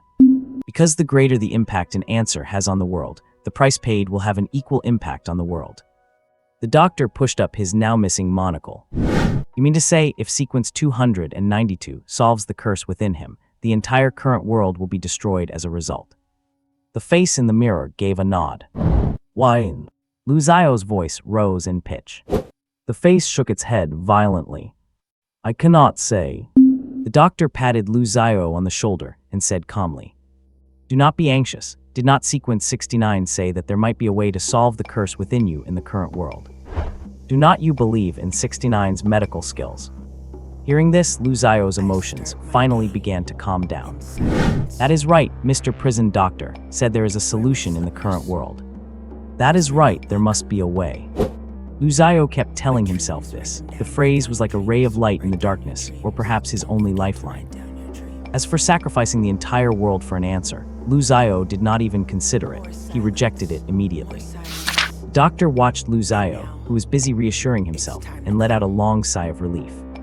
If Lu Xiao had chosen to get the answer, the Foundation would have had to reevaluate his containment level. And once reevaluated, given the nature of this matter, they would likely have proceeded straight to termination. The reason he wanted to keep Lu Xiao alive was because Lu Xiao had immense research value. Do you have any other questions? Lu Xiao pondered for a moment. I have one last question. I have only been in the dark prison for 3 years, yet over 1,000 years have passed since the day I fell into it. What happened to me during these 1,000+ years? As soon as these words came out, even the doctor pricked up his ears to listen. According to 292's claim, he is a person from the near ancient century. The doctor instantly understood the key to all this. The face in the mirror shook its head frantically once again. The price for this answer is the same as the previous one. Hearing this, Lu Xiao was a little bewildered.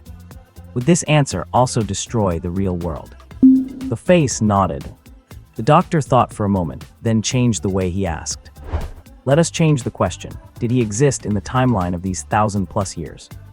Hearing the doctor's question, the face finally nodded. The answer is that he did exist. It then added, because this answer will not cause any impact, no price needs to be paid. The doctor habitually made a gesture to push up his monocle, but upon realizing it was not there, he froze for a moment. At this time, Lu Xiao also fell into deep thought. The amount of information brought by this question was quite large, and he had not fully digested it yet. After a long while, the doctor analyzed. That is to say, 292 existed during these 1,000+ years. The curse on him also happened during this time. As for what happened during those 1,000+ years, 292 himself has no memory of it. And retrieving this memory is the key to breaking the curse. A faint light glimmered in the doctor's eyes. Right. The face nodded. You are very right in your analysis, clever sir. Hearing the face's answer, the doctor looked a bit surprised. Do not you need me to pay a price for answering this question? The face shook its head. Because you figured it out through your own analysis, it does not count as a question. The doctor nodded. He had roughly figured out the traits of the mirror of omniscience. Lu Xiao chimed in. Does that mean I have actually lived for over 1,000 years? The face hesitated for a moment, then said, you could also understand it that way. Lu Xiao felt his head itch a little, oh no, ache. After finishing the questions, the doctor returned to his office. His assistant knocked and came in at this time. Doctor, there is a call for you. The doctor nodded, then took the communicator from the assistant's hand. This is the doctor. The other end of the communicator was silent for a while, before a deep voice came through. "Doctor, hand over the marionettes." Hearing this, the doctor refused without a second thought. "I refuse." Hearing the doctor's words, the other end of the communicator sounded somewhat angry. "Doctor 137 is a contained entity of our J shelter. How dare you refuse to return it? Are not you afraid I will report this to the Supreme Office?" After patiently listening to this speech, the doctor finally spoke in a flat tone. "Since 137 appeared within our borders, it means your containment has failed. According to the jailer's regulations, when an entity with failed containment appears on our territory, our shelter has the right and the obligation to contain it." The other side fell silent after hearing the doctor's words. A long time later, they said heavily, "But you know that the containment of 137 has not failed." The doctor replied coldly, "Sorry, I do not know that. I only know that 137 appeared on our territory, and in order to prevent an entity from going out of control, we contained it. If you have any objections to this result, you can report it to the Supreme Office and let the Executive Management Council make a ruling." The other side stammered, unable to refute for a moment. According to the jailer's regulations, no jailer special task force may appear on the territory of another country. Otherwise, it can be considered a territorial invasion. Obviously, the J shelter could not bear such a charge. "Doctor, I am willing to trade other contained entities for it. You know that 137 is extremely important to us at J." The other side said in compromise, "Fine. Really, which contained entity do you need? I will arrange for someone to deliver it right away." The doctor took a monocle out of his desk drawer, put it on, and then slowly spoke. "Sequence 12, the pen. Are you messing with me?" The other side started to sound exasperated. "You just wait. When the time comes, I will make you obediently send 137 back to me." Right after saying this, the communicator was instantly hung up. The doctor did not mind and casually tossed the communicator aside.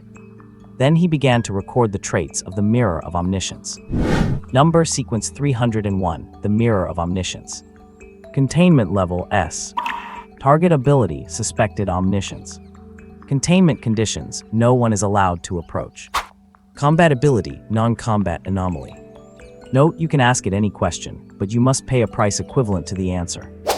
Note, if you already have an answer, you can seek confirmation from it, and it will tell you whether you are right or wrong. This action does not count as asking a question and requires no price. Note, researchers below class A do not have access permission. Afterward, the doctor uploaded this information into the jailer's system. After finishing all this, he rubbed the corners of his eyes. Should the information on sequence 292 be updated? He muttered to himself. After thinking about it, he gave up on the idea. Lu Zio's containment information remained on the previous version. Sequence number 292, the lost person. Containment level S. Target ability unknown, pending research. Containment conditions do not provoke actively and provide ample food. Combat ability level 1. Note, a human lost in the dark prison. Everything is still under observation. It is recommended not to provoke him. Just then, the communicator rang again. The doctor glanced at the communicator he had tossed aside, then answered it. "This is the doctor." A slightly magnetic male voice came from the other end of the communicator. "Doctor, I have secured sequence 97, the corrupted revolver that you asked for." Hearing this news, the doctor simply gave a calm hem. "By the way, are the investigation results on that special task force member out?" "Detailed investigation results are out, and I have already disposed of that person." The voice on the other end sounded somewhat surprised. "Disposed of already? Did you initiate the investigation protocols?" The doctor said coldly. "No, everyone who saw it has been sent for Class F memory clearance."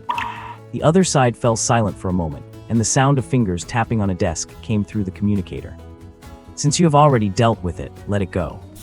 Do you know which faction is involved behind the scenes?" The other side did not seem to care much about the doctor taking matters into his own hands, but cared more about the final result. The doctor pushed up his monocle. "The Saints. Are they the Saints again?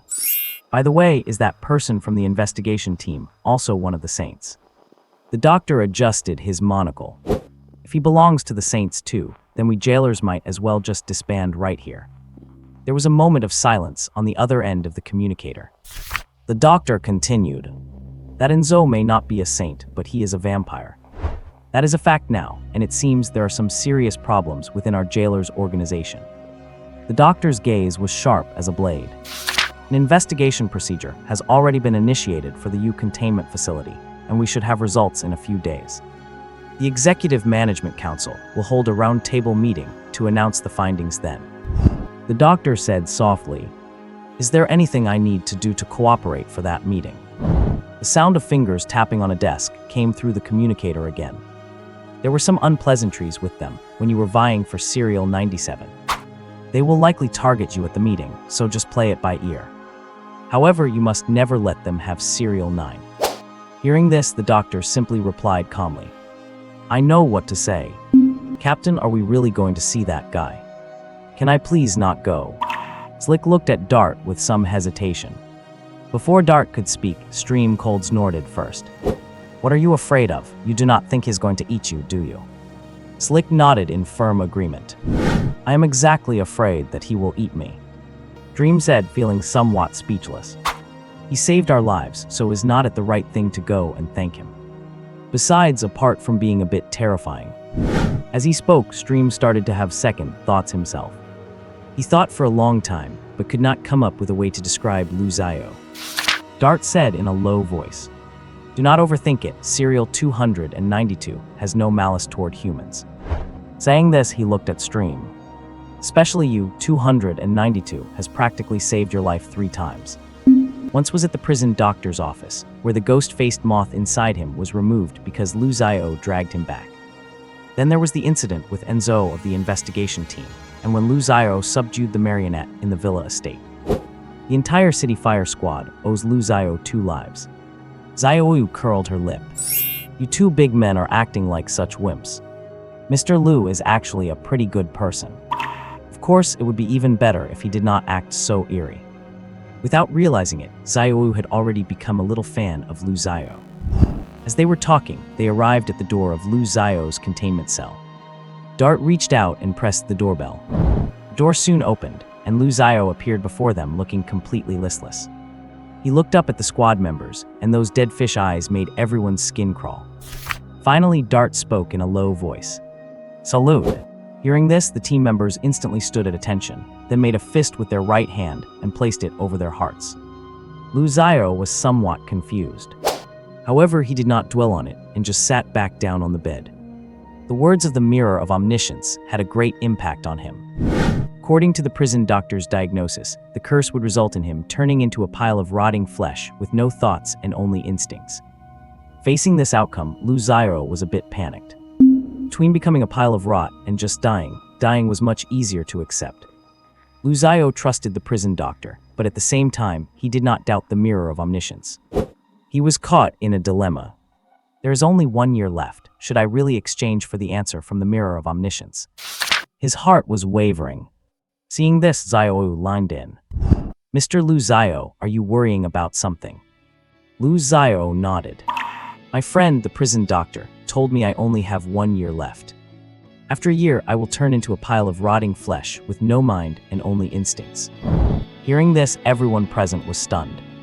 Is it that sudden? Slick spoke up. Dart slapped Slick on the back of his head. Realizing that it was clearly not the time for his usual antics, Slick shut his mouth immediately. So is there any solution?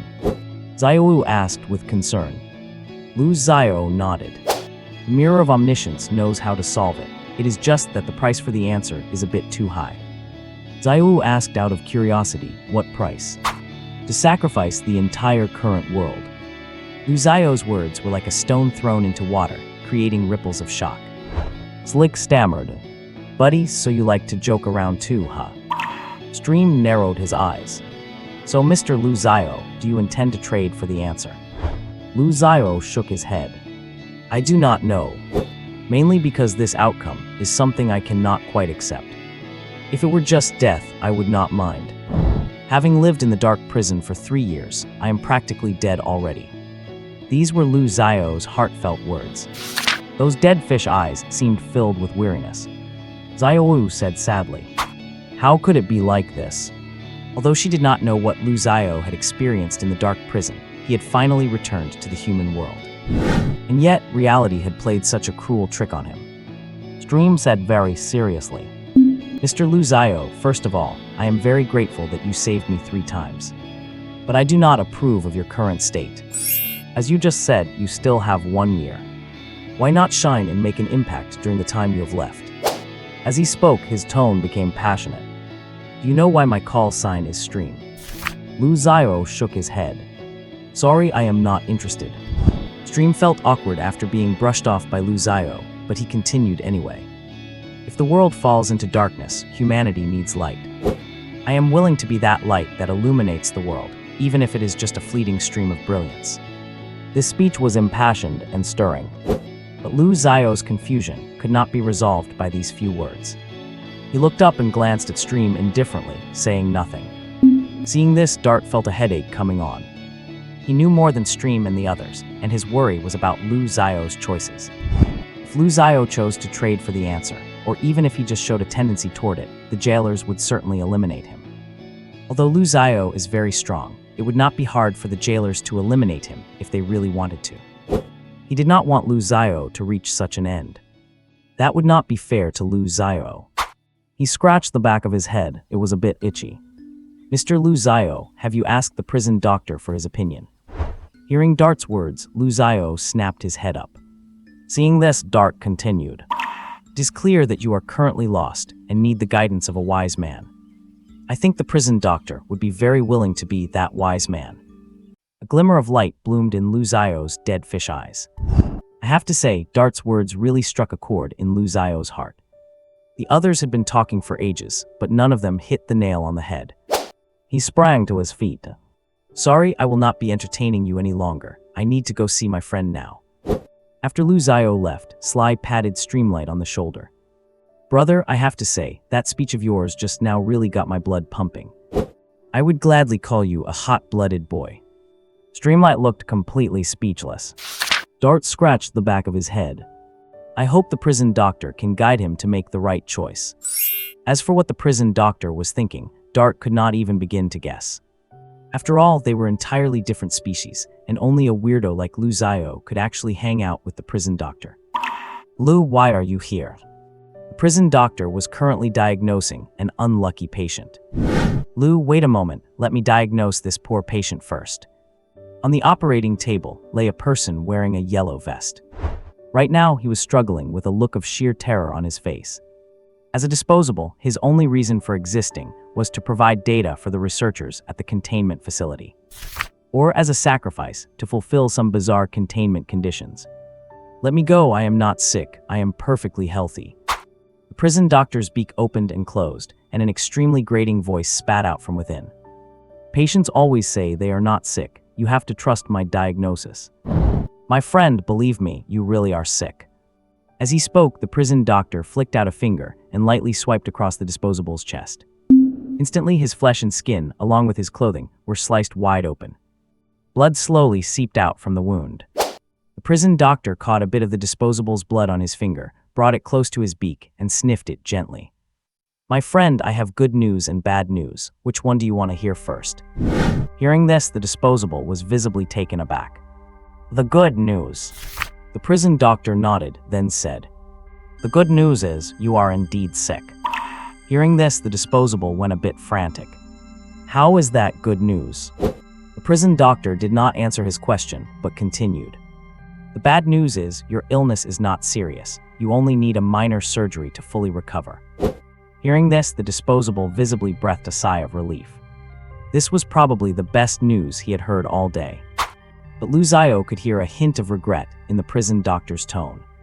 He leaned in closer to the operating table. "Mr. Prison Doctor, what illness does this poor patient have?" The prison doctor said with some distress. "He merely has a slight kidney deficiency." "Oh wow, then that really is not too serious of a problem." Lu Xiao also began to feel a bit regretful. Despite the regret, the prison doctor's medical ethics were unquestionable. He quickly began performing surgery on the patient.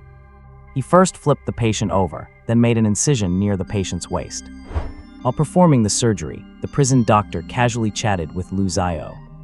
Lu, a minor illness like kidney deficiency, can be resolved with just a simple little surgery.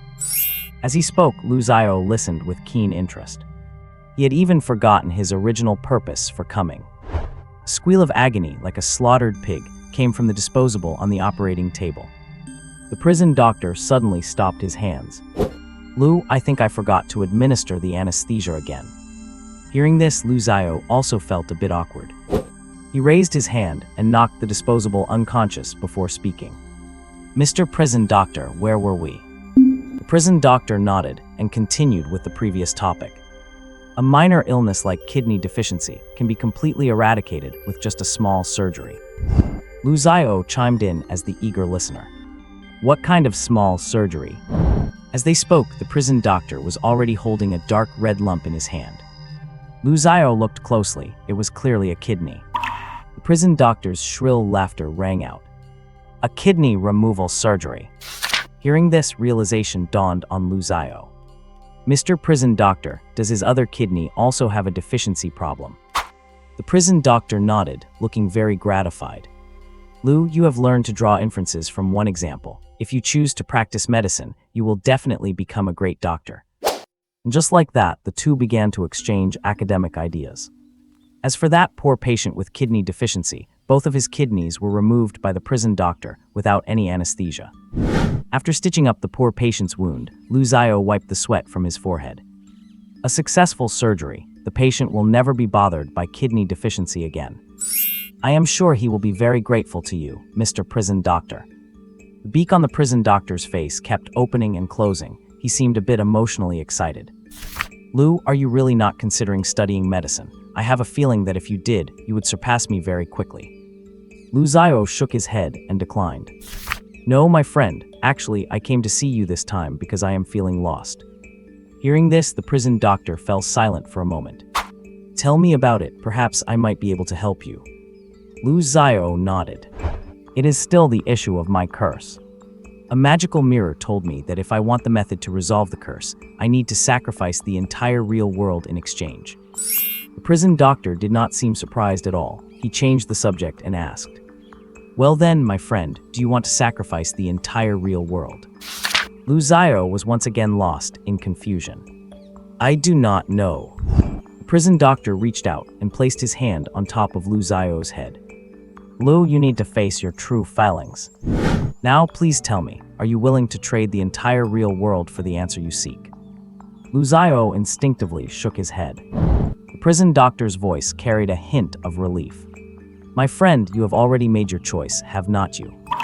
Lu Zio paused, looking up at the prison doctor. Standing before the 3-meter-tall prison doctor, he felt just like a lost child. The prison doctor retracted his hand. Lu, in truth, deep down you do not want to exchange the real world for the answer you seek. You are not lost. You are merely a bit afraid of the future. Fear is what makes you feel lost. Hearing the prison doctor's words, Lu Zio fell into deep thought.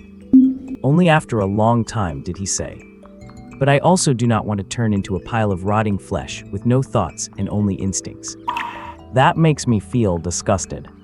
The prison doctor's shrill voice carried a trace of disappointment. My friend, have you completely forgotten my medical advice? That magical mirror is nothing but a shortcut in your search for answers. In the future, there might be even more shortcuts like this. And right now, you are obsessing over this shortcut, thereby wasting the little time you have left. Upon hearing this, Lu Zio's body gave a sudden start. Only then did he completely understand. The prison doctor had told him to go to the real world to find a method to solve the curse. And when Lu Zio found the Mirror of Omniscience, he subconsciously believed that the Mirror of Omniscience was the method he was looking for. He was suddenly enlightened. I am sorry, my friend. It was me who did not follow your medical advice. The prison doctor looked down at Lu Zio. I forgive you, my friend. So, are you going to study medicine with me? Lu Zio nodded. My friend, once I have resolved my own curse, I will definitely study medicine with you. The prison doctor nodded, no longer dwelling on the issue. By the way, the bone spur Ivan gave you, do you know how to use it in detail? Hearing this, Lu Zio nodded and said, I stuck it into my thigh and it works quite well. The prison doctor nodded and smiled. When you feel like you are in danger, try stabbing it into your heart. You might get an unexpected surprise. Upon hearing this, Lu Zio's eyes lit up. He immediately took out the bone spur, impatient to give it a try. Seeing this, the prison doctor spoke with a shrill, panicked voice. Lu, promise me, do not try anything reckless.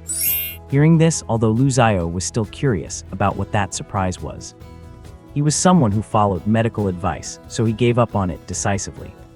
I understand, Mr. Prison Doctor. I will only try it when I am in danger. Hearing Lu Zio's words, the prison doctor finally breathed a sigh of relief. Lu, you really are a lunatic, Lu Zio said very seriously. Mr. Prison Doctor, I never doubt your diagnosis, but I am really not a lunatic. The prison doctor.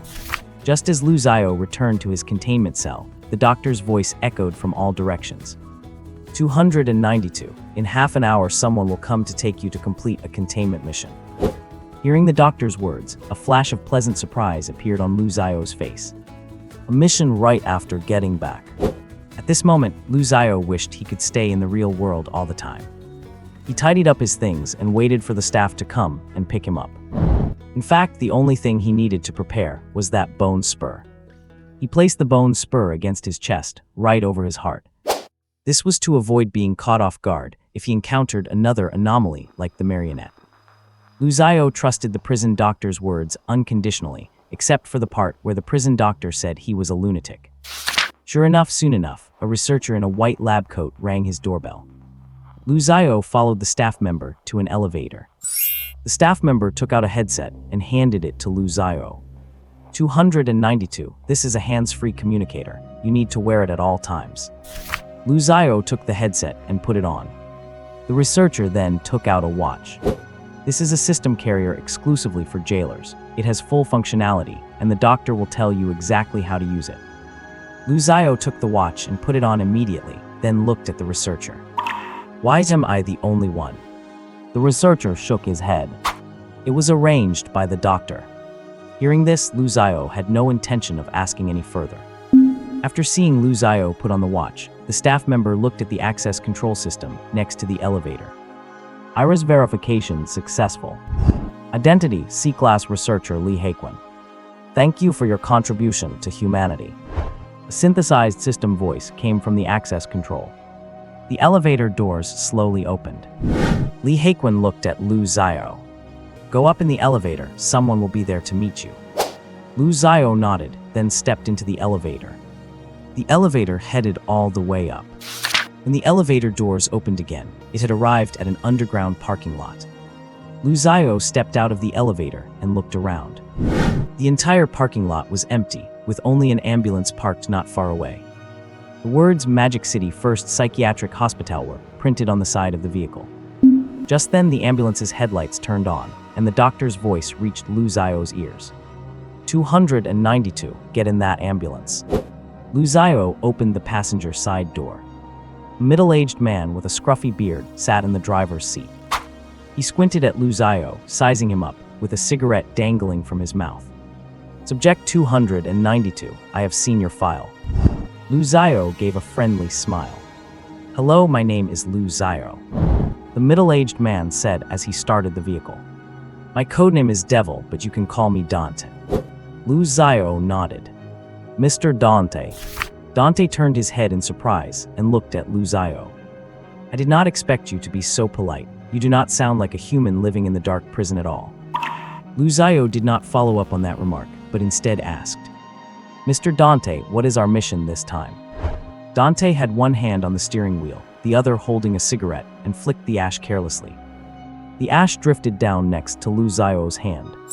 He did not answer Lu Zio's question first, but introduced himself. Let me introduce myself first. I am a sacrificial pawn of the jailer organization. You can think of me as cannon fodder sent to die. We sacrificial pawns are not the same as those regular soldiers. Sacrificial pawns are mainly involved in the containment of some anomalous entities that harbor malice towards humans, like monsters or some supernatural beings. He took a deep drag of his cigarette. Normally, our containment targets are ghosts. As he spoke, he opened the center console armrest box and took out a handgun, handing it to Lu Zio. The bullets in this gun are laced with mercury, which can cause slight damage to those anomalous creatures. While they were talking, the ambulance had driven out of the parking lot. Dante greeted the parking lot security guard before looking at Lu Zio again. "By the way, do you mind if I smoke?" Lu Zio shook his head to indicate he did not mind. Dante lit another cigarette. "If you did mind, you would just have to hold it in for a while." From the time Lu Zio got in the car until now, Dante had smoked 2 in a row. The 2 cigarettes were smoked back to back, without any interruption in between. Lu Zio frowned. "Mr. Dante, I do not think smoking like this is good for your health." Dante shrugged. "I am just cannon fodder. What does my health matter to me?" Lu Zio shook his head and said very seriously, "I have a friend named the prison doctor. You can go to him to get a diagnosis. I suspect there is a problem with your lungs." Dante took a sharp drag and said indifferently, "That guy, the prison doctor, he has diagnosed me. He said I had lung cancer and that I only needed a minor surgery to fully recover." Lu Zio nodded in strong agreement. "Mr. Prison Doctor's medical skills are absolutely reliable, so did you have that minor surgery?" Dante grinned. "I asked him what kind of surgery, and guess what that guy said? That guy told me it was a lobectomy." Seemingly amused by this, Dante laughed out loud. Lu Zio, however, said with a straight face, "Mr. Prison Doctor's diagnosis is correct. Just a moment ago, I witnessed Mr. Prison Doctor performing surgery on a patient with kidney deficiency. That lucky patient will never have to worry about kidney deficiency again." Hearing Lu Zio spew nonsense with such a straight face, Dante's mouth could not help but twitch.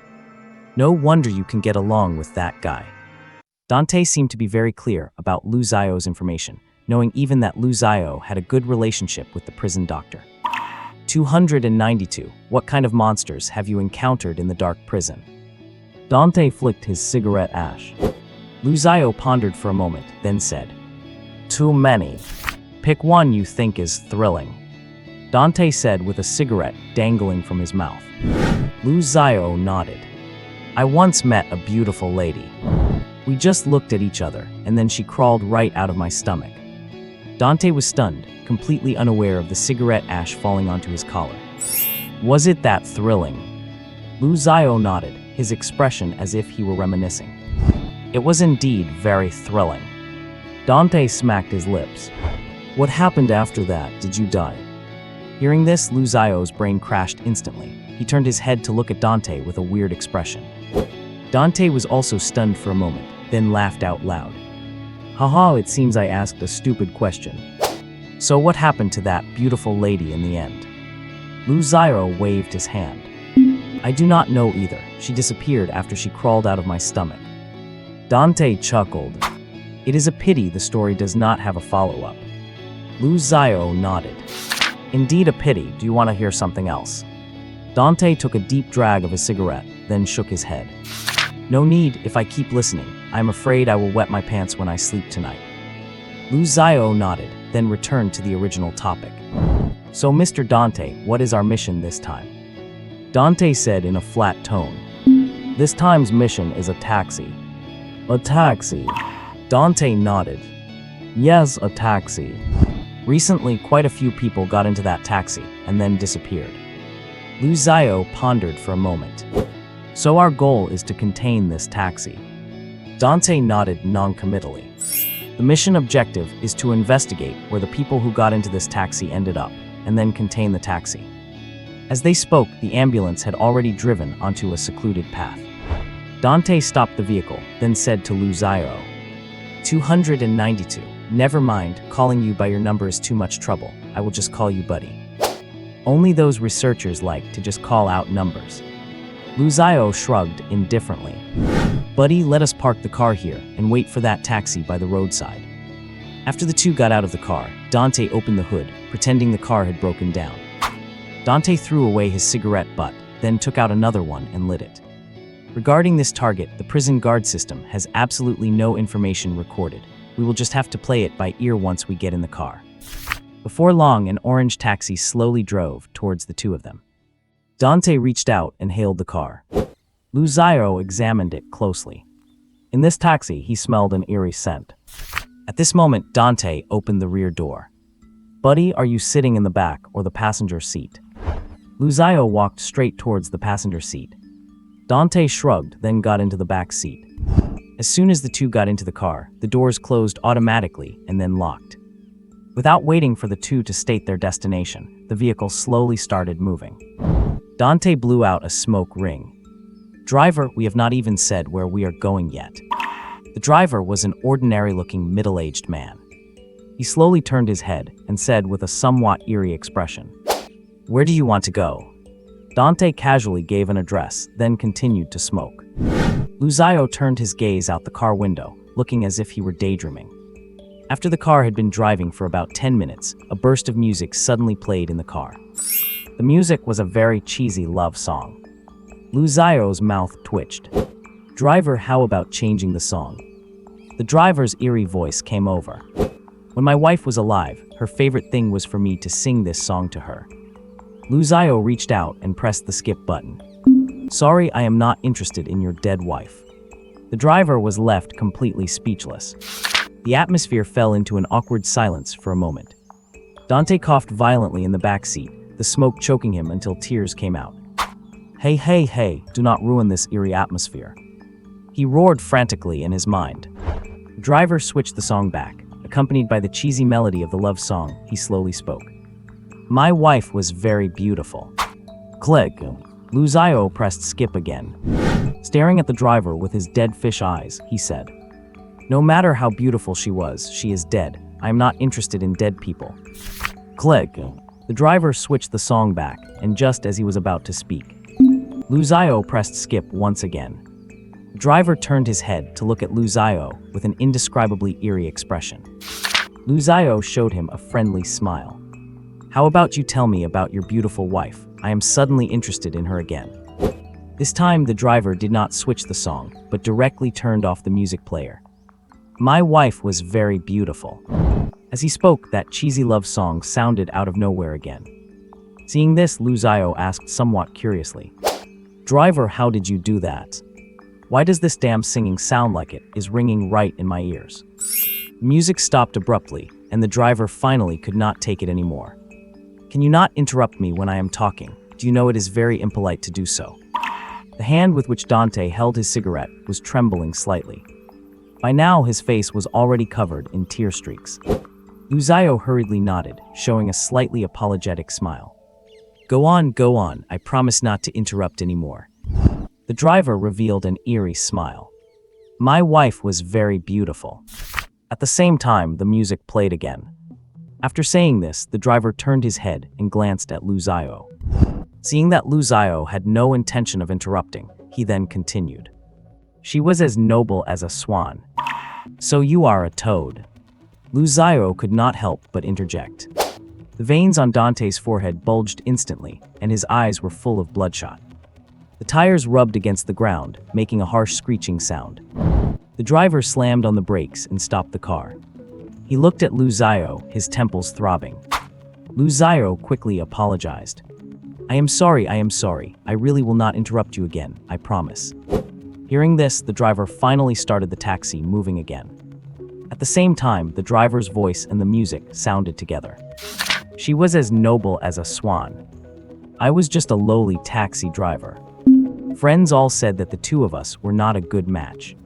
But I felt that as long as I devoted myself to her wholeheartedly, she would definitely be moved by me. Under my desperate pursuit, she finally agreed to marry me. However, after getting married, I found out that she was still in contact with her ex. But I loved her too much and was afraid she would leave me. So I could only pretend I did not see anything." He spoke very fast, pouring out a whole lot of words in rapid succession. "Brother, you sound like a massive simp." Luzayo sighed and said earnestly, "Screech." The taxi stopped again. The driver held a sharp knife in his hand and let out an ear-piercing shriek. "Damn it, I have put up with you for far too long." With that, the sharp knife thrust toward Luzayo's heart. Luzayo stared with dead fish eyes as he watched the sharp knife thrust toward him. At the same time, Dante, sitting in the back row, reacted with lightning speed and immediately pulled out his pistol, pressing it against the driver's head. The sharp knife stopped an inch from Lu Zio's chest. An invisible aura emanated from Lu Zio's body. Lu Zio had already assessed the level of the anomaly before him. Suppression force belonging to a high-ranking entity rendered the driver unable to move. Lu Zio's mouth curled into a friendly smile. "Friend, we're just talking. Why are you getting physical?" He extended a finger and lightly flicked the blade. The sharp knife vibrated incessantly before shattering into countless pieces. Dante was left dumbfounded by this scene. The driver was equally stunned, stuttering as he spoke. My lord. It was my ignorance that failed to recognize a true master." By now, he realized that the two people in front of him were clearly here to bait him. At this moment, the driver was filled with immense regret. Dante picked up the half-burnt cigarette butt that had fallen into his crotch area. "Buddy, is it already over?" He had not expected this containment mission to go so smoothly. Lu Zio shook his head. "Not yet, there should be a bigger fish." He then spoke kindly to the driver. "Do not be afraid, I will not eat you." The driver nodded blankly. Lu Zio grinned. "Take us to wherever you were originally planning to take us." Hearing Lu Zio's words, the driver wore a smile that looked uglier than crying. No, I did not want to take you anywhere." Dante interjected and asked, "Where did all those humans who got into your car end up?" The driver paused, then answered with a guilty conscience. They were all killed by me." Dante had already suspected this. When humans fall into the hands of anomalies, the outcome is rarely good. "And their bodies?" Dante pressed further. The driver looked at Lu Zio with hesitation. Lu Zio gave a light hum. "Although I have not eaten low-level anomalies before, if you dare to lie, I do not mind getting a taste." Hearing this, the driver was so terrified that he could not stop shivering. He never dreamed it possible that he would just go out to pick up a random victim and end up encountering a brutal heavyweight who eats anomalies raw. Turns out he was the unlucky one. He did not doubt Lu Zio's words for a second. As an anomaly, he knew all too well why a human like Lu Zio would have the aura of a high-level anomaly. He must have eaten quite a few of them. Judging by the guy's words, he even ate high-ranking ones. Such a ruthless character was nothing more than a legend, even in their circle. The driver stuttered. "I would not dare lie, I would not dare. They were indeed all killed by me. And their corpses were fed to this taxi." Hearing the driver's answer, Dante was also stunned. "Fed to the car." Lu Zio did not say a word, just watching the driver with those dead fish eyes. The driver felt unnerved by Lu Zio's gaze, so he hurriedly said, "It is true, this car is an anomalous object." Afraid they would not believe him, he quickly added, "I will show you." Dante looked at Lu Zio, and seeing him nod, he agreed. The driver then opened the door, walked to the front of the car, and popped the hood. The eyes of the two men fell into the engine bay. It was meant to be the place where the engine is kept, but there was no mechanical engine at all. Instead, it was a flesh and blood engine made from a mass of tissue. Densely packed blood vessels looked like fuel pipes, which was terrifying to behold. At that moment, the flesh engine was still pulsating slightly, like the heart of the car. Dante took a deep drag of his cigarette. "What a unique piece of work," the driver said tremblingly. "This car needs flesh for fuel now. I had no choice but to go out and hunt humans." Dante glanced at Lu Zio. "Buddy, what do you think about this thing?" Lu Zio pondered for a moment. "Something is off. There is the scent of another anomaly, and the smell is so good it makes my mouth water." As he spoke, he looked at the driver. "Where did you find this car?" The driver blurted out, "In the dark prison. I found this car in the prison, then drove it to this world full of humans." Hearing this, Dante's expression turned serious. "Are you saying this car can travel freely between the dark prison and the human world? If this car could really do that, it would be terrifying." The driver shook his head. "No, I just happened to drive into the human world by accident, and now I cannot go back. The car only started needing flesh to run after coming to the human world. It did not need it at all in the prison." Dante looked at Lu Zio. "Is he lying?" Lu Zio shook his head and did not speak. He was pondering something else. "When I first saw this car, I smelled 3 different scents on it." Lu Zio pointed at the orange taxi. "One scent belongs to the car itself. Besides the drivers, there is another scent that makes my mouth water. That must be a high-ranking entity, which also means the driver is not the car's real owner. Lu Xiao analyzed calmly. At first, I thought this driver was working for that someone. That is why I said there was a bigger fish, but it seems that is not the case now. Lu Xiao was not worried about whether the driver was lying. Low-level anomalies cannot possibly lie in the presence of a high-level entity. This driver belongs to the lowest tier of anomalies. Back in the dark prison, Lu Xiao would not even have bothered to look at such an entity. Dante pondered for a moment. "Buddy, what should we do next?" Lu Xiao scratched his head. "Forget it, let us go back and ask Dr. So-and-so first." Dante nodded and opened his communicator. "Doctor, this is Dante. The mission is complete." The doctor's voice came through on the other end. "Very good, good work. Bring 292 back with you." Dante nodded and looked at Lu Xiao. "The doctor wants us both to head back now." Suddenly, he seemed to think of something and pointed at the driver. "How should we handle this anomaly?" Lu Xiao stroked his chin in thought for a moment, then showed a friendly smile. "I will drive this car back with him. You go ahead and drive that ambulance." Dante did not hesitate and nodded directly. In the car, "Whatever happened to that beautiful wife of yours?" The driver looked like he was about to burst into tears. "She died. Did not you say she was as graceful as a swan?" "I am a toad." Lu Xiao. Containment Facility C. An orange taxi was parked inside a containment cell. The doctor walked around the taxi a few times, then looked at the driver hiding behind Lu Xiao. "What properties does this car have?" This human wearing a monocle and a white lab coat made the driver feel a bit terrified. Lu Xiao grabbed the driver hiding behind him. "Mr. Doctor is asking you a question. It is very impolite not to answer him." The driver nodded profusely. "Sir, I also cannot clearly explain what properties this car has." Then he repeated what he had told Lu Xiao and the others to the doctor once more. After hearing the whole process, the doctor adjusted his monocle. Was it driven out from the dark prison? This information made the doctor sense an anomaly.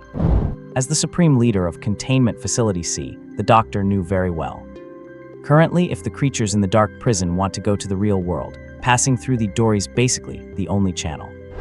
And their job as prison guards is to guard the door and prevent the eerie creatures in the dark prison from going to the real world. Every containment facility guards a door. An assistant on the side provided the doctor with a set of data. "Doctor, in the past decade, the number of eerie creatures appearing in the real world has been increasing exponentially every year."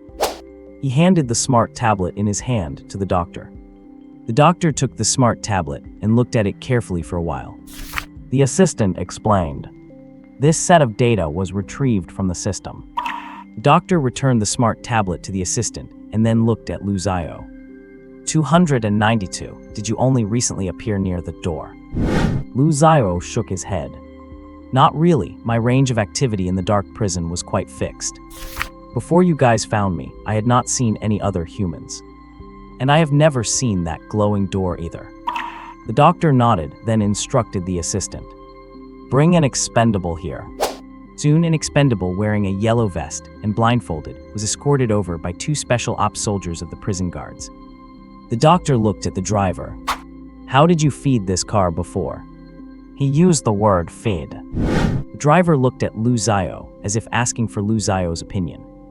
Lu Xiao grinned. Do as Mr. Doctor says. Hearing this, the driver hurriedly nodded, then walked to the back of the car and opened the trunk. Lu Xiao and the doctor also followed. With a bang, the trunk was opened. Lu Xiao's gaze fell inside. There was nothing in the trunk except for a hideous and terrifying mouth. The doctor said calmly, "Push the expendable in." The two special ops soldiers walked over, holding the unlucky expendable. The expendable was blindfolded and could not see anything. But a fear stemming from the bottom of his heart made him struggle uncontrollably. Soon a hair-raising chewing sound rang out. At the same time, the roar of an engine sounded. The sound was exactly like an American Big V. Lu Xiao pinched his chin. A taxi having this kind of sound makes me think of an apt description. Lu Bu riding a dog. The driver said carefully from the side. Actually, its appearance can change at will. Lu Xiao's interest was immediately piqued. Quick, demonstrate it.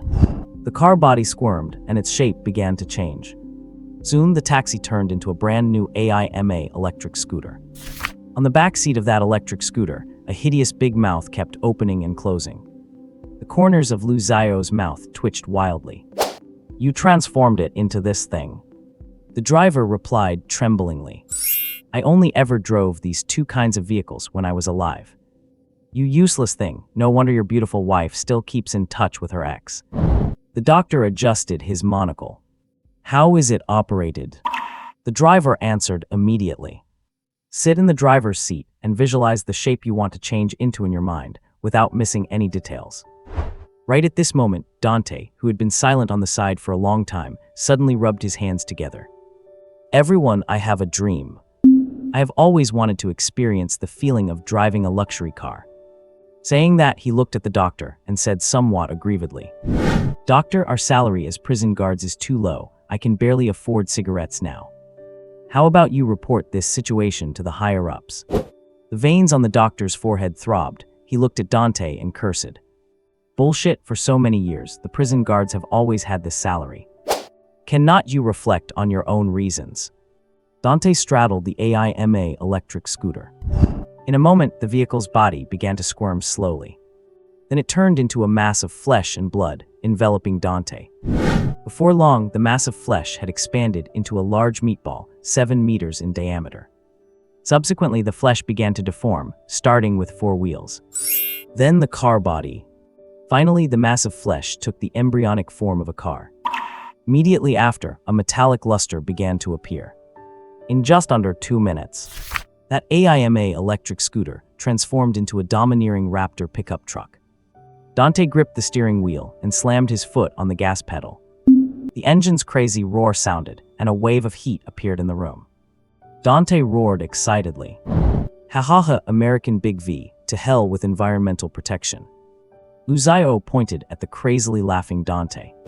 See that? If you had a car like this, your beautiful wife would absolutely delete her ex's contact info overnight. The driver had a look of having learned a profound lesson. Doctor, can I take it out for a spin? Dante shouted excitedly to the doctor. The doctor adjusted his monocle, then opened the back door and got in. Seeing the doctor get in, Lu Xiao also opened the passenger door. On the streets of the Magic City, an extremely eye-catching pickup truck stopped at a traffic light intersection. Dante stepped on the gas pedal from time to time. Waves of sound made pedestrians turn their heads uncontrollably. Oh my God, what kind of car is this? I have never seen it. Such a handsome pickup truck. Indeed, pickup trucks are a man's romance. If my husband also had a car like this, why would I still keep in touch with my broke ex?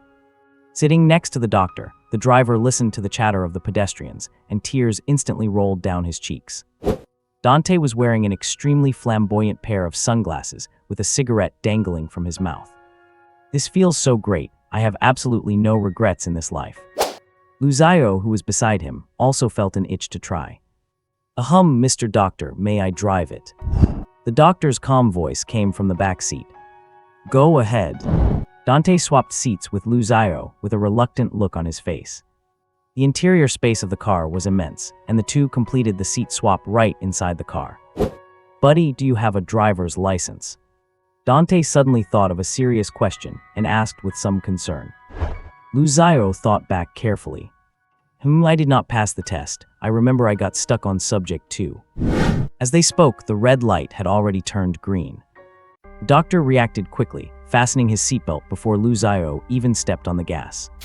With a roar of the engine, the front of the pickup truck lurched upward, then bolted forward like an arrow released from a string. Caught off guard, Dante and the driver were terrified, their scalps tingling with fear. Dante gripped his seatbelt, struggling unsuccessfully to buckle it. Buddy, my God, slow down, I am scared. The driver was relatively more experienced. He hugged the seat in front of him tightly, pressing his whole body against it. The doctor's face remained expressionless, but the veins on the back of his hand, gripping the handle, were popping out. He was clearly using every ounce of his strength. Dante did not even notice the cigarette in his mouth had fallen out as he roared hysterically. Stop the car, stop. Oh my god, I just wet my pants. Outside the vehicle, 2 police officers witnessed the scene and immediately chased after them.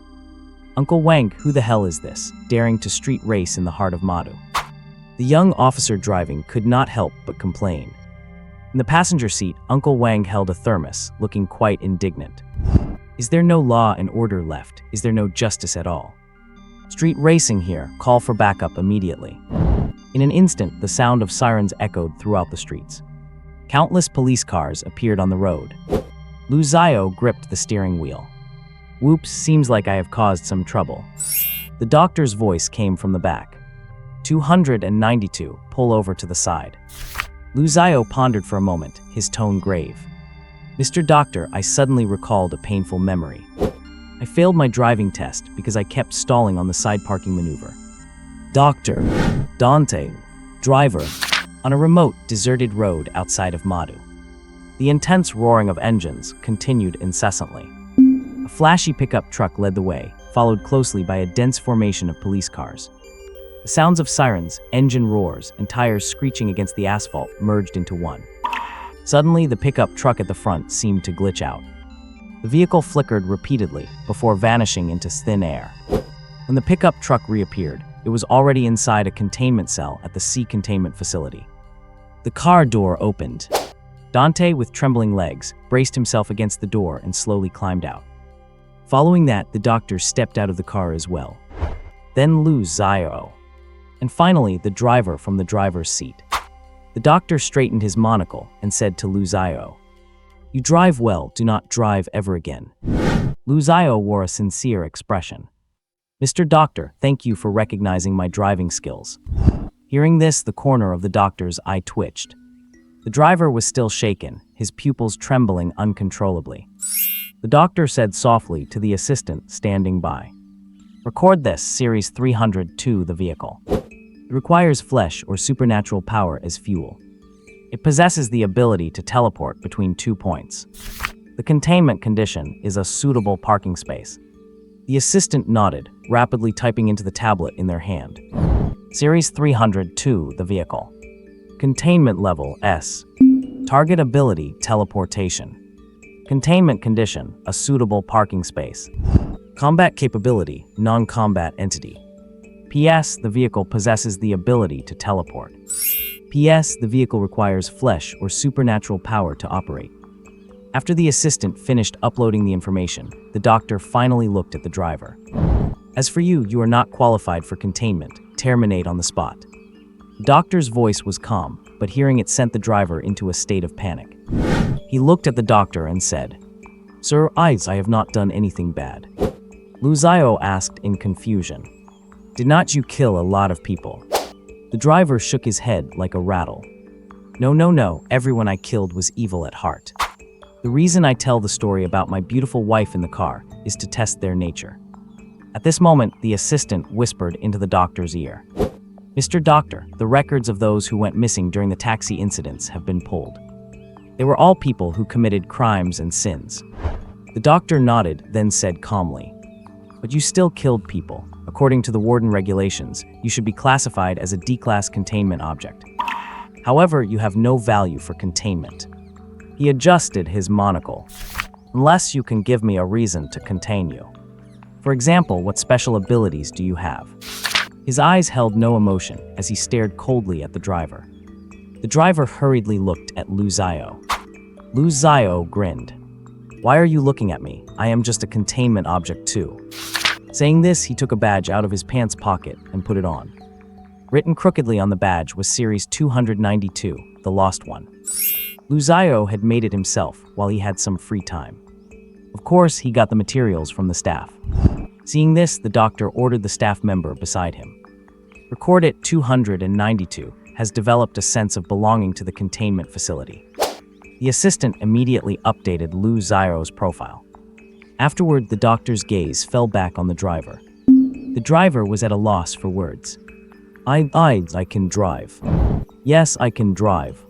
As soon as he said this, silence fell over the room. The driver was about to cry.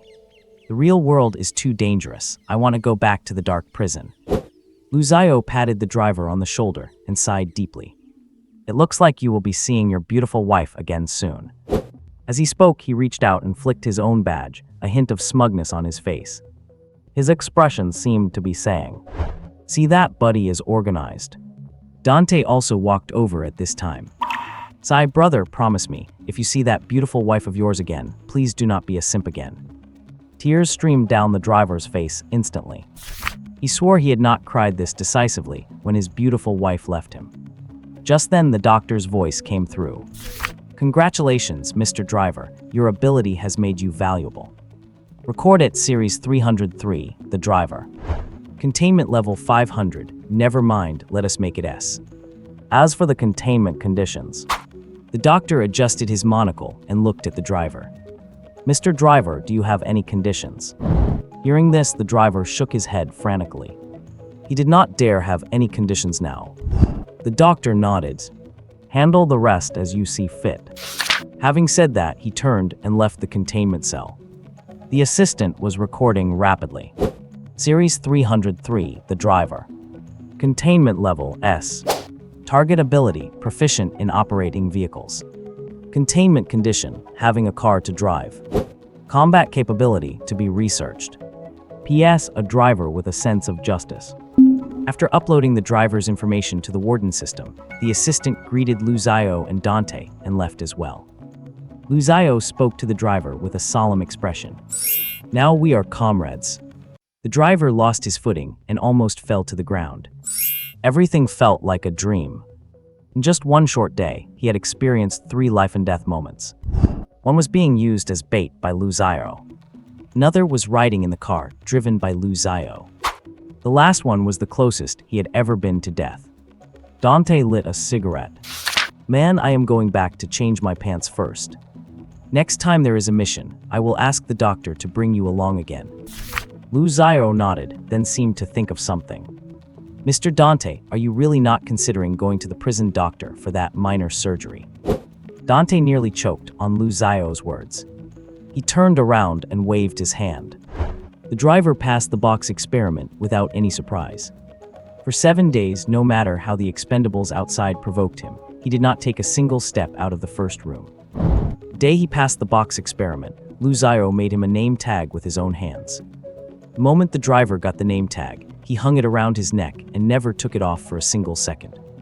Luzayo was also someone who could not stay idle.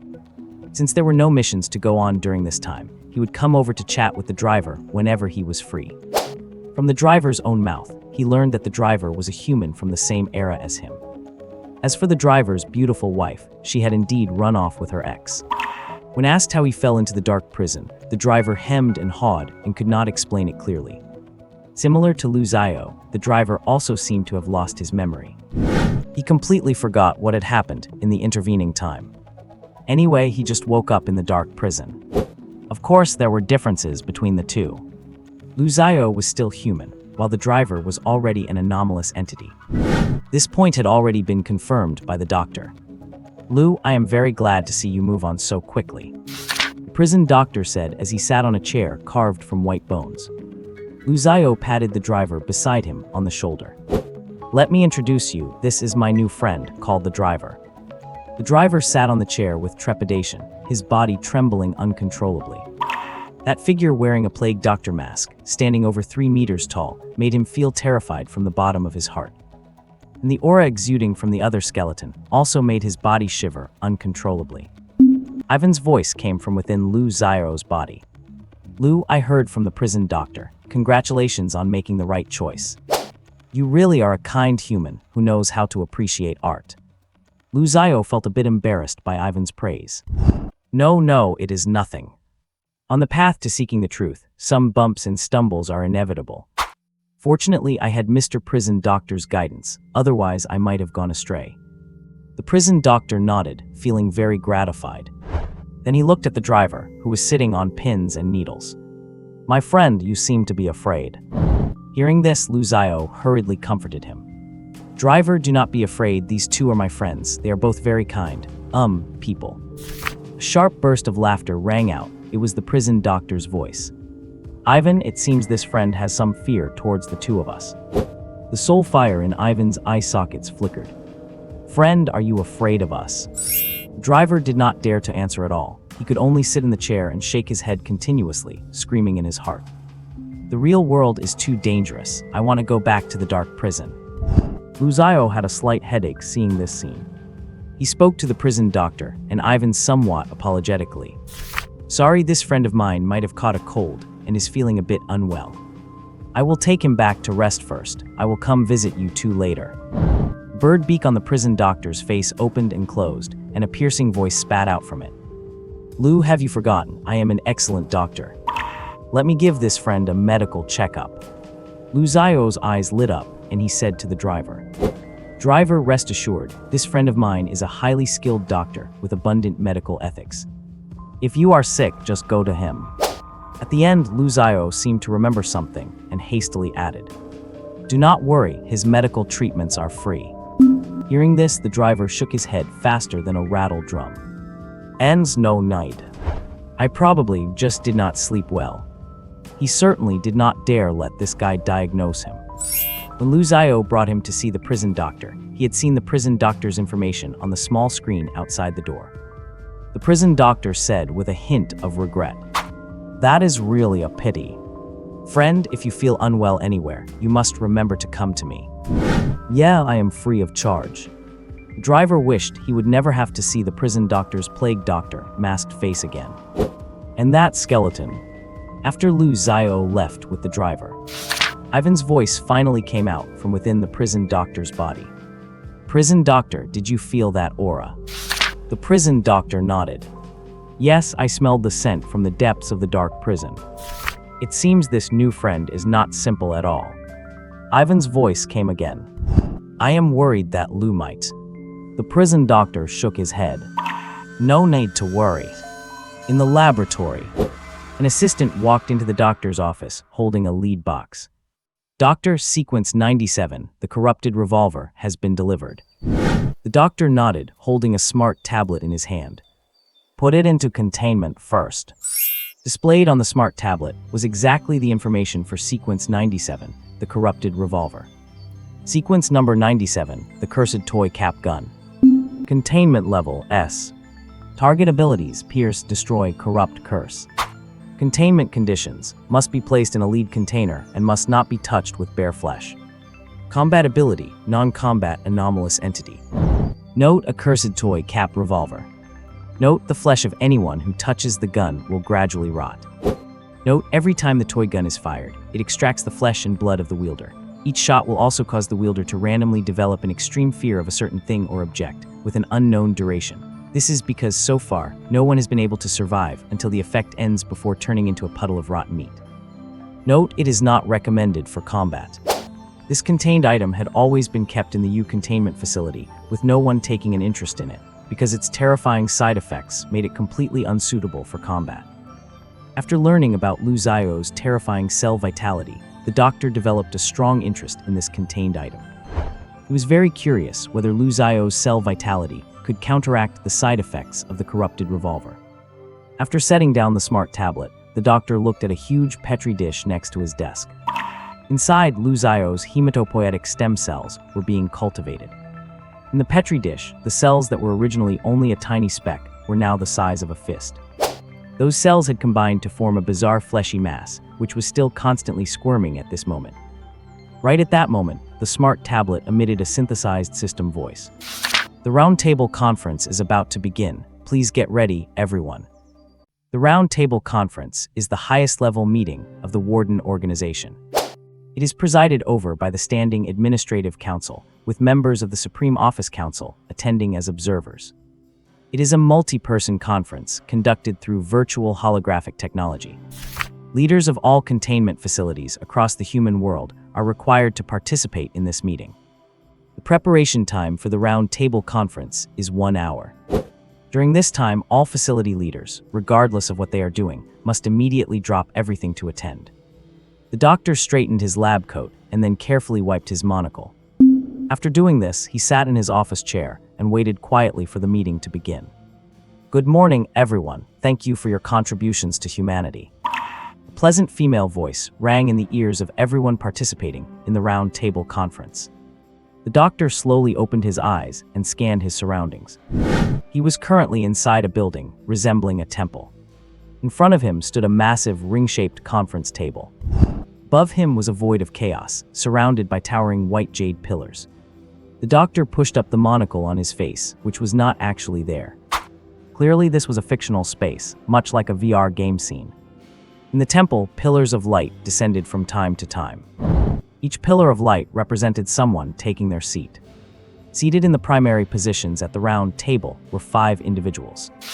These 5 were the members of the Standing Administrative Council. These 5 counselors are independent of all containment facilities and represent only the Standing Administrative Council. Below them were the high-ranking officials of the Supreme Office. And finally, facility leaders like the doctor. Sitting next to the doctor was a white-haired old man. The old man smiled faintly at the doctor. "Doctor, good to see you again," the doctor said with a hint of respect. "Mentor, it has been a long time." That old man was the doctor's mentor, as well as the leader of the sea containment facility in China. His code name is Warden. The warden glanced at the doctor and then chuckled. "I heard your sea facility snatched 137 from Jay." Hearing this, the doctor said solemnly, "Due to a containment breach, 137 appeared within the jurisdiction of my sea facility. According to the warden regulations, I have the right and obligation to contain it." The warden shook his head, unable to hold back a laugh. "Who are you putting on a show for? I was the one who taught you the warden regulations." As he spoke, the warden stroked his white hair. "Just trade 137 for some benefits. There is no need to hold on to it so tightly. Jay treats 137 like a treasure, but for us, 137 is really of limited use." The doctor nodded. That had been his plan all along. There were 2 reasons why he refused the exchange request from Jay at the time. First, it needed to be discussed in a formal setting like this, and Jay had to be the one to bring it up. Only then could the doctor secure more benefits for C. The most important reason was the second. The doctor wanted to annoy the leader of Jay. The warden continued, his tone turning grave. "This meeting is most likely related to the 301 you have contained. Have you figured out how to keep 301? The doctor shrugged. "That person told me to play it by ear." The warden paused for a moment, then burst into hearty laughter. "So many years have passed, and you have not changed a bit. Fine, in any case, with that person around, even if we do not end up keeping 301, we will not be at a disadvantage." The doctor shrugged indifferently. Sitting on the other side of the doctor was a young man. His codename is Director, and he leads the sea containment facility in China. Hearing the conversation between the doctor and the warden, he chimed in. "Doctor, compared to 301, I am more interested in the 292 you contained a while back." He pursed his lips and smiled, looking somewhat shy. "How about you name a price?" The doctor glanced at him. "Sorry, I have no intention of trading 292. The director did not seem to mind. He leaned back in his chair and chuckled lightly. "The data on 292 has barely changed at all. Doctor, you would not be hiding the research results for yourself, would you?" The doctor nodded quite earnestly. "That is indeed what I am thinking."